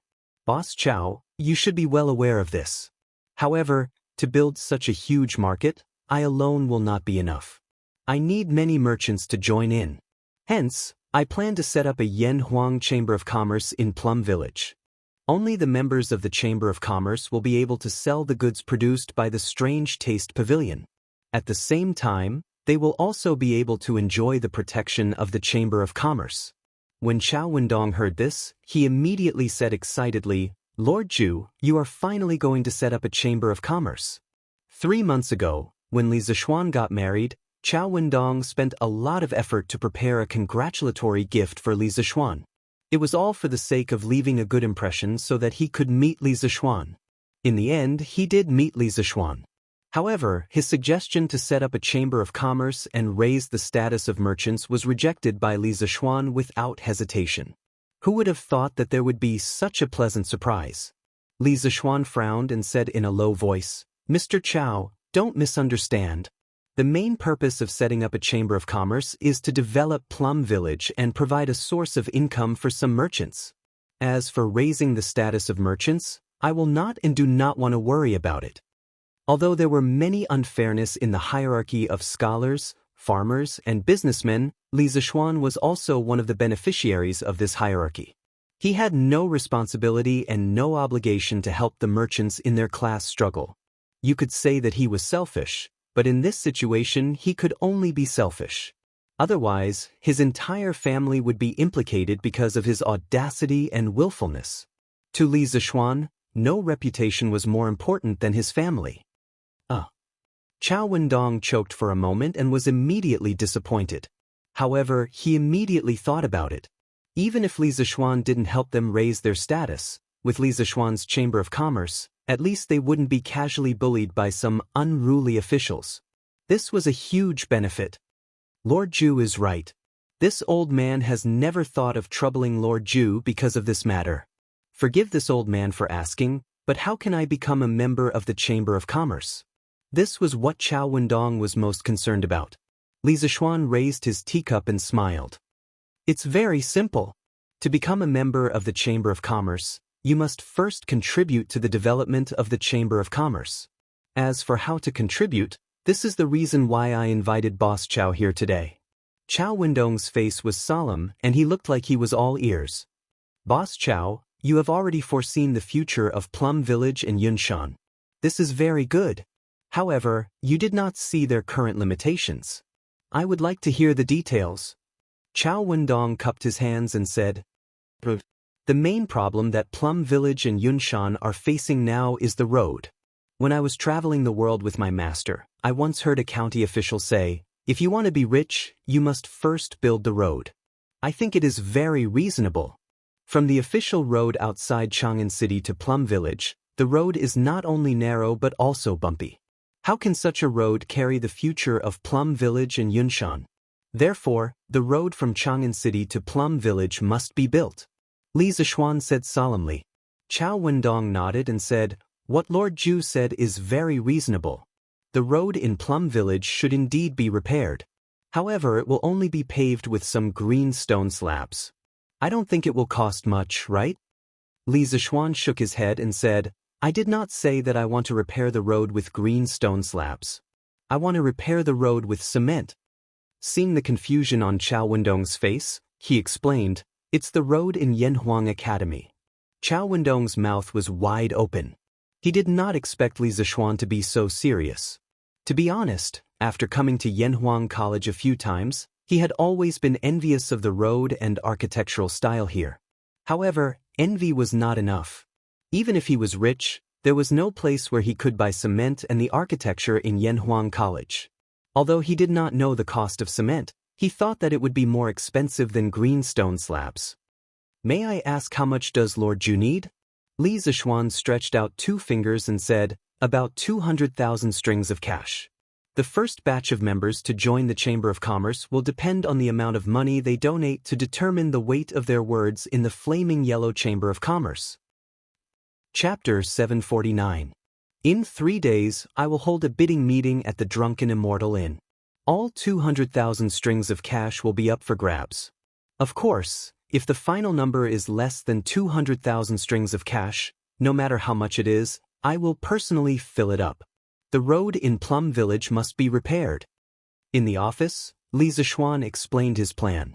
Chao Wendong rolled his eyes and asked tentatively, Lord Ju, I wonder if this old man can buy all of the 200,000 strings of cash by himself? Taking out 200,000 strings of cash at once was a little painful for Chao Wendong, but he felt that it was completely worth it. It all depended on whether Li Zixuan was willing or not. Li Zixuan looked at Chao Wendong in surprise. He probably did not expect this ordinary-looking businessman to be so bold. But after thinking about it, he shook his head and said, Boss Chao, doing business is about making money peacefully. It's not good to eat alone. Take the matter of repairing the road as an example. I can still take out a mere 200,000 strings of cash. But I didn't do that and left the opportunity to you, so. I understand. You're right, Lord Ju. I'm just too narrow-minded. Chao Wendong said quickly. Li Zixuan shook his head and smiled. I understand Boss Chao's intentions, but I don't intend to publicize the matter of the Chamber of Commerce. So, I'll have to trouble Boss Chao to inform some wealthy businessmen in Chang'an City to participate. In the end, I will choose 5 people to be the first batch of members. He was a founding baron and a rank 3 crown prince, Zhan Shi. Establishing a Chamber of Commerce was not a pleasant thing to say. If word got out and everyone knew about it, it would be quite troublesome. So, he did not think of using Detang Daily to publicize the Yanhuang Chamber of Commerce from the start. 5 people? Chao Wendong calculated in his heart. When the time came, each person would have an average subscription quota of 40,000 strings of cash. But it was rare to see people willing to fork out so much money for repairing the road. In this way, he had an opportunity. Don't worry, Lord Zhu.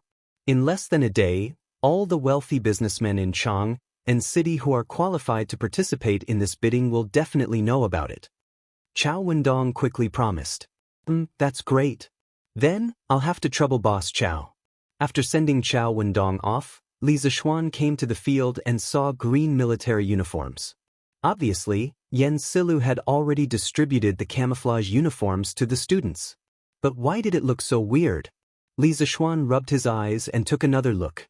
He still felt that the students in the camouflage uniforms in front of him were very strange. Hey, although it looks like a hooligan, it's really cool to wear. That's right, that's right. Moreover, this shirt doesn't have sleeves. It'll be much easier to move around like this. However, Mr. Yen only gave each of us one set of these clothes. Be content. I heard that these clothes were specially made for us by the Yamacho. They didn't even charge us for it. It's like giving it to us for free. But how can I change into only one set of clothes? Then I can only wash it every night and wear it the next day. Hey, this dress is quite comfortable, but the hair doesn't match the dress. It's in the way. Oh right, it's the hair. When Li Zishuan heard the students talking about his clothes, he suddenly felt that something was wrong. If the camouflage uniform and long hair does not look weird, then something must be wrong. Little Xian, after the students put on this kind of clothes, they all look quite spirited. If they train later, I guarantee that they will look better than before. You really have a lot of ideas. When Cheng Yaojin saw Li Zishuan coming over, he went up to him and patted him on the shoulder. Li Zishuan was speechless. What do you mean by ideas? Young master's idea was clearly a serious one, all right? Uncle Cheng, don't you think that these clothes and their hair don't match? Cheng Yaojin thought for a while and nodded. Indeed, they don't match. The style of your clothes is cool, but most of the students' hairstyles are the opposite of this style. Li Zishuan agreed. Uncle Cheng, you have a good eye. That is indeed the case. The only thing we can do now is to let the students tie up their hair and put it in a bun. Cheng Yaojin laughed. That's great, that's great. After the two of them finished their discussion, they arranged for the people below to get the hair tie. After a while, every student was given a hair tie. According to Li Zishuan's idea, everyone tied up their hair. Now, regardless of hairstyle or clothes, all the students looked neat and tidy. Although it's still a little weird, it looks much better overalls. Li Zishuan thought in his heart. Not bad, not bad. Then I'll start the training. Cheng Yaojin squinted his eyes, looked around and said, But Li Zishuan nodded and then retreated to the rostrum. All instructors, listen up. Today's military training begins. All classes will train separately. As soon as he retreated, Cheng Yaojin's loud voice rang throughout the entire field. Li Zishuan was secretly surprised. Good heavens, he didn't even have to use the loudspeaker this way. Everyone in the first class, stand at attention. Look to the right. Look to the front. Turn to the right. Run. Bang, bang, bang, bang. Under Cheng Yaojin's command, the students of Class 1 took the lead to start a new day of military training. With neat and powerful steps, the cadence of the whistles, coupled with the students' neatly dressed camouflage uniforms, today's team was very different from usual. This bunch of rascals. I haven't seen them for a few days, and they're actually so obedient. Indeed, there's always something to conquer something. Just as the students were running hard, a few uninvited guests arrived at the edge of the field. It was Li Er, who had brought Zhang Sun and Changel to Yanhuang College to visit the inmates. They were mainly there to check on Li Tai and Li Qingqian. They all knew that Li Ku was skilled in martial arts, so there was no need to worry about such a small military training. As soon as he arrived, Li Er saw such a group of uniformed students walking in neat steps. Moreover, there were also his two sons in the team, as well as some of the second-generation hedonists of Chang and city that he had seen before. This made him very surprised. Since when did those hedonists who only knew how to walk chickens and fight dogs become like a well-trained army? Imperial father, look, that's Brother Qingke. He doesn't seem to be running very strenuously. Brother Qingke has become thinner, and he seems to have become darker. Chapter 750. Qingke, Qingqian. When Empress Zhongsun saw her two sons sweating profusely on the field, her heart instantly ached. After all, these two children were her flesh and blood. Don't worry, Guanyin. Li Er squeezed Empress Zhongsun's small hand and squinted his eyes. Guanyin, don't you see that Qingqian and Qingke have changed? Empress Zhongsun frowned and asked directly, what's difference? Right now, she only cared about her two sons. How could she have the time to think about anything else? Li Er smiled, then pointed his other finger at Li Qingqian and Li Tai, who were running, and said indifferently, spirit, energy, spirit, they're all different. The most direct manifestation is, look at Qingqian and Qingke. Aren't their waists straighters? Aren't their legs more explosive? And they can even cooperate with others. Who would have thought? Who would have thought that in just a few days, Qingqian and Qingke have changed so much? Li Zishuan's military training is indeed something. Father, Brother Crown Prince and Brother Qingke are working so hard. Why does Brother Shaoxian insist on making them run? Changle tugged at Li Er's wide sleeve and asked with her small face raised. The naive little girl found it hard to understand this kind of strange behavior of running in circles around the field. Li Er rubbed Changle's small head and smiled. This is military training. It trains people's physical strength, endurance, and ability to cooperate with team members. Although it's hard, it's still very necessary to mold young people's personalities. Changle nodded as if she understood. The little girl looked at the long green line on the field and smiled. Although Changle's heart aches for Brother Crown Prince and Brother Qingke, they're really pretty when they run. They're very imposing. Li Er laughed loudly. Father also thinks so. Then let them run 2 more laps later? This sentence was mostly a joke. After all, Li Er wouldn't trick his own children. However, Empress Zhongsun took it seriously. She hurriedly said, Your Majesty, please don't. The weather is so hot right now. Li Er smiled and shook his head. I'm just joking with Changle. Guanyin, don't worry. Greetings, Your Majesty. At this moment, Li Zishuan walked over from the side and bowed. He had just stood on the rostrum and looked down at the overall situation. Not long after Li Er walked into the field. He saw them from above and came down to greet them. Rise. Li Er nodded and said, Did you make the green clothes that the students are wearing? Li Zishuan did not expect Li Er's first concern to be the clothes. He replied, Your Majesty, I mainly want the students to wear uniforms so that it is convenient for training. Secondly, this kind of clothing is cool and breathable. It can reduce the burden on the students. Li Zishuan frowned and remained silent. Seeing this, Li Zishuan continued, Your Majesty, I call this kind of clothing camouflage clothing. Actually, camouflage clothing has another advantage. When in the wild or in the jungle, camouflage clothing can hide the body better. Sure enough, as soon as Li Zishuan finished speaking, Li Er's eyes lit up. It was obvious that he had thought of the military use of the camouflage uniform. Then why did Li Zhanshi let Qingqian and Qingke run one round after another? Suddenly, Empress Zhongsuan's unfriendly voice came from the side. Li Zishuan was stunned. He did not understand why the usually gentle and kind Empress suddenly became so difficult to talk to today. However, he thought about it and understood. He cupped his hands and said, I understand your love for your son. However, as the saying goes, jade cannot be made into useful without being carved. Qingke and the others will bear the heavy responsibility of developing engineering in the future. If they do not have a good body, how can they carry on until the end? Moreover, as far as I know, people like Qingke who are overly obese will easily have headaches, dizziness, tinnitus, and other symptoms once they reach middle age. It is very difficult to treat. In serious cases, it can be life-threatening. Therefore, I also plan to use this military training to help Qingke lose weight. I am doing this for his own good. Empress Zhongsuan's expression changed. She asked in a low voice, Is this true? Li Zixuan nodded solemnly and said, "Absolutely true." Empress Zhangxuan's face was ghastly pale. Li Zixuan was rather famous in the field of medicine. This time, he spoke with such certainty. She had no choice but to believe him. Seeing this, Li Zixuan glared fiercely at Li Zixuan. Then, he comforted, "Don't worry too much, Empress. Qingke is still young. I have plenty of time to invite all the famous doctors in the world to help him lose weight." Empress Zhangsun shook her head and did not say anything. Li Zixuan also realized that what he had said just now was a bit too much, so he spoke up.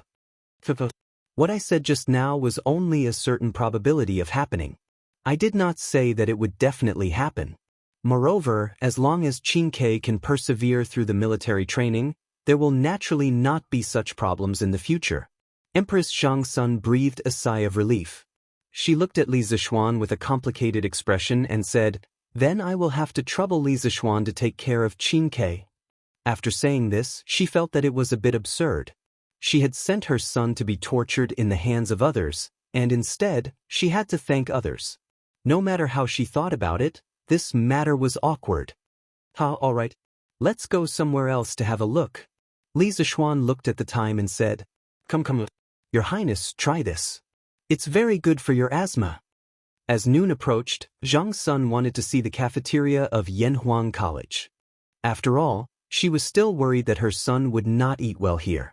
After seeing that the environment of the cafeteria was not bad, Zhang Sun wanted to have lunch here. Li Zixuan naturally agreed. The family of 3 ordered 4 dishes. Li Zixuan walked over with a plate of golden yellow dishes and said, "Let's go." Li Zixuan and Empress Zhangsun were both present. Of course, Li Zixuan would not directly call Li Lizzie as Sister Changle. "Brother Xiaoxian, what is this dish?" Li Zixuan had scruples, but Changle did not. The little girl looked at the golden food on the plate and asked doubtfully. Li Zixuan stared blankly. Staring at Li Zixuan, he asked in a deep voice, "You just said that this food can treat asthma. Is this true?" Li Zixuan felt that these words were very familiar. Previously, Zhang Sun had asked him similar questions. Was he here today to treat old Li's illness? Autumn locusts were high in protein and low in fat. In particular, the female locusts had many eggs, which were rich in lecithin. After being digested, the lecithin released choline. Not only could it improve one's memory, it could also stop coughing and relieve asthma, treat whooping cough, and bronchitis. Replying to Your Imperial Majesty, this subject only said that there were benefits, but did not say that it could be cured. Princess Changle's illness still needs to be slowly nursed back to health. Chapter 751. Oh, it's delicious.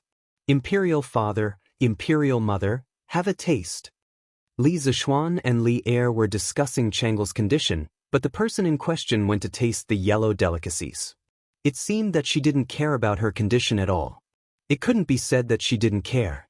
Perhaps the little girl knew that her illness couldn't be cured by medicinal stones, so she didn't want to show that she cared very much, lest her father and mother worry.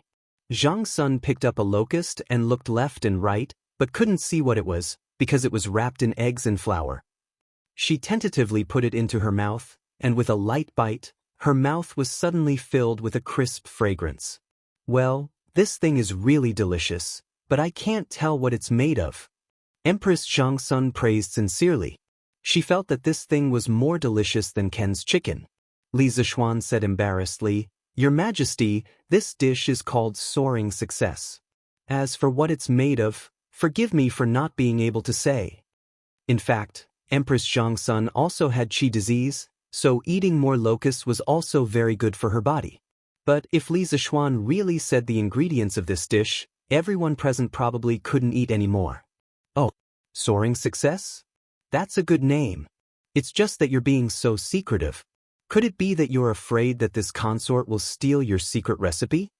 Empress Zhangsun smiled and said. Li Zixuan repeatedly said that he didn't dare, but this guy didn't say what the ingredients were. Li Er's curiosity was greatly aroused. He picked up a piece of Soaring Success into his bowl, and then quietly poked the egg on the surface with chopsticks. A cute locust head suddenly popped out, and Li Er's face suddenly became very interesting. Li Zishuan, come with me. Li Er quickly buried the locust under the rice, and then said to Li Zishuan opposite him. Empress Zhangsun and Chang'e looked at each other. Li Zishuan's heart thumped, and he felt that something was wrong. He braced himself and stood up, saying, Yes, your majesty. Bastard! How dare you feed locusts to the Empress and Chang'e? I see that you are getting bolder and bolder. Walking to a nearby pillar, Li Er shouted in a low voice with a gloomy face. Li Zishuan did not expect Li Er to find out so quickly that soaring success was made from locusts. However, he was not unprepared. His Majesty is angry because he thinks locusts cannot be eaten by humans. In fact, not only could locusts be used as food, they could also be used to detoxify, stop coughing, and stop asthma. They had extremely high medicinal value. Your Majesty, if you don't believe me, you can ask the doctors of the Imperial Physician Bureau. Li Er was stunned when he heard that. This was the first time he had heard that locusts had so many effects. Your Majesty, as long as you don't think that it's a locust when you eat it, the taste is still very good. Moreover, who knew how many locusts there would be next year? When the time comes, if this method of eating locusts becomes popular, coupled with the many chickens raised by the people, there will be no need to worry about the locusts not being wiped out. Li Zishuan added. Li Er was greatly moved, but he still hesitated and said, But there is a saying among the people that there is a locust god. What if you incur the wrath of the gods? Li Zishuan sneered and said, Your Majesty, not to mention that there are no gods in this world, even if there were, they would not be locusts. They nibble away at crops and harm the common people. They can only be considered evil spirits and are not fit to be gods.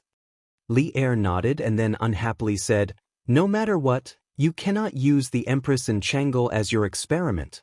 Li Zishuan smiled and said, Your Majesty is wise.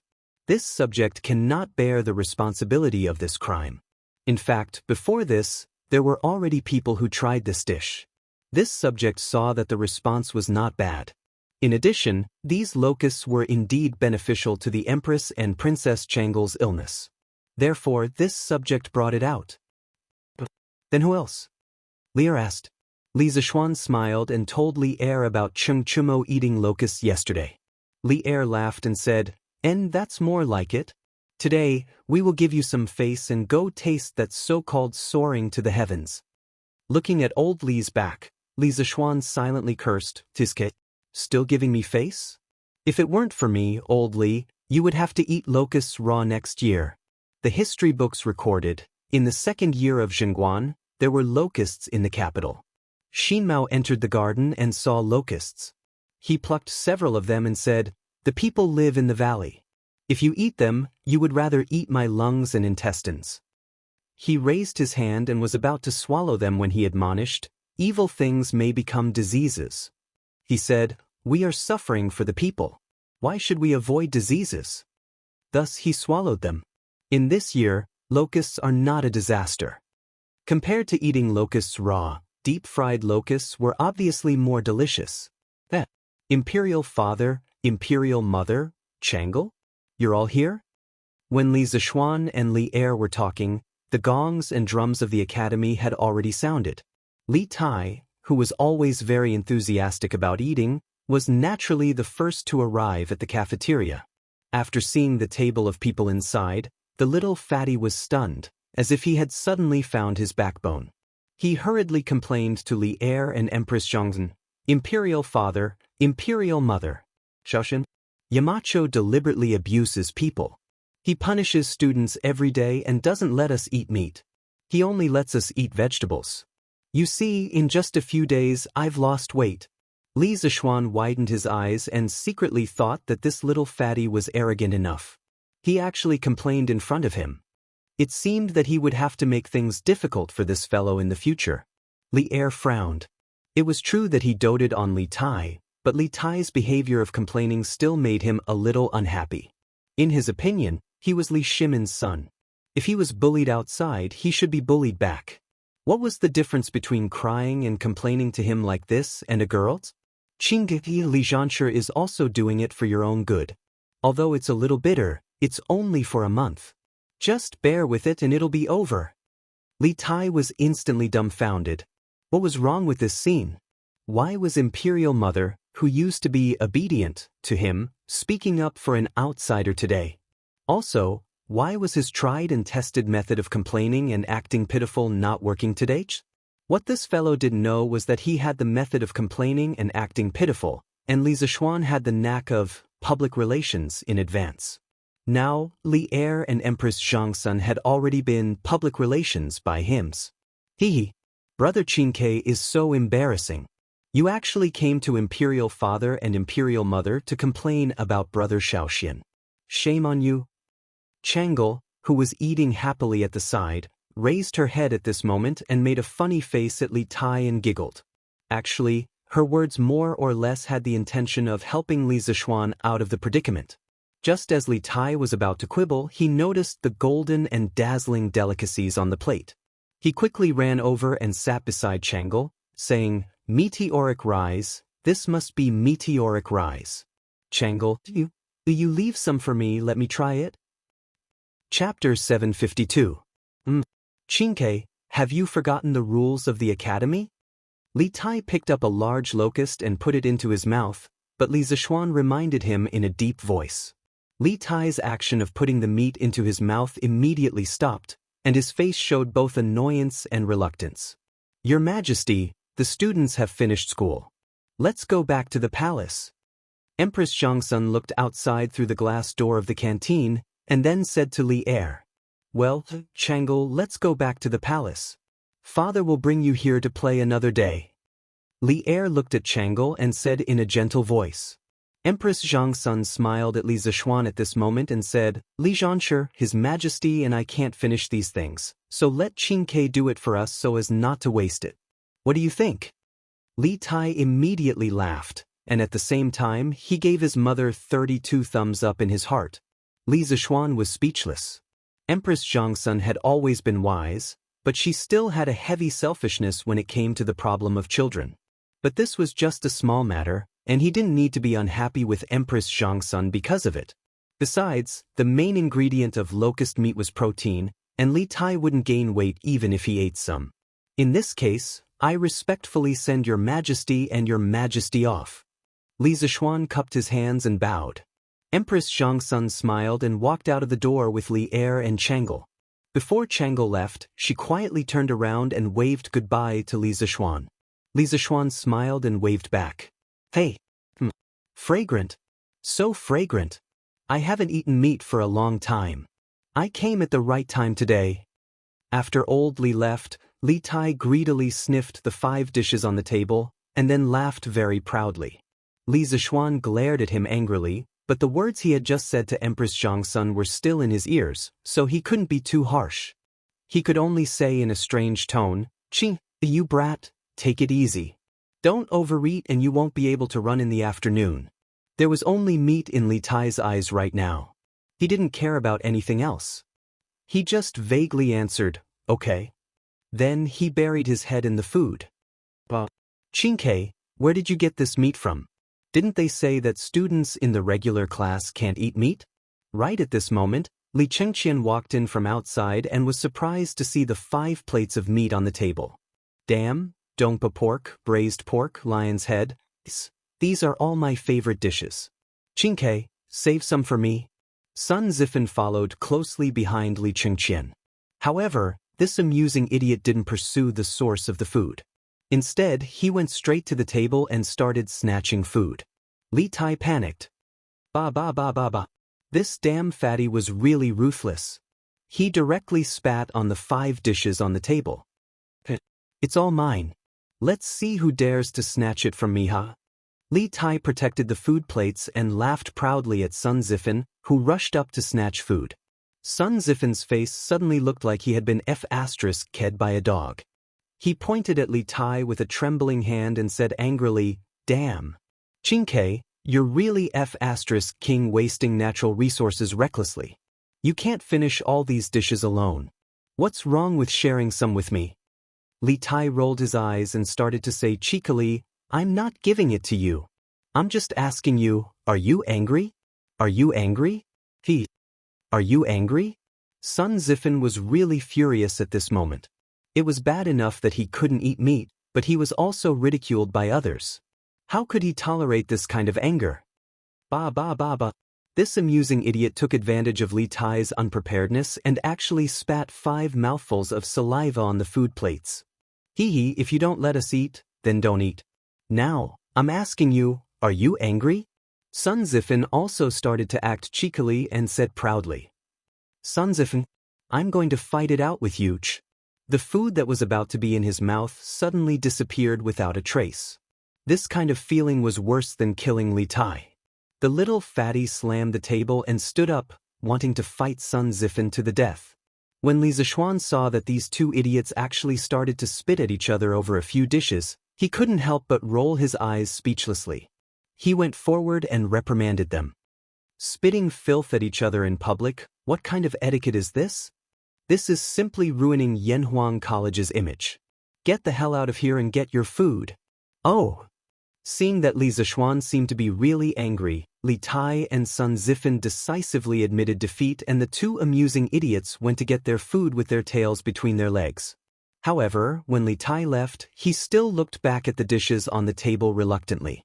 Noticing Li Tai's small movements, as the older brother, Li Chengqian couldn't help but cover his face, feeling a little flustered. Seeing that the farce was over, Li Zishuan turned around and left in a huff. Li Zishuan went to the kitchen from the back door of the cafeteria and taught Wang Dahu a new method of cooking locusts. After drying the locusts, grinding them into powder, then mixing them with flour and eggs, placing them in a pan of oil and frying them into cubes or meatballs. This way, no one would be able to recognize that this dish was made from locusts like Wang Dahu did. He remembered that in modern times, there were many factories that ground locusts into powder to make protein powder. This way, they could avoid the psychological barrier that many people had when eating locusts. Speaking of which, the cafeteria had received more than 100 caddies of locusts from the children of the two villages today. And according to the trend, they would receive more locusts in the next few days. Therefore, the academy would be eating locusts for a long period of time. If the students of the special training class couldn't finish it, they would leave it for the teachers of the academy. If they couldn't finish it, they would hand it over to shopkeeper Lu and sell it at the Drunken Immortal restaurant. After leaving the cafeteria, Li Zishuan went straight home and saw that the courtyard was already filled with baskets of eggs. The courtyard, which wasn't particularly big to begin with, suddenly became crowded. Husband, we received more than 3,000 eggs in the morning. The farmers of the other villages heard the news and wanted to sell their eggs to us, but I saw that the Han village and Plum village had already sent over a lot of eggs, so I didn't take theirs. Han Yushi came up and said softly. She didn't look worried at all after receiving so many eggs. Obviously, she was very confident in her husband's methods. Li Zishuan nodded and said in agreement, we should pay close attention to the farmers in our village. By the way, wife, have you prepared the ingredients that I asked you to prepare for me yesterday? Han Yushi smiled and said, husband, they're all here. Do you want to start now? Li Zishuan thought for a while and said, let's start now. The weather has been too hot recently, and the eggs aren't easy to preserve. It's better to do it early rather than late. Otherwise, many of the eggs will spoil. Didn't I ask housekeeper Wang to bring a group of servants over yesterday? Why don't I see them? Han Yushi hesitated for a moment. Just as she was about to speak, she saw Madame Li walk out of the house and say, Shen, I didn't let them come. The century eggs you're going to make are our family's secret recipe. The fewer people who know about it, the better. Chapter 753. Yunshan, Courtyard Number 1. When Li Zishuan heard his mother's words, he couldn't help but be speechless. He really didn't expect his mother to have the awareness of protecting intellectual property. Her thinking was simply too advanced. Mother, if we don't ask the servants to come and help us, how can we finish these thousands of eggs? Li Zishuan looked at Madame Li and smiled bitterly. Why is it impossible? Madame Li looked at her son reproachfully and said, there's me, your father, Yushi, Xiao He, and Xiao Shi here. There's a total of 5 of us. Shin, teach us the method of making century eggs later, and you can go do your own things. The 5 of us will use half a day to finish all these eggs in the courtyard. Father Li looked up at the sky and was speechless. It seemed like Madame Li didn't discuss this decision with him in advance. He was represented again. Li Zishuan was sweating profusely.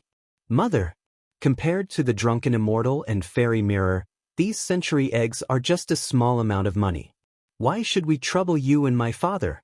Moreover, the farmers will send thousands of eggs in the future. How can you handle it? Madame Li frowned. I know that the money earned from these century eggs can't be compared to the drunken immortal and fairy mirror, but it's easier to imitate. If we don't pay attention, the recipe will be easily leaked. By then, there will be century eggs everywhere in the East and West markets. Won't we suffer a huge loss if we receive so many eggs? Xian, this is the secret recipe that you got from your master. You can't let others take advantage of it. Li Zishuan was a little helpless when he met such a protective mother. He sighed and said, Mother, the servants in our residence are all loyal. They won't spread the secret recipe. Moreover, the method of making century eggs is very simple. Even if we don't spread the secret recipe, others can imitate it in less than half a year. You don't have to do everything yourself. Madam, Xian'er is right. The servants in our residence can withstand the test. You don't have to worry. Look, if you're exhausted, Xian'er will be worried, right? Seeing this, Li Jingma hurriedly said. He had been living a carefree life in Cloud Mountain recently. He didn't expect to be used as a coolie by his wife today, so he was naturally unhappy. At this moment, the situation took a turn, and Li Jingma didn't hesitate to assist. Madame Li glared at her husband and said after a while, Since Xian'er says so, then we'll do as you say. Teach us the steps first, and tomorrow we will call the servants over to help. Li Zishuan smiled and replied, All right, mother, come with me. In fact, the method of cooking the century egg was very simple. First, the surface of the egg was covered with lime that had been stirred with water. It had to be uniform. Then, the outside was covered with a layer of grass ash or wheat husk. It was ready to be left for about a month. When the time comes, the raw eggs will turn into crystal clear cooked eggs. Together with tofu and vinegar, it will be a different kind of delicacy. Han Yushi asked curiously, Husband, how did this raw egg suddenly become a ripe egg? Li Zishuan explained with a smile, Dear, this is because quicklime is mixed with water. Xiaodong, did you sell your eggs to young master today? In the Han family manner, a woman in green clothes stood outside the courtyard and shouted at Han Xiaodong, who was enjoying the cool air inside. It's Aunt Luo. Yes, we sold more than 100 eggs to young master today. What's wrong? Han Xiaodong came to the front of the courtyard and asked doubtfully. So young master really accepted them. Aunt Luo opened her mouth in surprise and said, Then Xiaodong, do you know if young master will lose money by buying so many eggs? Han Xiaodong smiled and said, Young master will never lose money. Young master has never done anything that he is not confident of. Since he dared to accept them, it means that he will not lose money. Aunt Luo smiled and said, if that's the case, then I will send the eggs at home to young master in a while. I will also send the eggs from the child's uncle's house. Han Xiaodong hurriedly said, Aunt Luo, wait. Young master will only accept eggs from our manor now. I'm afraid he won't accept eggs from other manors. There's such a thing? Master Luo asked in disbelief. Yes, I don't think young master will be able to accept so many eggs at once. Han Xiaodong guessed. Oh, then I'll go back and send the eggs from my house to young master first. Your Majesty, Dr. Wang and Dr. Qin from the Imperial Physician Department are here.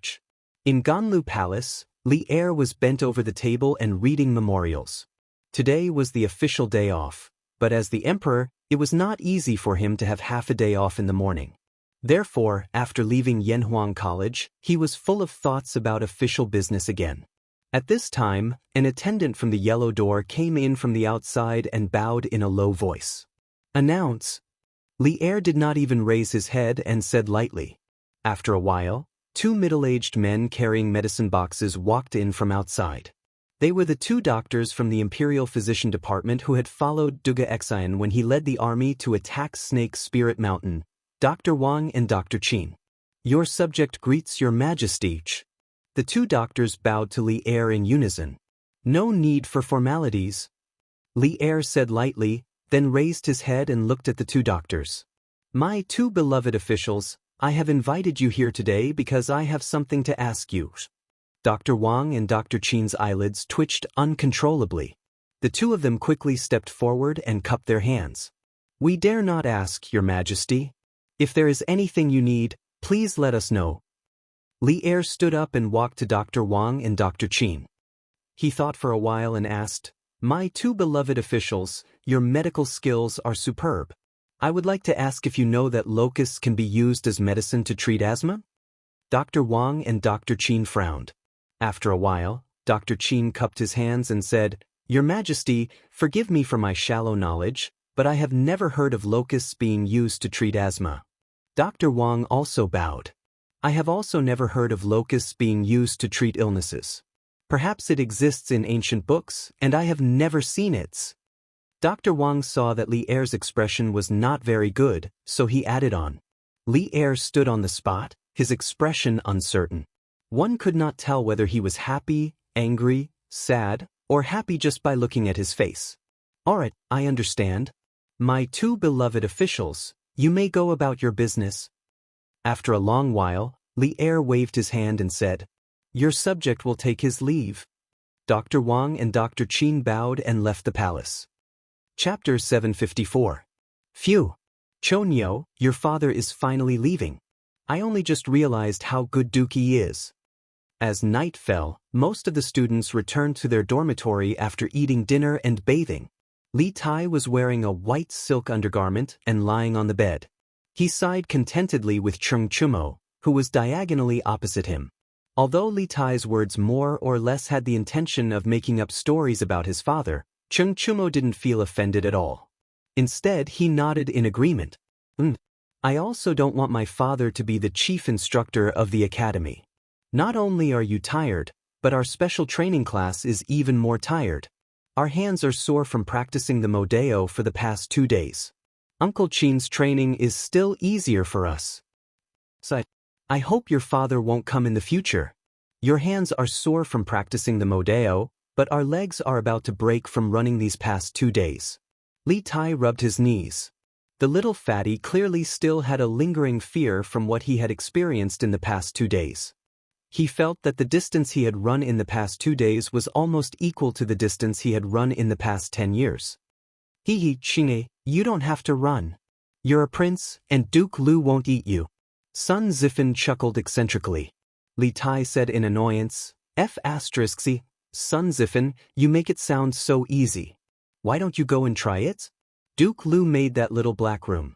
Once you go in, you can't come out for 3 days. You have to eat, drink, go to the toilet, and sleep in there. I can't stand it. There's an unlucky guy in class 10. What's his name again? Yes, he's called Chen Yi. I remember that his father is the assistant minister of the Ministry of Works. This unlucky guy was found slacking off by Duke Lu when he was patrolling this morning, so he was directly thrown into the little black room. I went to take a look during dinner and found that this guy was almost dead. He was crying for his father and mother inside. Furthermore, I can smell the stench from far away.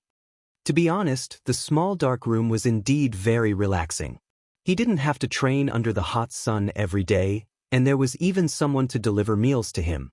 However, for someone like Li Tai who was a serious germaphobe, he couldn't stand it no matter what. This was also one of the reasons why even though Qing Yaojin gave him an unusually large amount of training, Li Tai still gritted his teeth and persevered. Now that the 2 days of high-intensity training were over, Li Tai felt that it was a little unbelievable when he thought about it. He didn't expect that he could complete so much training. If a person didn't have the pressure of external factors, they would never know where their limits were. But is that little dark room so exaggerated? Sun Zifan sighed in shock. Li Tai rolled his eyes and said, Why don't you give it a try? That won't do either, because with your size, that bucket probably won't be able to fit you. After staying with Chung Chumo and Sun Zifan for so long, Li Tai had also learned a new skill, taunting. Sun Zifan was so angry that he stomped his feet. Damn, you're making it sound like you can fit inside. Chinkei, don't you know your own size? Seeing that the two fatties were actually arguing with each other, Cheng Chumo grinned and laughed loudly. If it were up to me, the two of you should stop arguing. You definitely won't be able to fit inside. I'll ask my dad to specially make a large wooden bucket for you later. Damn. Cheng Chumo, you're courting death. In an instant, the two little fatties formed a united front, turned their spearhead, and rushed forward to suppress Cheng Chumo. Goo goo goo goo. At 4 o'clock in the morning, Yanhuang College's dormitory 001 not only echoed with snoring, but also with the sound of a stomach growling. It was Li Tai. At this time, the little fatty was actually still awake. Instead, he kept tossing and turning in bed, unable to fall asleep no matter how hard he tried.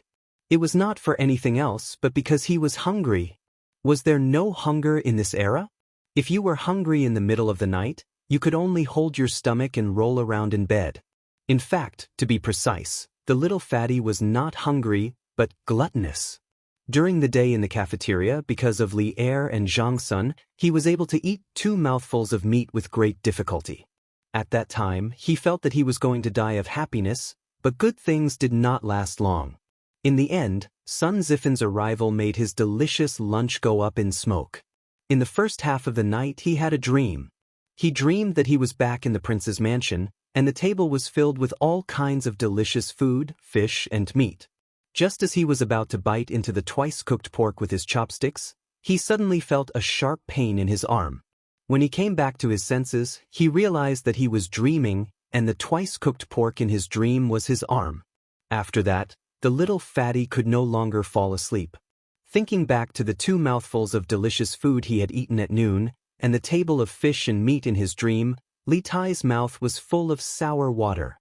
There had never been such a moment that made him want to eat meat so badly. Now, as long as someone could give him a plate of meat to eat, Li Tai was even willing to exchange thousands of coins, or even tens of thousands of coins of wealth. In the end, Li Tai could not stand it anymore. He could only get out of bed and plan to go outside the dormitory to get some fresh air. At this time, the instructors were all asleep, so no one would check on the dormitory. Therefore, Li Tai was not worried at all. Yanhuang College's dormitory was actually a building complex. The rooms were neatly arranged in a very large courtyard. Since there was a courtyard, there was naturally a courtyard gate. Li Tai stood in front of the iron fence gate of the courtyard, enjoying the cool summer night breeze. Looking at the neat rows of trees outside the courtyard and their reflections under the moonlight, his agitated heart calmed down a little. Sha. At this moment, Li Tai suddenly heard the sound of footsteps coming from behind him. Little Fatty was startled and turned around to look. He saw that there was indeed a white-clothed figure with long hair behind him. The figure was about the same size as him. Li Tai thought that he had seen a ghost, so he was shocked at first. When he saw the face of the person in front of him, he was so angry that he immediately scolded, "Fuck! Sun Zifen, you didn't sleep well in the middle of the night and specifically came out to scare people. Are you crazy?" That's right, the person who came was Sun Zifen. Sun Zifen crossed his arms and said with a smile, "Hates.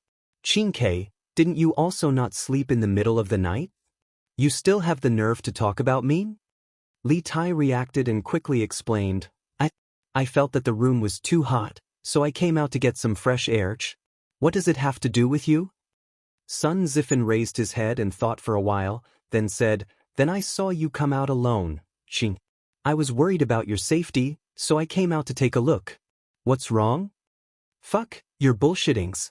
You're worried about me?" "Apui no, this king needs you to worry about me?" Li Tai glared and scolded angrily. "Believe it or not." Sun Zifen sat on the stone bench next to the courtyard gate and snorted indifferently. Chapter 755. Forget it, I'll tell you the truth. Beside the door of the dormitory, Li Tai saw that Sun Zifen didn't believe him and decided to tell the truth. "I woke up hungry. I want to eat meat." Although it was nighttime, one could still see that Sun Zifen's eyes lit up. This little joker quickly nodded and said, Yes, I also woke up hungry. Qingke, your meat dishes at noon were too fragrant. I couldn't help but think of that smell when I lay in bed. It was too tempting. Sigh, It's just that I didn't get to eat it at noon. What a pity. Damn. Sun Zifen, you still have the nerve to say that. If it weren't for you, I would have had a big meal at noon and wouldn't be foolishly accompanying you to watch the moon. It would have been fine if Sun Zifen didn't say anything. Once he said it, Li Tai, this powder keg, directly ignited. The little fatty rushed to Sun Zifen's side and kicked the ladder twice. Then, he suddenly raised his voice. Hey, Qing, lower your voice. If you alarm the instructors, we'll all have to go to the small dark room. Sun Zifen jumped up from the sudden attack. However, he didn't immediately retaliate. Instead, he put a finger to his mouth and whispered to Li Tai. The little fatty immediately cowered. He glanced at the instructor's dormitory not far away. Seeing that there were no lights on there, Li Tai couldn't help but breathe a sigh of relief. No matter what, it's because you spoiled my dishes at noon that I didn't get to eat a big meal. Let's settle this grudge. Sun Zifen, just you wait. See how I'll deal with you in the future when I have the chance.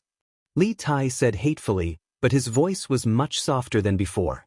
It had to be said that his words, "You spoiled my dishes," were used in the right place. Damn, you can't blame me for this. If you didn't spit into the dishes first, I wouldn't have spat too. Besides, if you're willing to share 2 pieces of meat with me, I won't spoil your dishes, right? It was not a good thing to be remembered by Li Tai. Moreover, he had gone overboard in the afternoon. Therefore, Sun Zifen thought for a while and added, Qingke, there's no point in talking about this. Both of us want to eat meat so much that we can't sleep.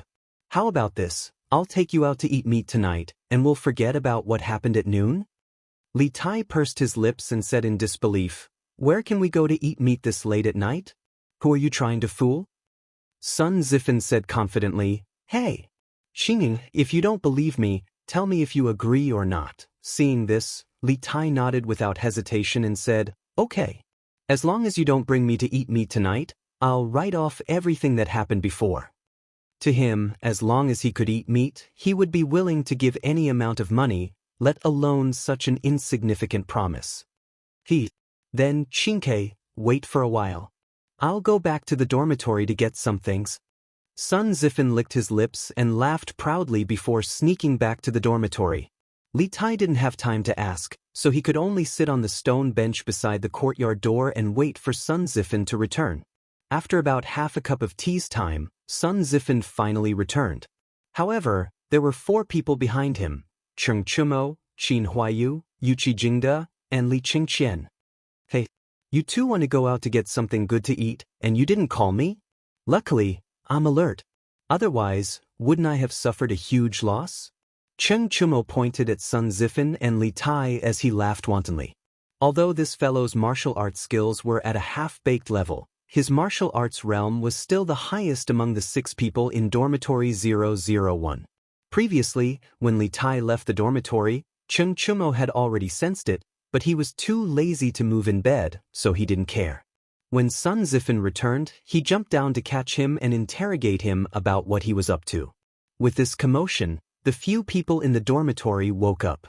When they heard that Sun Zifen was preparing to bring Li Tai out to get some meat, they all couldn't help but swallow their saliva and request to go together.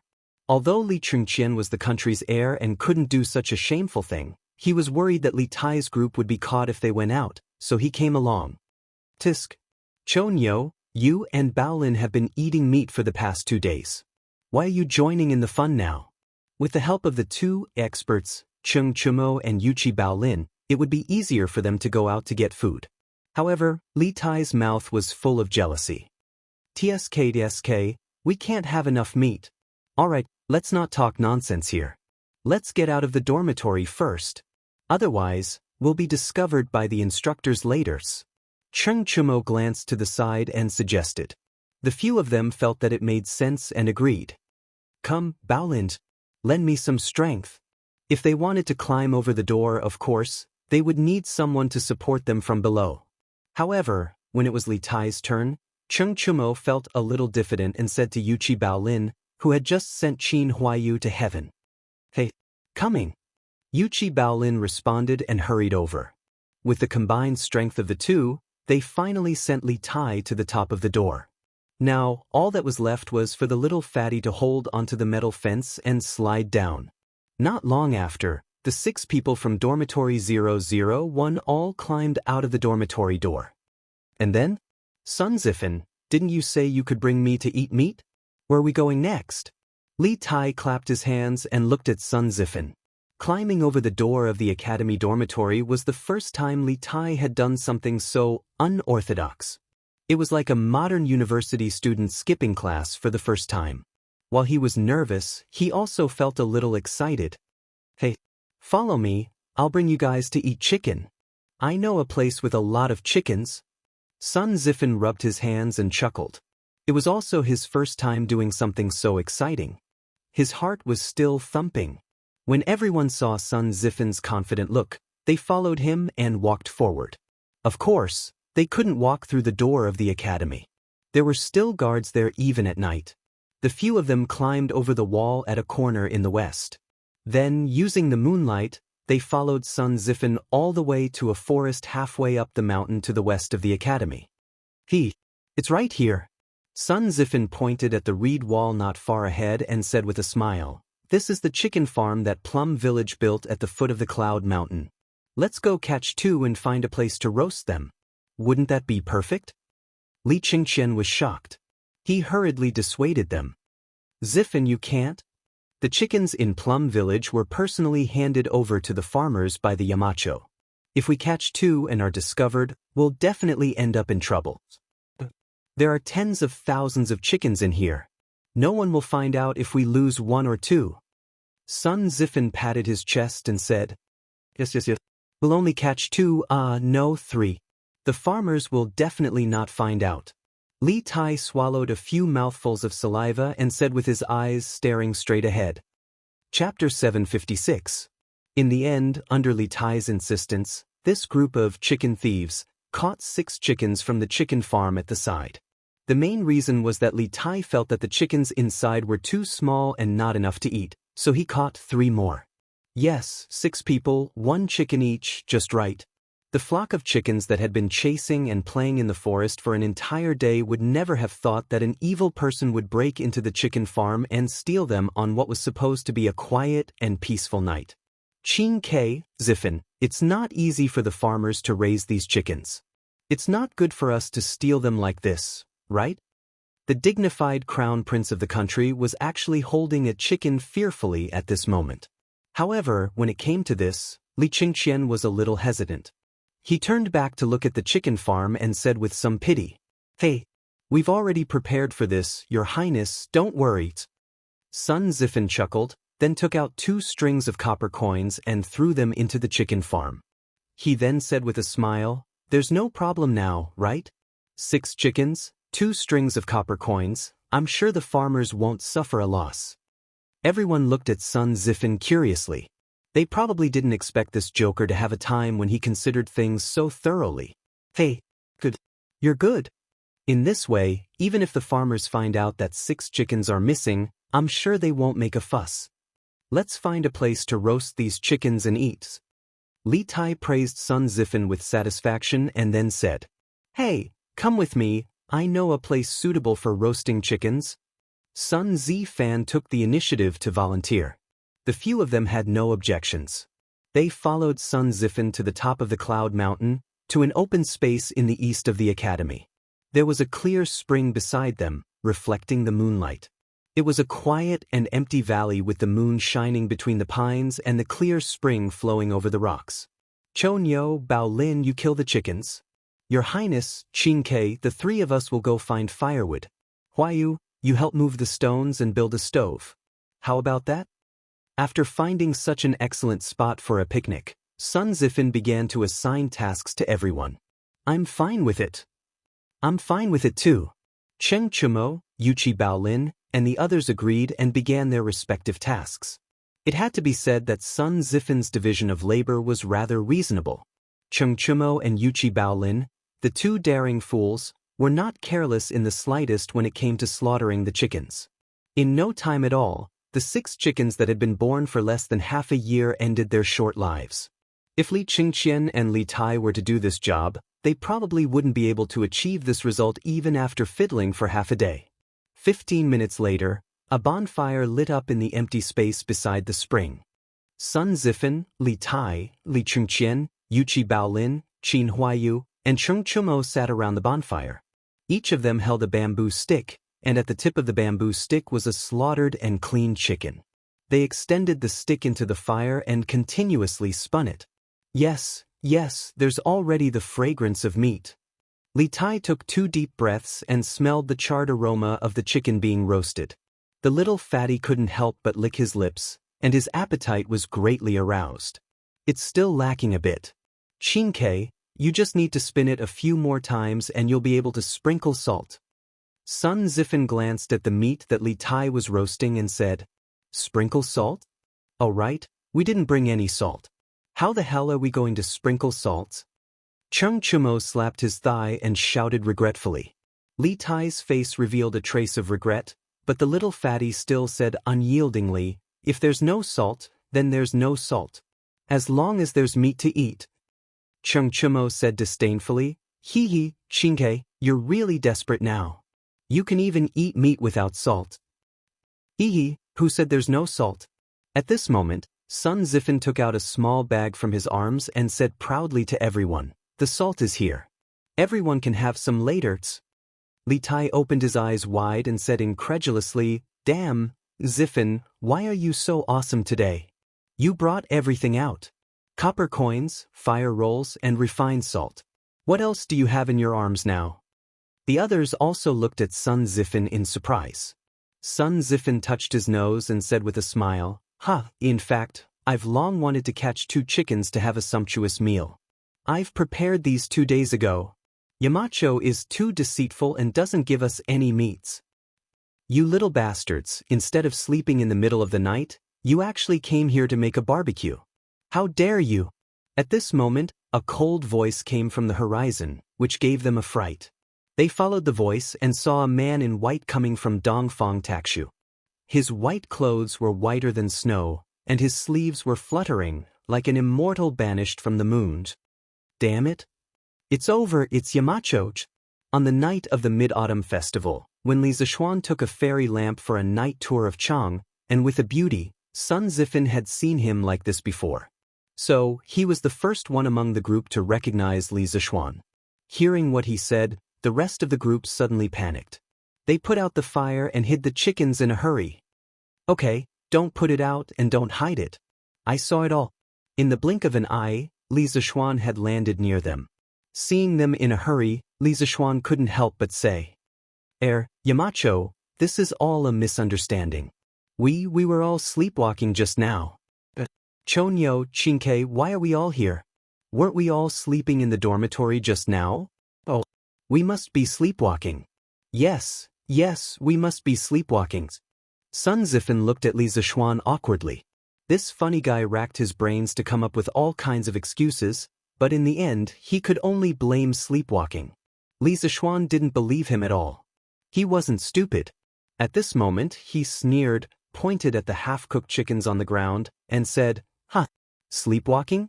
Putting aside the fact that the 6 of you sleepwalked together and sleepwalked to the same location, each of you managed to catch a chicken while sleepwalking? I'll give you one more chance. Do you want to sleepwalk like this again? You left the academy without permission and dared to steal chickens raised by the farmers. This is a serious violation of the academy's rules. Do you have any respect for me? Do you have any respect for the academy? Do you still deserve to be Yanhuang College's students? Li Zishuan's harsh words made Sun Zifan sweat profusely. The others were also silent. In the end, Li Qingqian could only step forward and plead. Xiaoxian, Yamacho, Qin Ke and Zifan were just greedy for food. They didn't deliberately violate the academy's rules. Can you spare them this time? Cheng Chumo, Sun Zifan, and Li Tai all looked at Li Zishuan anxiously. After all, today's matter could be serious or small. If it was serious, Li Zishuan could expel them because of this. Chapter 757. Xiaoxian Yamacho, this is indeed our fault. Don't lower yourself to our level. It's best if you just let us go. Seeing Li Zishuan's serious expression, Cheng Chumo could only shamelessly laugh. Li Zishuan had inadvertently caught a glimpse of a fire when he woke up at night. At that time, he thought that there was a fire here. He didn't even bother to change his clothes and hurriedly used his qinggong to fly over. But when he arrived, the bonfire, chicken feathers, and chicken meat on the ground all told him what had happened on the mountain tonight. Someone had the guts to steal chickens from a farmer while it was dark. The farmers worked hard to raise chickens to reduce their taxes. In the end, you guys ate their chickens because of a momentary lust. Tell me, aren't you guys wicked? Where's your conscience? Li Chengqian cupped his hands and said, Xiao Xian, when we caught the chickens, we already left a few strings of money for the farmer. I think it should be enough to make up for the farmer's losses. Li Zishuan's expression became slightly better. Seeing this, Li Chengqian continued, Moreover, these chickens are already dead. They definitely can't be returned. Xiao Xian, don't be too angry. You guys really want to eat meat that much? Li Zishuan asked. Yes. Other than Li Chengqian and Qin Huayu, everyone else nodded. Yes, seeing that you guys left money for the farmer, I won't pursue your responsibility for now. Li Zishuan looked at the chicken feathers all over the ground and knew that Li Chengqian was telling the truth. Chickens couldn't be brought back to life. Now that what was done, there was no point in saying anything more. Of course, he could only choose to forgive them. You two move aside. Li Zishuan kicked Sun Zifan and Cheng Chumo's legs twice. Hearing that Li Zishuan was letting them go, Cheng Chumo and Sun Zifan couldn't help but breathe a sigh of relief. But then they were inexplicably kicked again. The two of them were immediately depressed and looked at Li Zishuan in confusion. You two, go and catch me another chickens. Wash it clean while you're at it. Don't forget to leave money for the farmer to buy the chickens. Li Zishuan looked at the two and said lightly. Catch another chicken? This time, not only Cheng Chumo and Sun Zifan were dumbfounded, but the rest of the people were also in a state of confusion. Li Zishuan's words were not light. What? Hurry up. If you don't go, I'll lock you all in the little black room tomorrow. Li Zishuan glared and said. Cheng Chumo and Sun Zifan immediately shivered and hurriedly ran away. Li Zishuan thought for a moment and said, There's meat but no wine. It's always a bit lacking. You guys continue to roast it here. I'll go back and get a jug of wine. Tonight, I'll accompany you guys and have a good chats. Li Tai's eyes lit up. He couldn't help but give Li Zishuan 32 likes. This move was really too damn considerate. The distance between here and the first courtyard was only 700 to 800 meters. Li Zishuan directly used qinggong to rush over. In a flash, he had already disappeared from everyone's sight. Luckily, Yamacho still remembers our old friendship. Otherwise, we're all finished. Li Tai forgot the direction Li Zishuan disappeared in and said with lingering fear. Qingke, we really were too rash tonight. We can't do this again in the future. Otherwise, little Xian will definitely not let us go again. Li Chengqian sincerely said to Li Tai. The reason why Li Zishuan easily let go of tonight's matter was not only because Sun Zifan stole the chicken but also because Li Zishuan was giving face to Li Chengqian. After all, among the 6 people, Li Chengqian wasn't a student of Yanhuang College. He was a country's heir who was experiencing life at Yanhuang College in the name of a supervisor. If Li Zishuan didn't give face to him, it would make Li Chengqian's face very ugly. I know. I definitely won't. Besides, tomorrow is the holiday. After returning to the prince's residence, I can eat as much meat as I want. I definitely won't steal chicken with Sun Zifan again. Li Tai sat back in his seat and continued to roast the chicken while responding to Li Chengqian's words. During the time when the two people were talking, Li Zishuan actually came back so quickly. The speed of his qinggong could be seen at a glance. Where are Sun Zifan and Cheng Chumo? Haven't they come back yet? Li Zishuan said as he swept his gaze over the surroundings while carrying a bag. Li Tai was speechless and said, They probably haven't reached the chicken farm yet. How could they come back so quickly? Mountain leader, your qinggong is really convenient for you to travel. If I had this ability, I would directly fly back. As he spoke, Li Tai almost spilled the beans. Fortunately, he stopped in time. Directly flew back to your prince's residence to eat meat, right? Li Zishuan helped the little fatty to say the words that he didn't say.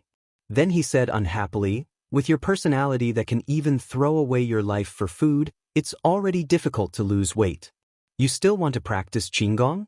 Even if you have my qigong, it's a fool's dream for you to fly back to the prince's residence. It would be strange if the guards of Chang in city didn't shoot you into a sieve. After insulting the little fatty, Li Zishuan picked up a half-roasted chicken. It was unknown whether it was Cheng Chumo's or Sun Zifen's, and continued to roast it. Since these two people haven't come back yet, then I'll roast it first. It's been a long time since I roasted a chicken myself. In his previous life, Li Zishuan was a child from the countryside, so his survival skills were naturally not bad. In this life, he had followed spiritual master Ling Su in the mountains to learn from him and traveled around. He had a lot of experience surviving in the wild. Therefore, compared to Li Tai and the others, his roasting skills were naturally outstanding. After a while, the chicken in his hand emitted a rich aroma. Li Zishuan opened the package and began to sprinkle salt, pepper powder, cumin, and other spices on the chicken. Then he roasted the chicken in the fire. Suddenly, the aroma became even stronger. Goo goo! Li Tai greedily breathed in the aroma, and his stomach couldn't help but growl. He looked at the golden and fragrant chicken in Li Zishuan's hand, and then looked at the slightly black chicken in his hand. He thought gloomily in his heart, we're both roasting chickens, why is the difference so big? What the heck? Who roasted this chicken? Why is it so fragrant? It smells better than the roasted chicken in the restaurants. At this time, Cheng Chumo and Sun Zifen also came back with a chicken. They smelled a mouth-watering aroma from afar. Cheng Chumo cried out strangely. This is my chickens. Why, Yamacho, you're so good to me. You actually roasted the chicken for me. Thank you so much. When Sun Zifen saw the chicken in Li Zishuan's hand, his eyes suddenly lit up, and he quickly said with a bashful face, "Get lost. Your chicken is still in Cheng Chumo's hands. Go and kill it yourself." Li Zishuan slapped the silly guy's head and said angrily, he had worked so hard to roast it for so long, how could he just give it up? This guy was really thinking too much. Chapter 758. Bright moon, clear spring, roast chicken, fine wine, and teachers and students. Tonight, the wasteland was supposed to be as ordinary as usual, but because of the arrival of Li Zishuan, Cheng Chumo, and Sun Zifen, the place became very lively.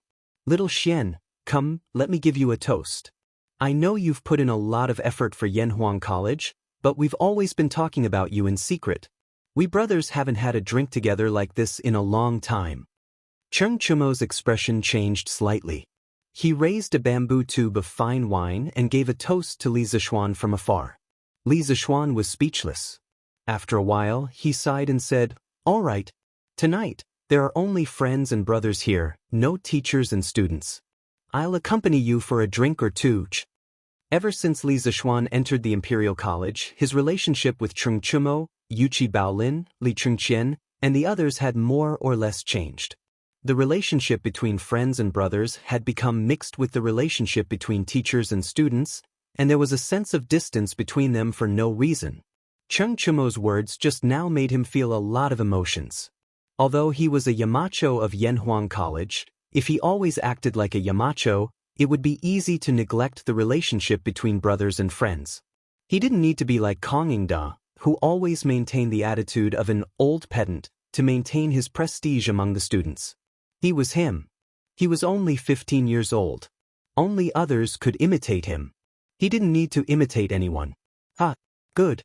To be honest, although I'm not a student of Yanhuang College, I always felt suppressed when I talked to you before. I only feel that kind of feeling when I talk to my father. It's rare to be able to drink and chat with you as a friend today. It's really delightful. Li Chengqian was one of the earliest people Li Zishuan knew. Feeling the subtle change in the atmosphere, Li Chengqian said with a joyful expression, Gao Ming, you're wrong. We're not just friends and brothers today. We'll be friends for life. It was just that sometimes, due to their different standpoints, they had no choice but to do business as usual. Come, let's drink. Li Zishuan opened the wine jug and poured a cup of wine into his bamboo tube. The others did the same. After all, the drunken immortal's degree of intoxication was too high. If this group of people drank too much, there was an 80% chance that they wouldn't be able to get up tomorrow morning. At that time, they would definitely be punished. Little Xian, since we are good brothers, why don't we exchange chickens? Look, my cock is bigger than yours. Do you want to trade? Everyone couldn't help but cry out in joy as the cool wine entered their stomachs.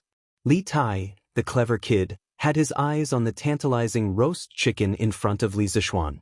He couldn't help but lick his lips and chuckle. How can good wine not be matched with good meat? Li Zishuan was infuriated when he heard this.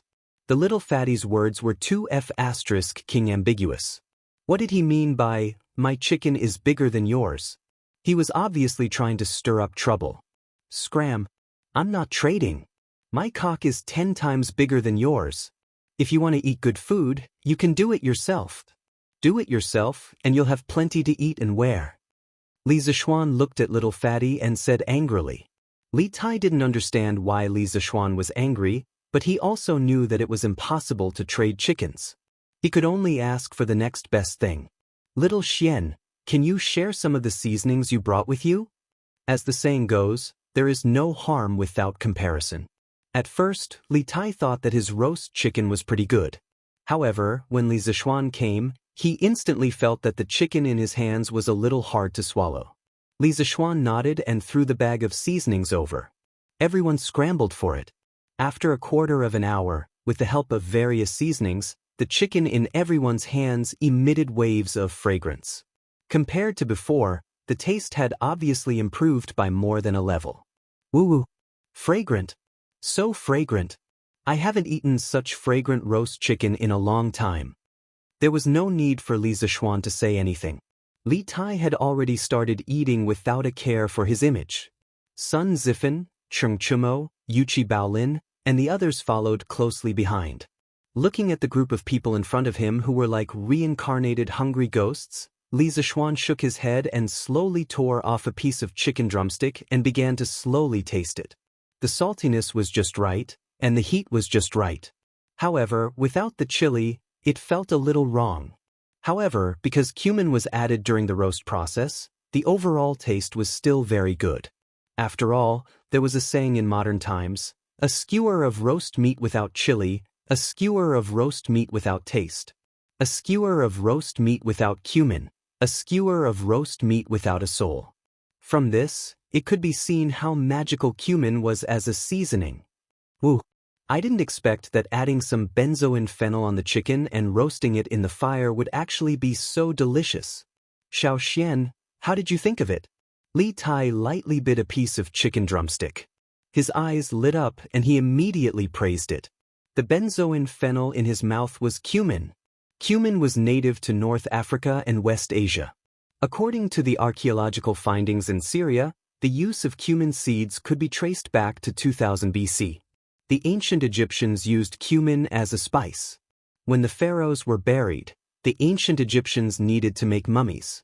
Cumin also became a component of the mummy's preservative. Benzoin fennel was an ancient name for cumin in China. From the word benzoin, one could see where and when cumin was introduced to China. Sima Qian recorded in the records of the Grand Historian. In the beginning, the Han envoy came to Rest. The king of Rest ordered 20,000 cavalry to the east border. The east border was thousands of miles away from the capital. Compared to the journey, there were dozens of cities, and there were many people. Dewan, Xia, and Anxi are all big countries. They have many strange things and indigenous people. They are quite similar to China, but their soldiers are weak.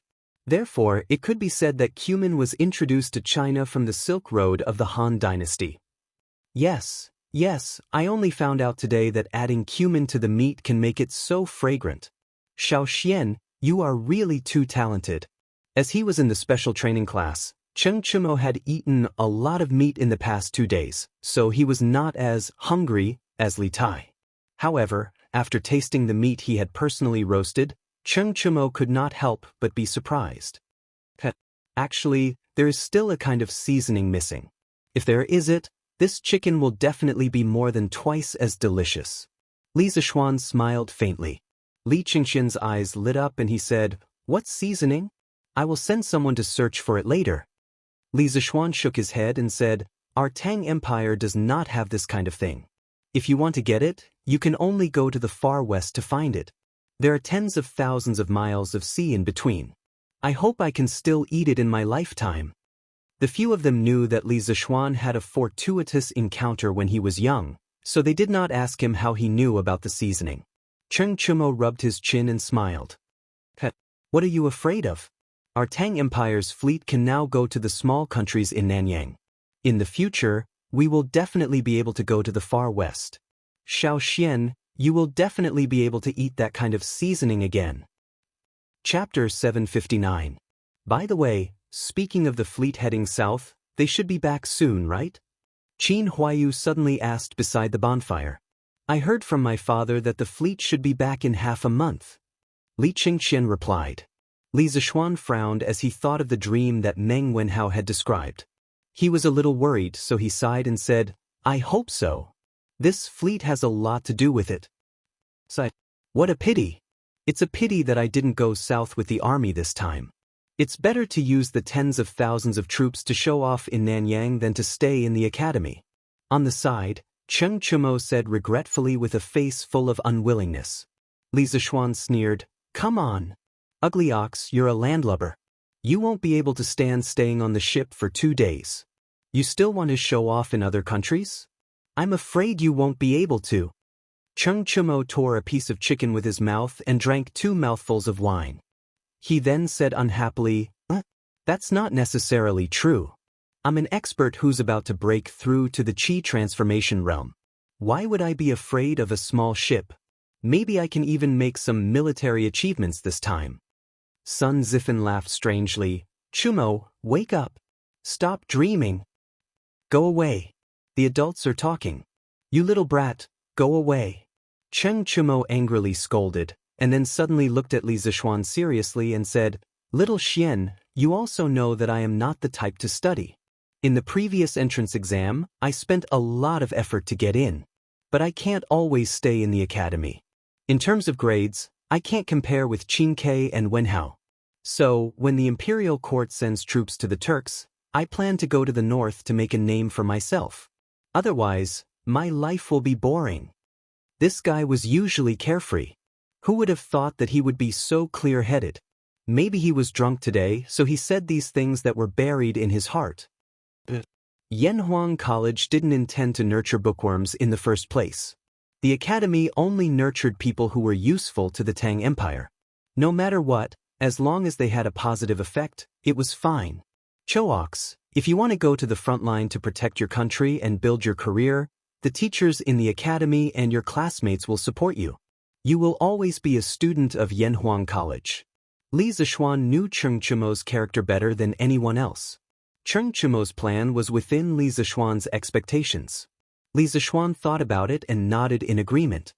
Thank you. I've long seen through it. Xiao Xian, the Yanhuang College you've made is very different from the Imperial College and the Hongwen School. It's my honor to be classmates with Qin Ke and Bao Lin for a few years." Cheng Chumo laughed and poured himself another jar of wine. "There's not much wine left in the jar, so I'll drink as much as I can. It'd be a waste not to drink." "Brother Chooks, I'll go with you when the time comes. I can protect you," Yuchi Bao Lin hurriedly said with a simple and honest smile. Cheng Chumo's face darkened. Yuchi Bao Lin had reached Qi transformation realm half a year ago. There was nothing wrong with him saying that he could protect him. However, Cheng Chumo had received 10,000 points of critical damage. "Alright, Chumo, you can go to the front line without worry.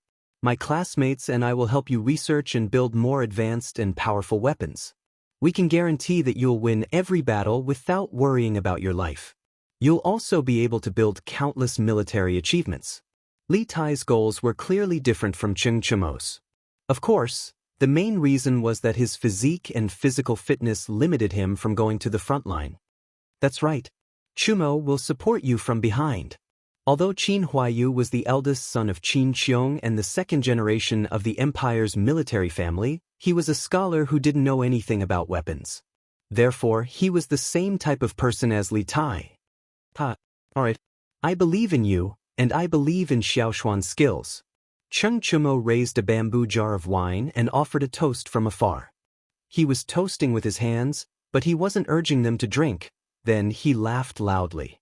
Li Qingqian shook his head. Cheng Chumo and the others could have their own dreams and could do whatever they wanted. However, as the empire's heir apparent, he could only obediently follow the emperor and hide under his father's incomparably tall figure to learn about politics and how to govern the country. In the past, when Li Tai competed with him for favor, this was the life he wanted to live. However, now that Li Tai was engrossed in his skills and no longer competed with him for favor, he realized that the position of heir apparent was just SOSO. Now, he was actually a little envious of Li Tai's life. Alright. Then, since you all have things to do, what should I do? Seeing that everyone was chatting enthusiastically, Sun Zifan was a little depressed. Compared to the others, this little joker was a typical example of someone who was neither proficient in academics nor martial arts. At present, he didn't seem to have anything that he could show off. Sun Zifan, it's not that I, old Cheng, want to criticize you, but you really embarrassed your father. You only scored 5 points more than me in the entrance exam. Cheng Chumo immediately mocked him. *CK, isn't 5 points more a lot? You have to know that just because of these 5 points, I'm dozens of places ahead of you. Sun Zifan immediately said stubbornly. Fine. Only you can do it. But I, old Cheng, am better than you. At least I have something that I can show off. Cheng Chumo was obviously the type of person who had a cheap mouth. If he didn't attack others, he would feel bad. This blockhead winked at Sun Zifan and said sarcastically. Sun Zifan wanted to refute but found that he couldn't.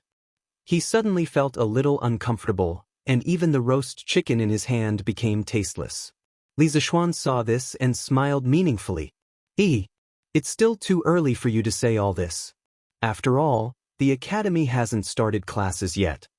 In the future, you will have to learn all kinds of courses. You have never heard of many of them, let alone seen them. So, by then, you will really understand what you are good at.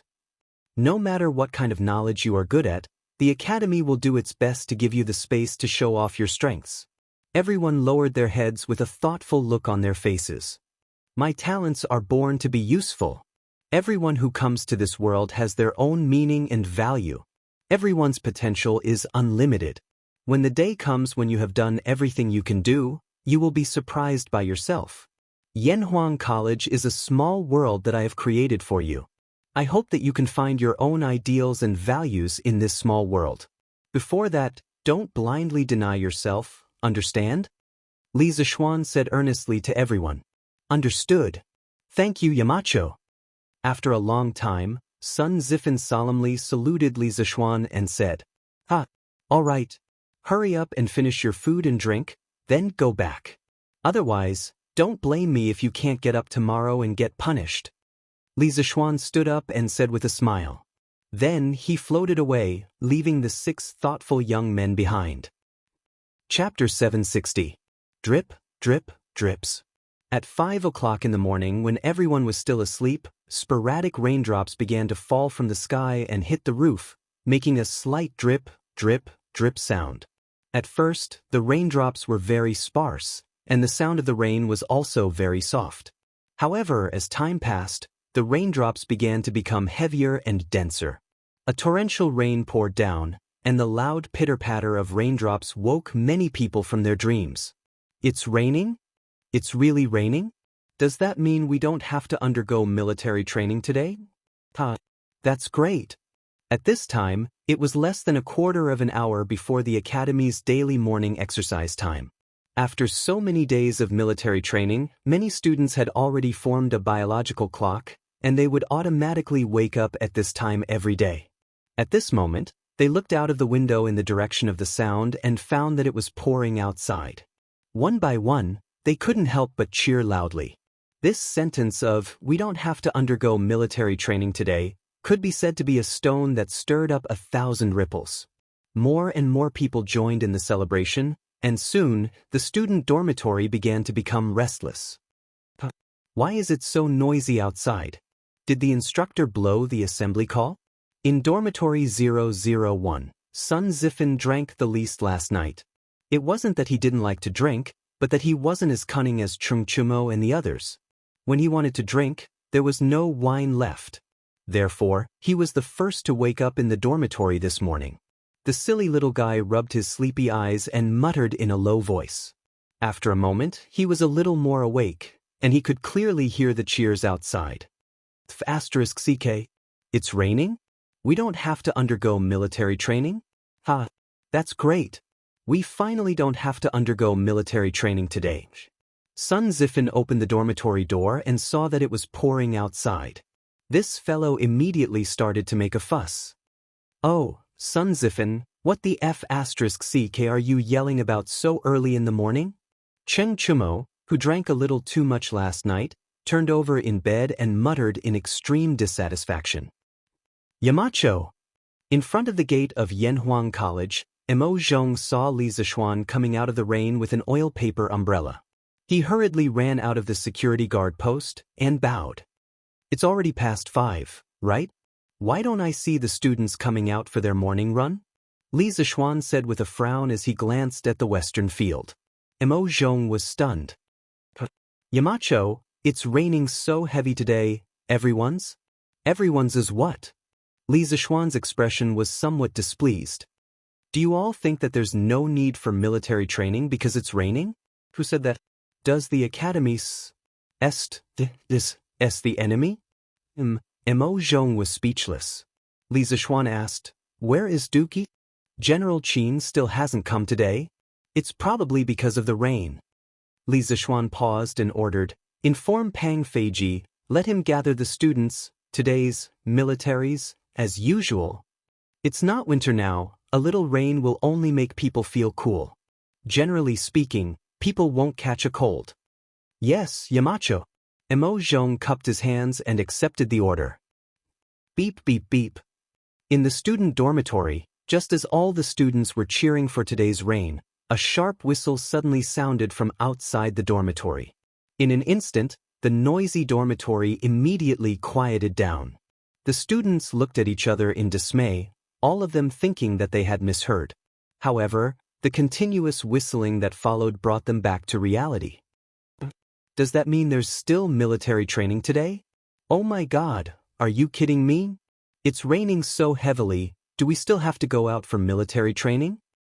Hurry up and wash up. If we're late, we'll probably be punished again. In dormitory 001, Chung Chumo, who was catching up on his sleep, heard the whistle and was instantly filled with grief and indignation.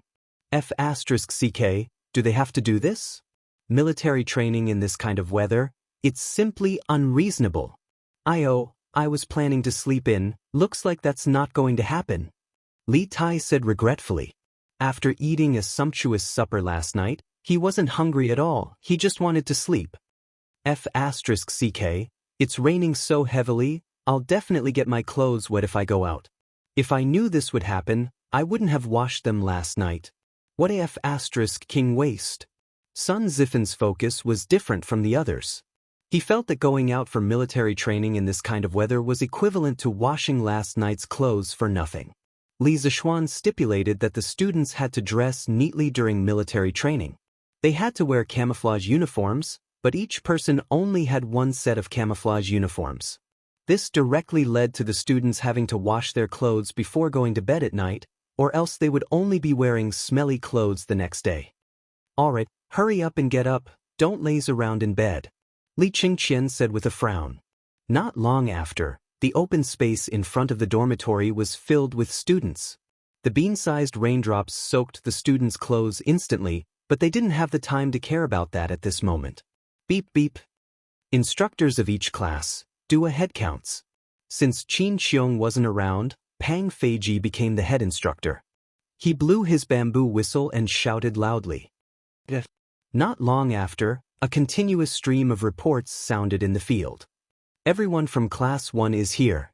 Everyone from class 2 is here. 2 people from class 3 are missing. 1 person from class 4 is missing. You, go and call out the students who are late. In a while, lead them to run 10 laps alone. The rest of the students will start their morning run according to class order. Pang Feiji randomly pointed at a subordinate and instructed. Students from class 1, start running. Bang bang bang. In the heavy rain, the students were like dragons in the sea, meandering toward the field. The sound of footsteps and chanting was endless, as if it was going to disperse the dark clouds in the sky. A day of military training began just like that. Changle is here too? Imperial Palace West Court, Lijiang Hall. Li Er, who had just finished the morning court, came here to visit. He entered the door and smiled in surprise. Greetings, father. Greetings, your majesties. Changle and Zhang Sun bowed one after another. Yes, you may rise. Li Er laughed, walked closer and asked, Guanyin maid, what are you doing? It's not even noon yet. Empress Zhang Sun smiled and said, Your Majesty, I heard from Li Xiannan at the academy yesterday that meteoric success can treat asthma, so I asked him to send some into the palace every day. This was just sent over, so I called Changle over and planned to have lunch together. Then, Empress Zhang Sun opened the food box. There was a plate of golden dishes inside. It was the crushed version of meteoric success. Li Er's expression changed when he saw that and he said, Don't eat this. Don't be fooled by that brat. Chapter 761. What does your Imperial Majesty mean by this? Seeing Li Er's reaction, Empress Zhang Sun asked curiously.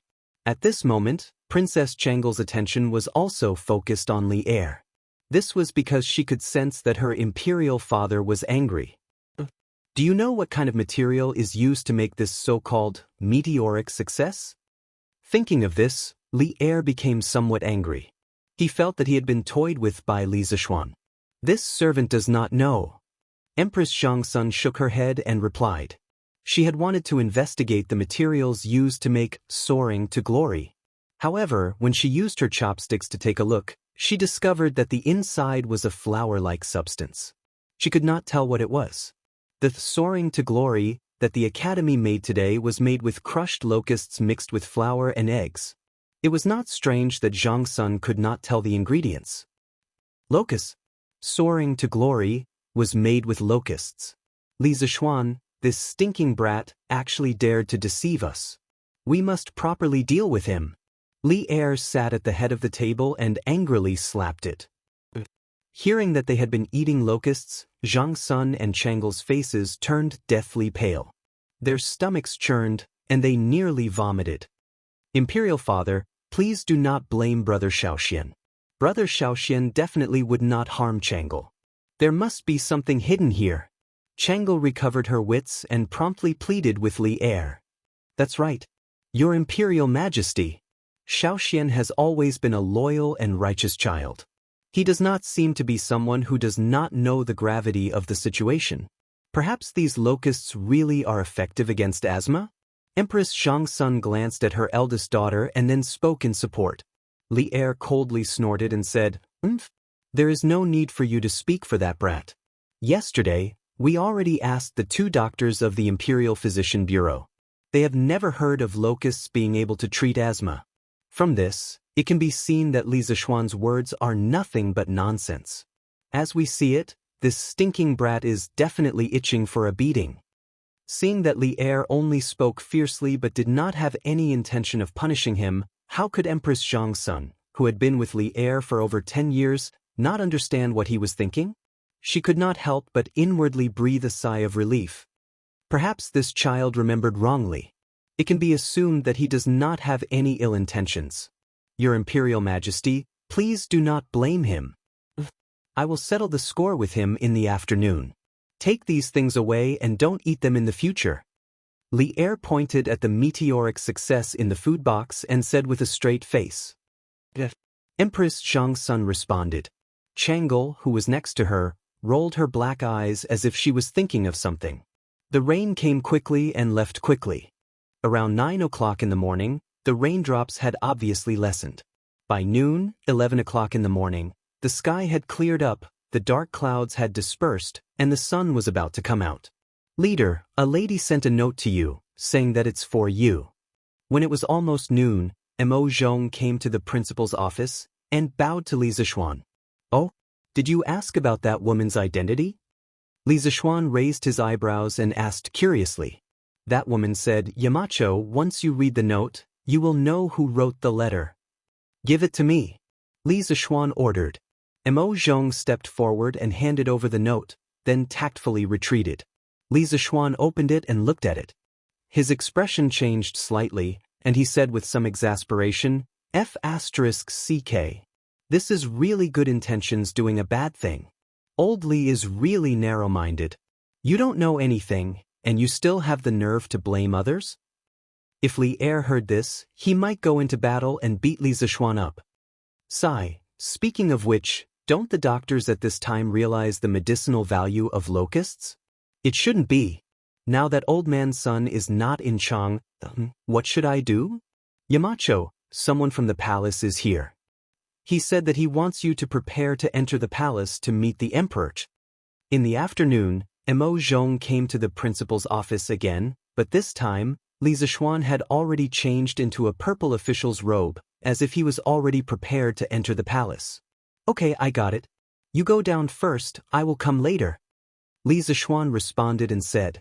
That's right, he was indeed prepared. The note in the morning was a letter that Chang'e asked a palace maid to send over. In the letter, he completely explained Li Er's plan and attitude to him, so that he could be mentally prepared in advance. Yes. After a while, Li Zishuan rode a carriage out of the academy, followed by the palace attendant from the palace, and headed in the direction of the palace. It had just rained heavily, and the mountain roads were extremely difficult to travel on, so this trip took more than an hour before they arrived at the palace. "Your Majesty, Li Zhanshe is already here." At the Sweet Dew Hall, a small yellow door entered the hall and bowed carefully. Announce, Li Zhanshe for an audience." Hearing the eunuch's shout, Li Zishuan took small steps and entered the hall seriously. He then bowed to Li Er and said, "Your subject greets your Majesty." "Li Zishuan, you maliciously deceived me and tricked the empress and princess into eating locusts. How should you be punished?" Li Er didn't let Li Zishuan get up. Instead, he directly pressured him coldly. "Your subject is terrified. Your subject doesn't know when I have deceived your Majesty. Your Majesty, please enlighten me." Although he knew what Li Er meant, Li Zishuan still pretended to be ignorant and asked. After all, Chang'e had kindly informed him of Gao's news. He couldn't betray an ally at a critical moment. "Do you need me to remind you of what you did? What did you tell me yesterday? Didn't you say that locusts could cure Chang'e's asthma? But why did I ask all the imperial physicians in the palace, but none of them knew that locusts had this function? And you still say that you are not deceiving me?" Li Er glared and said angrily. Li Zishuan was already mentally prepared for this. He began to put on an act and said with a surprised expression, "How is this possible? Your Majesty is wise. Locusts do indeed have extremely high medicinal value. What I told your Majesty yesterday was only the tip of the iceberg. These things were all said by my master himself. If your Majesty doesn't believe me, you can ask Priest's son when he returns to Chang. What I said is absolutely not false. In fact, locusts could not only stop coughing and asthma, detoxify, penetrate rashes, treat whooping cough, bronchial asthma, infantile convulsions, sore throats, obstructed rashes, bronchitis, stop cramps, and so on. They could also reduce blood pressure, lose weight, lower cholesterol, nourish the body, and nourish the stomach and spleen. If eaten for a long time, they could prevent cardiovascular and cerebrovascular diseases. When used externally, they could treat otitis media. Frosted locusts could treat dysentery, enteritis, and so on. Whether it was Chang'e or Li Tai, locusts were very beneficial to their bodies. It was just that many doctors had yet to realize the value of locusts. Chapter 762. In the Sweet Dew Hall. Li Er, who was originally full of doubts, couldn't help but become hesitant after hearing Li Zishuan's solemn explanation. However, he didn't give in easily. "Brat, You're using your master as a scapegoat again. Why did spiritual master Lingshu accept such a wicked disciple? Li Zishuan almost vomited blood. He thought to himself, wasn't I forced by you? If you were slightly more cultured, would I have to fight like this? Your Majesty, I was originally pure and kind. However, I entered the big vat of corruption that is the imperial court. However, I absolutely have a pure and innocent heart towards your Majesty and my master. Li Zishuan played a slick trick and said, this time, it was Li Er's turn to vomit blood. Brat, what do you mean? Don't tell me that my court has polluted you? Cough cough. I definitely didn't mean that. Li Zishuan shook his head and cupped his hands. He flatly denied, I only meant to say that surviving in the imperial court is far more complicated than what I learned in the mountains. I still have many things to learn. Li Er glanced at Li Zishuan and said unhappily, you're so glib-tongued at such a young age. You've ruined the integrity of a loyal official. Li Zishuan didn't care. He never wanted to be a loyal official. It was too tiring. He also didn't want to be a sycophantic official. It was too smelly. He only wanted to live happily and freely. Your Majesty is right. I will definitely remember it in my heart. Looking up and seeing Li Er's face of disbelief, Li Zishuan could only change the topic. He said, Your Majesty's previous concern, other than the effect of locusts, was that locusts couldn't be eaten by ordinary people. If this meteoric success was made from flour, even if it couldn't cure the illness, Your Majesty wouldn't blame me. In fact, it was true. Li Er knew clearly that his family's disease, Qi disease, could not be cured. After knowing that his meteoric rise was caused by locusts and that it could not help Chang'el's illness, Li Er was furious. But what he was really angry about was that his daughter had suffered so much. She ate locusts but could not be cured. If meteoric rise was made by something slightly more normal, Li Er might not be so angry. As for the effects of the locusts, my master came across it by chance during his medical practice. He didn't leave behind any medical books or notes. Moreover, Priest's son isn't in Chang'an right now, so I can't immediately prove the effects of the locusts to Your Majesty. However, I can guarantee that the locusts are not disgusting insects.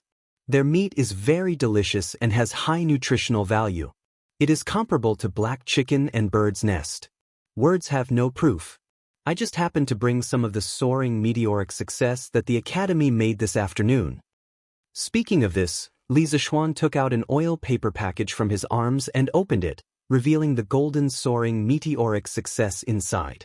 Li Er stared and said, Why do you bring these things with you?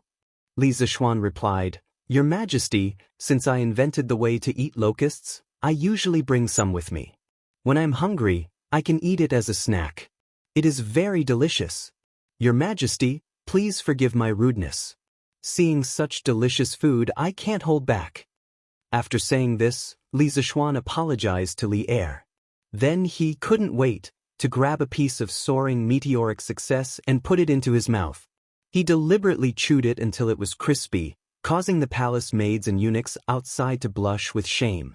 Oh, it's really delicious. Your Majesty, do you want to try it? Li Er was frowning when Li Zishuan handed over a piece of soaring meteoric success and asked, Scram. Even though Li Zishuan looked like he was eating very happily, Li Er couldn't help but feel nauseous when he thought that this thing was made by locusts. He then angrily said, I will take my leave. When Li Zishuan heard this, not only did he not feel ashamed, but he also felt like he had been pardoned. He immediately took the opportunity to take his leave. Li Er waved his hand in annoyance and didn't want to bother with Li Zishuan. Li Zishuan bowed and slowly left the hall. Li Zishuan quickly walked out of the imperial city and immediately scurried to a corner and retched. The heavens took pity on him. This was the first time he had eaten such disgusting things like locusts in his previous life. Although he knew that locusts had many benefits for the human body, although he had made a solemn vow in front of Li Er just now and acted beautifully, when he actually ate locust himself, he still couldn't help but feel disgusted. His performance in front of Li Er just now was just an act. What about bringing soaring meteoric success with him every day as a snack? These were all lies. The reason he brought a bag of soaring meteoric success today was because Chang'e had secretly informed him in the morning and he had prepared it in advance to deal with Li Er's. Therefore, the cause of these twists and turns was Chang'e, but the person who helped him through these difficulties was still Chang'e's. Sigh, I've finally gotten rid of old Li. But in the end, it's still because there are too few medical books in this era that specifically introduce medicinal herbs. This led to the imperial physicians of the Imperial Medical Department not to recognize the magical effects of locusts. It seems that when Old Sun returns to Chang, it's necessary to ask him to compile a medical book similar to the Compendium of Materia Medica. After calming down his tumbling stomach, Li Zishuan thought silently in his heart. In fact, there were many medical books that could be used in the Tang Empire, such as Shin Nong's Materia Medica, Emperor's Canon of Internal Medicine, Yellow Emperor's Canon of Internal Medicine, Treatise on Typhoid and Miscellaneous Diseases, Synopsis of the Golden Chamber, and the 1,000 Gold Prescription that Sun Simiao might have started writing. These medical books could be said to have built a more complete medical system, but there were still certain limitations. Because the starting point of these medical books was to prescribe medicine for diseases. Overall, their contents were mainly prescriptions for various diseases. But there were millions of diseases in the world, how could they cover all of them? Therefore, at this time, a medical book was needed to find another way to improve the current medical system. The Compendium of Materia Medica was a peerless book that was compiled in the style of categorizing categories. It was different from the previous medical books in that it introduced prescriptions by categorizing the herbs in the world into categories. Li Shizhen used about 27 years and after 3 rewrites, it was finally completed in the 6th year of the Wanli era. There were more than 1.9 million words in the book, containing 1,892 types of medicine, 11,092 medical prescriptions, and 1,160 beautifully drawn illustrations. It was divided into 16 parts and 60 categories. It was a comprehensive collection of traditional Chinese medicine from the Han Dynasty in ancient China. It was a systematic summary of Chinese medicine before the 16th century. It was known as the Magnum Canon of Oriental Medicine and had a great impact on modern science. In his previous life, although Li Zishuan did not read the Compendium of Materia Medica, he had read part of it. The medical effects of locusts were what he read in the Compendium of Materia Medica in his previous life. Now that he had abnormal mental strength, if he seriously recalled, he could still recall some of the contents. Chapter 763. After leaving the palace safely, Li Zishuan went straight back to the academy. From afar, he could hear the deafening cheers from the field. The students were especially enthusiastic about their training this afternoon. As for the reason, of course, it was because today was a holiday. According to the academy calendar that Li Zishuan set, today was Friday. After the afternoon training, the students would welcome a 2-day holiday. For the students who had been tortured for such a long time, this was undoubtedly great news. No wonder they were not excited. When Li Zishuan was in the military training in the university in his previous life, he spent his weekends and days in the military camp. In comparison, this group of students was considered very lucky. Shaking his head, Li Zishuan walked towards his office. The field was in full swing and extremely noisy, but the Guanghua building was unusually quiet. This was because the teachers of the academy were racing against time to study the courses that they were going to teach this semester. How is it? Can you see it? How far can you see it?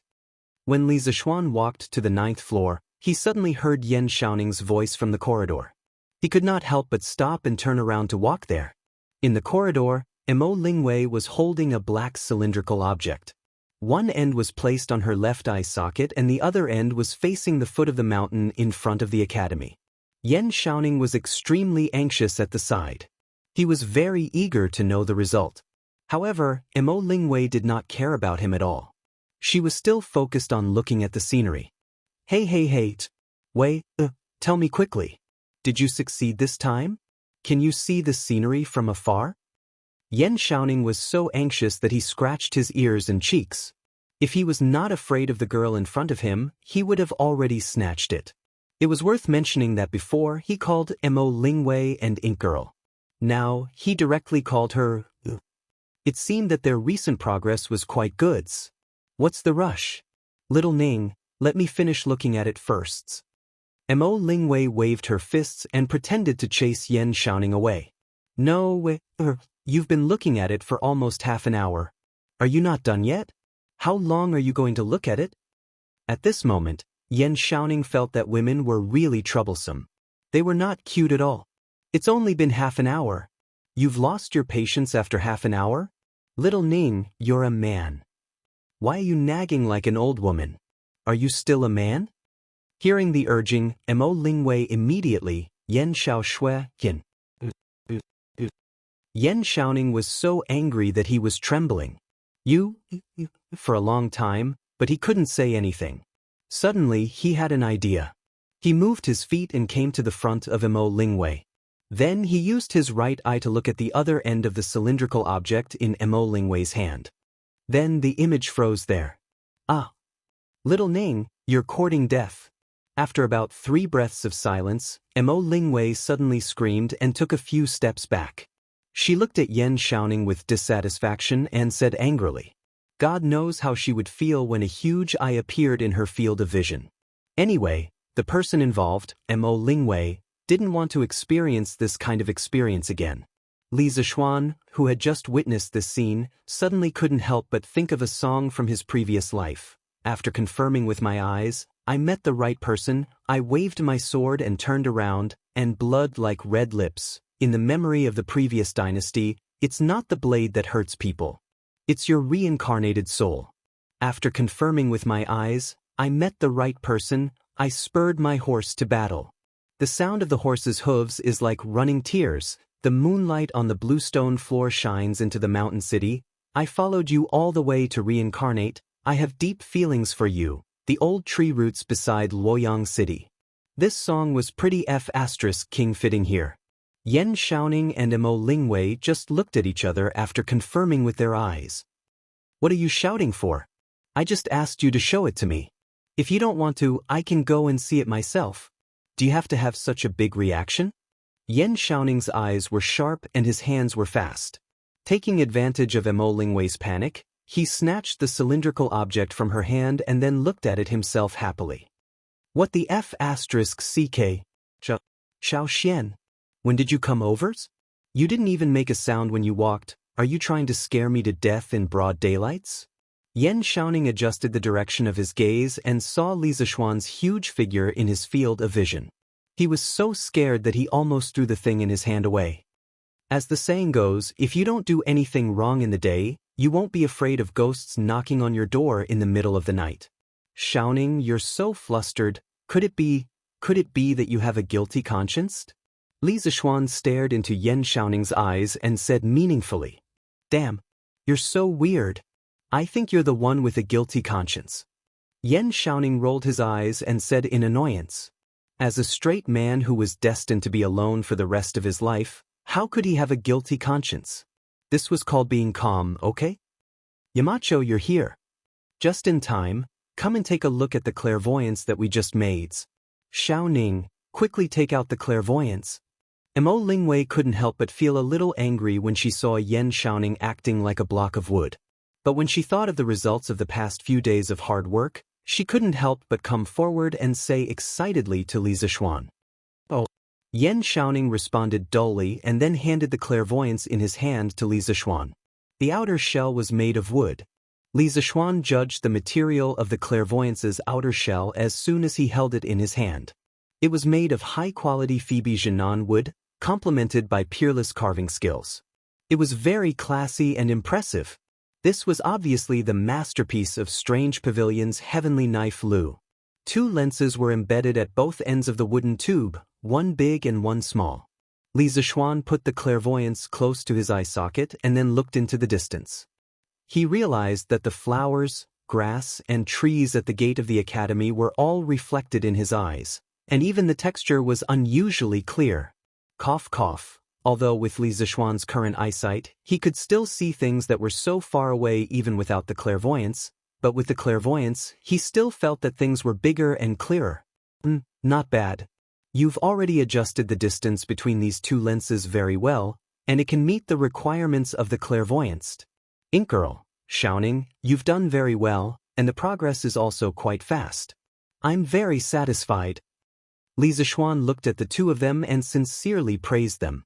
Oh, it's rare that you're satisfied with Yamacho, it's really not easy. Mo Lingwei said excitedly with a bright smile on her face. Logically speaking, it could be said that Mo Lingwei and Yan Xiaoning had put in a lot of effort to be able to go from nothing to making the clairvoyance in just 10 days. Although they had the support of the powerful and advanced production capabilities of the workshop behind them, their hard work couldn't be ignored. It was indeed very difficult. Chapter 764. Yamacho, does this mean that I've succeeded? You have to keep your promise to me. Mo Lingwei became excited when she heard Li Zishuan's affirmation. Li Zishuan chuckled. Hi, you're still far from success. Back then, I asked you to build an astronomical telescope. Miss Mo, don't tell me you think you can see the moon in the sky with this little thing? Mo Lingwei blinked curiously. Why can't I? My clairvoyance can already see very far. Can I use it to see the moon? Of course not.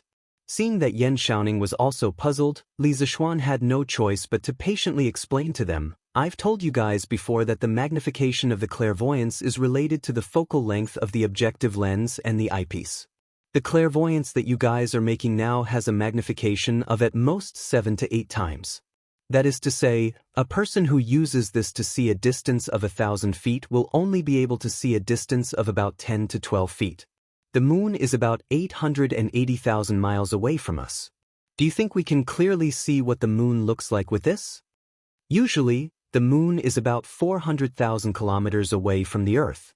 In the Tang dynasty, Li Shimin's 2 steps, 1 step for each of his left and right feet, was used as the standard. It was called Bu.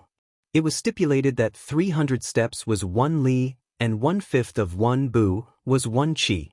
In the Tang dynasty, 1 Qi was 0, 303 meters, and 1 Li was 454 meters. The distance between the Earth and the Moon was about 880,000 miles in the Tang dynasty. 880,000 miles? How far is that? The two of them were speechless. Yan Xiaoning thought for a while and asked, Xiaoxian, according to what you said, we just need to increase the magnification of the clairvoyance next? Li Zishuan rubbed his chin and replied, yes, but it's not just about increasing the magnification. When the magnification is too high, the final image of the clairvoyance will be seriously distorted. You have to think of a way to reduce the distortion of the image. Otherwise, no matter how high the magnification is, it will be useless. Mo Lingwei frowned and asked, Yamacho, what do you mean by image distortion? She could not be blamed for being ignorant. It was mainly because this knowledge had not been covered in the first volume of the physics textbook. Li Zishuan organized his words and explained, previously I told you about the imaging principle of the convex lens. In fact, those are the cases where the light rays are close to the central optical axis.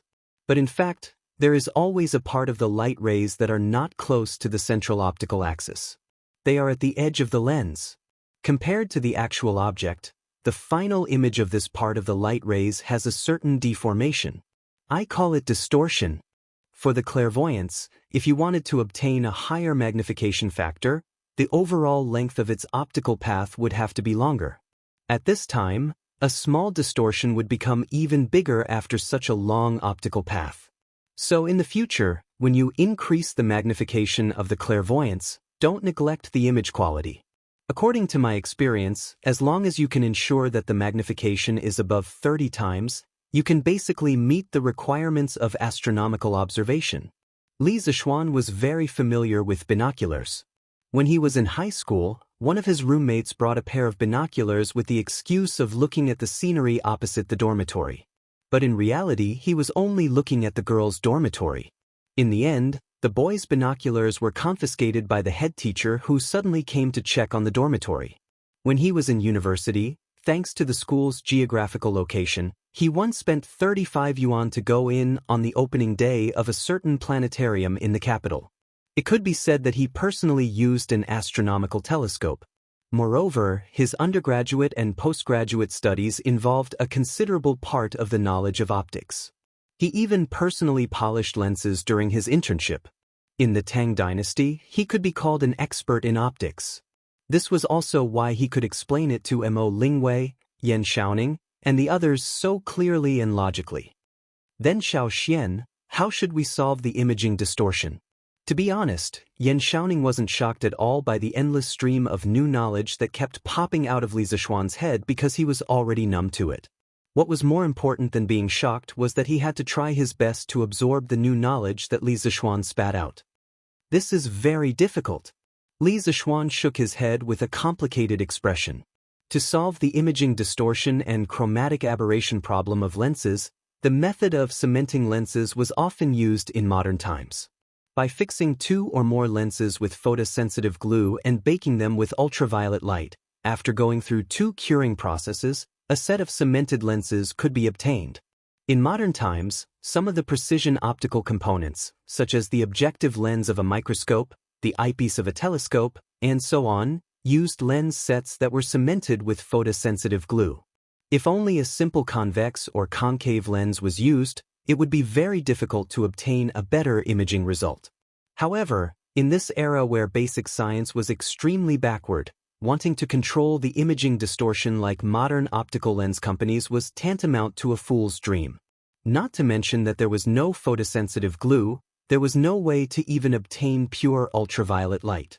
In this case, how could they make a cemented lens set? Although it's very difficult, you can think of a way to replace a simple single lens with a lens set composed of many small lenses that are very close to each other. Also, you have to keep the overall imaging light path unchanged. This way, the results might be different. After pondering for a long time, Li Zishuan could only give it a shot and said in the end. Yan Shaoning and Mo Lingwei both fell into deep thought. Clang, clang, clang, clang. With the crisp sound of gongs and drums, Yanhuang Academy's training for the day was finally over. Qin Qiong, who was late because of the heavy rain in the morning, as the chief military instructor of the academy, blew the whistle decisively. School is over. The students' enthusiasm for training today was very high. There was no need to deliberately make things difficult for them, so Qin Qiong's impression of the instructors was quite good. Once school was over, he decisively let the students go to school without any hesitation. Oh, it's the holidays. I can finally go home and sleep in. I must eat a lot of meat these 2 days. Drunken Immortal Restaurant. This young master is coming. The students burst into cheers, and then Yanhuang College became a sea of joy. Cheers could be heard everywhere. The students ran back to the dormitory like a gust of wind, then rushed out of the dormitory, out of the college gate, and directly down the mountain to Chang'an City.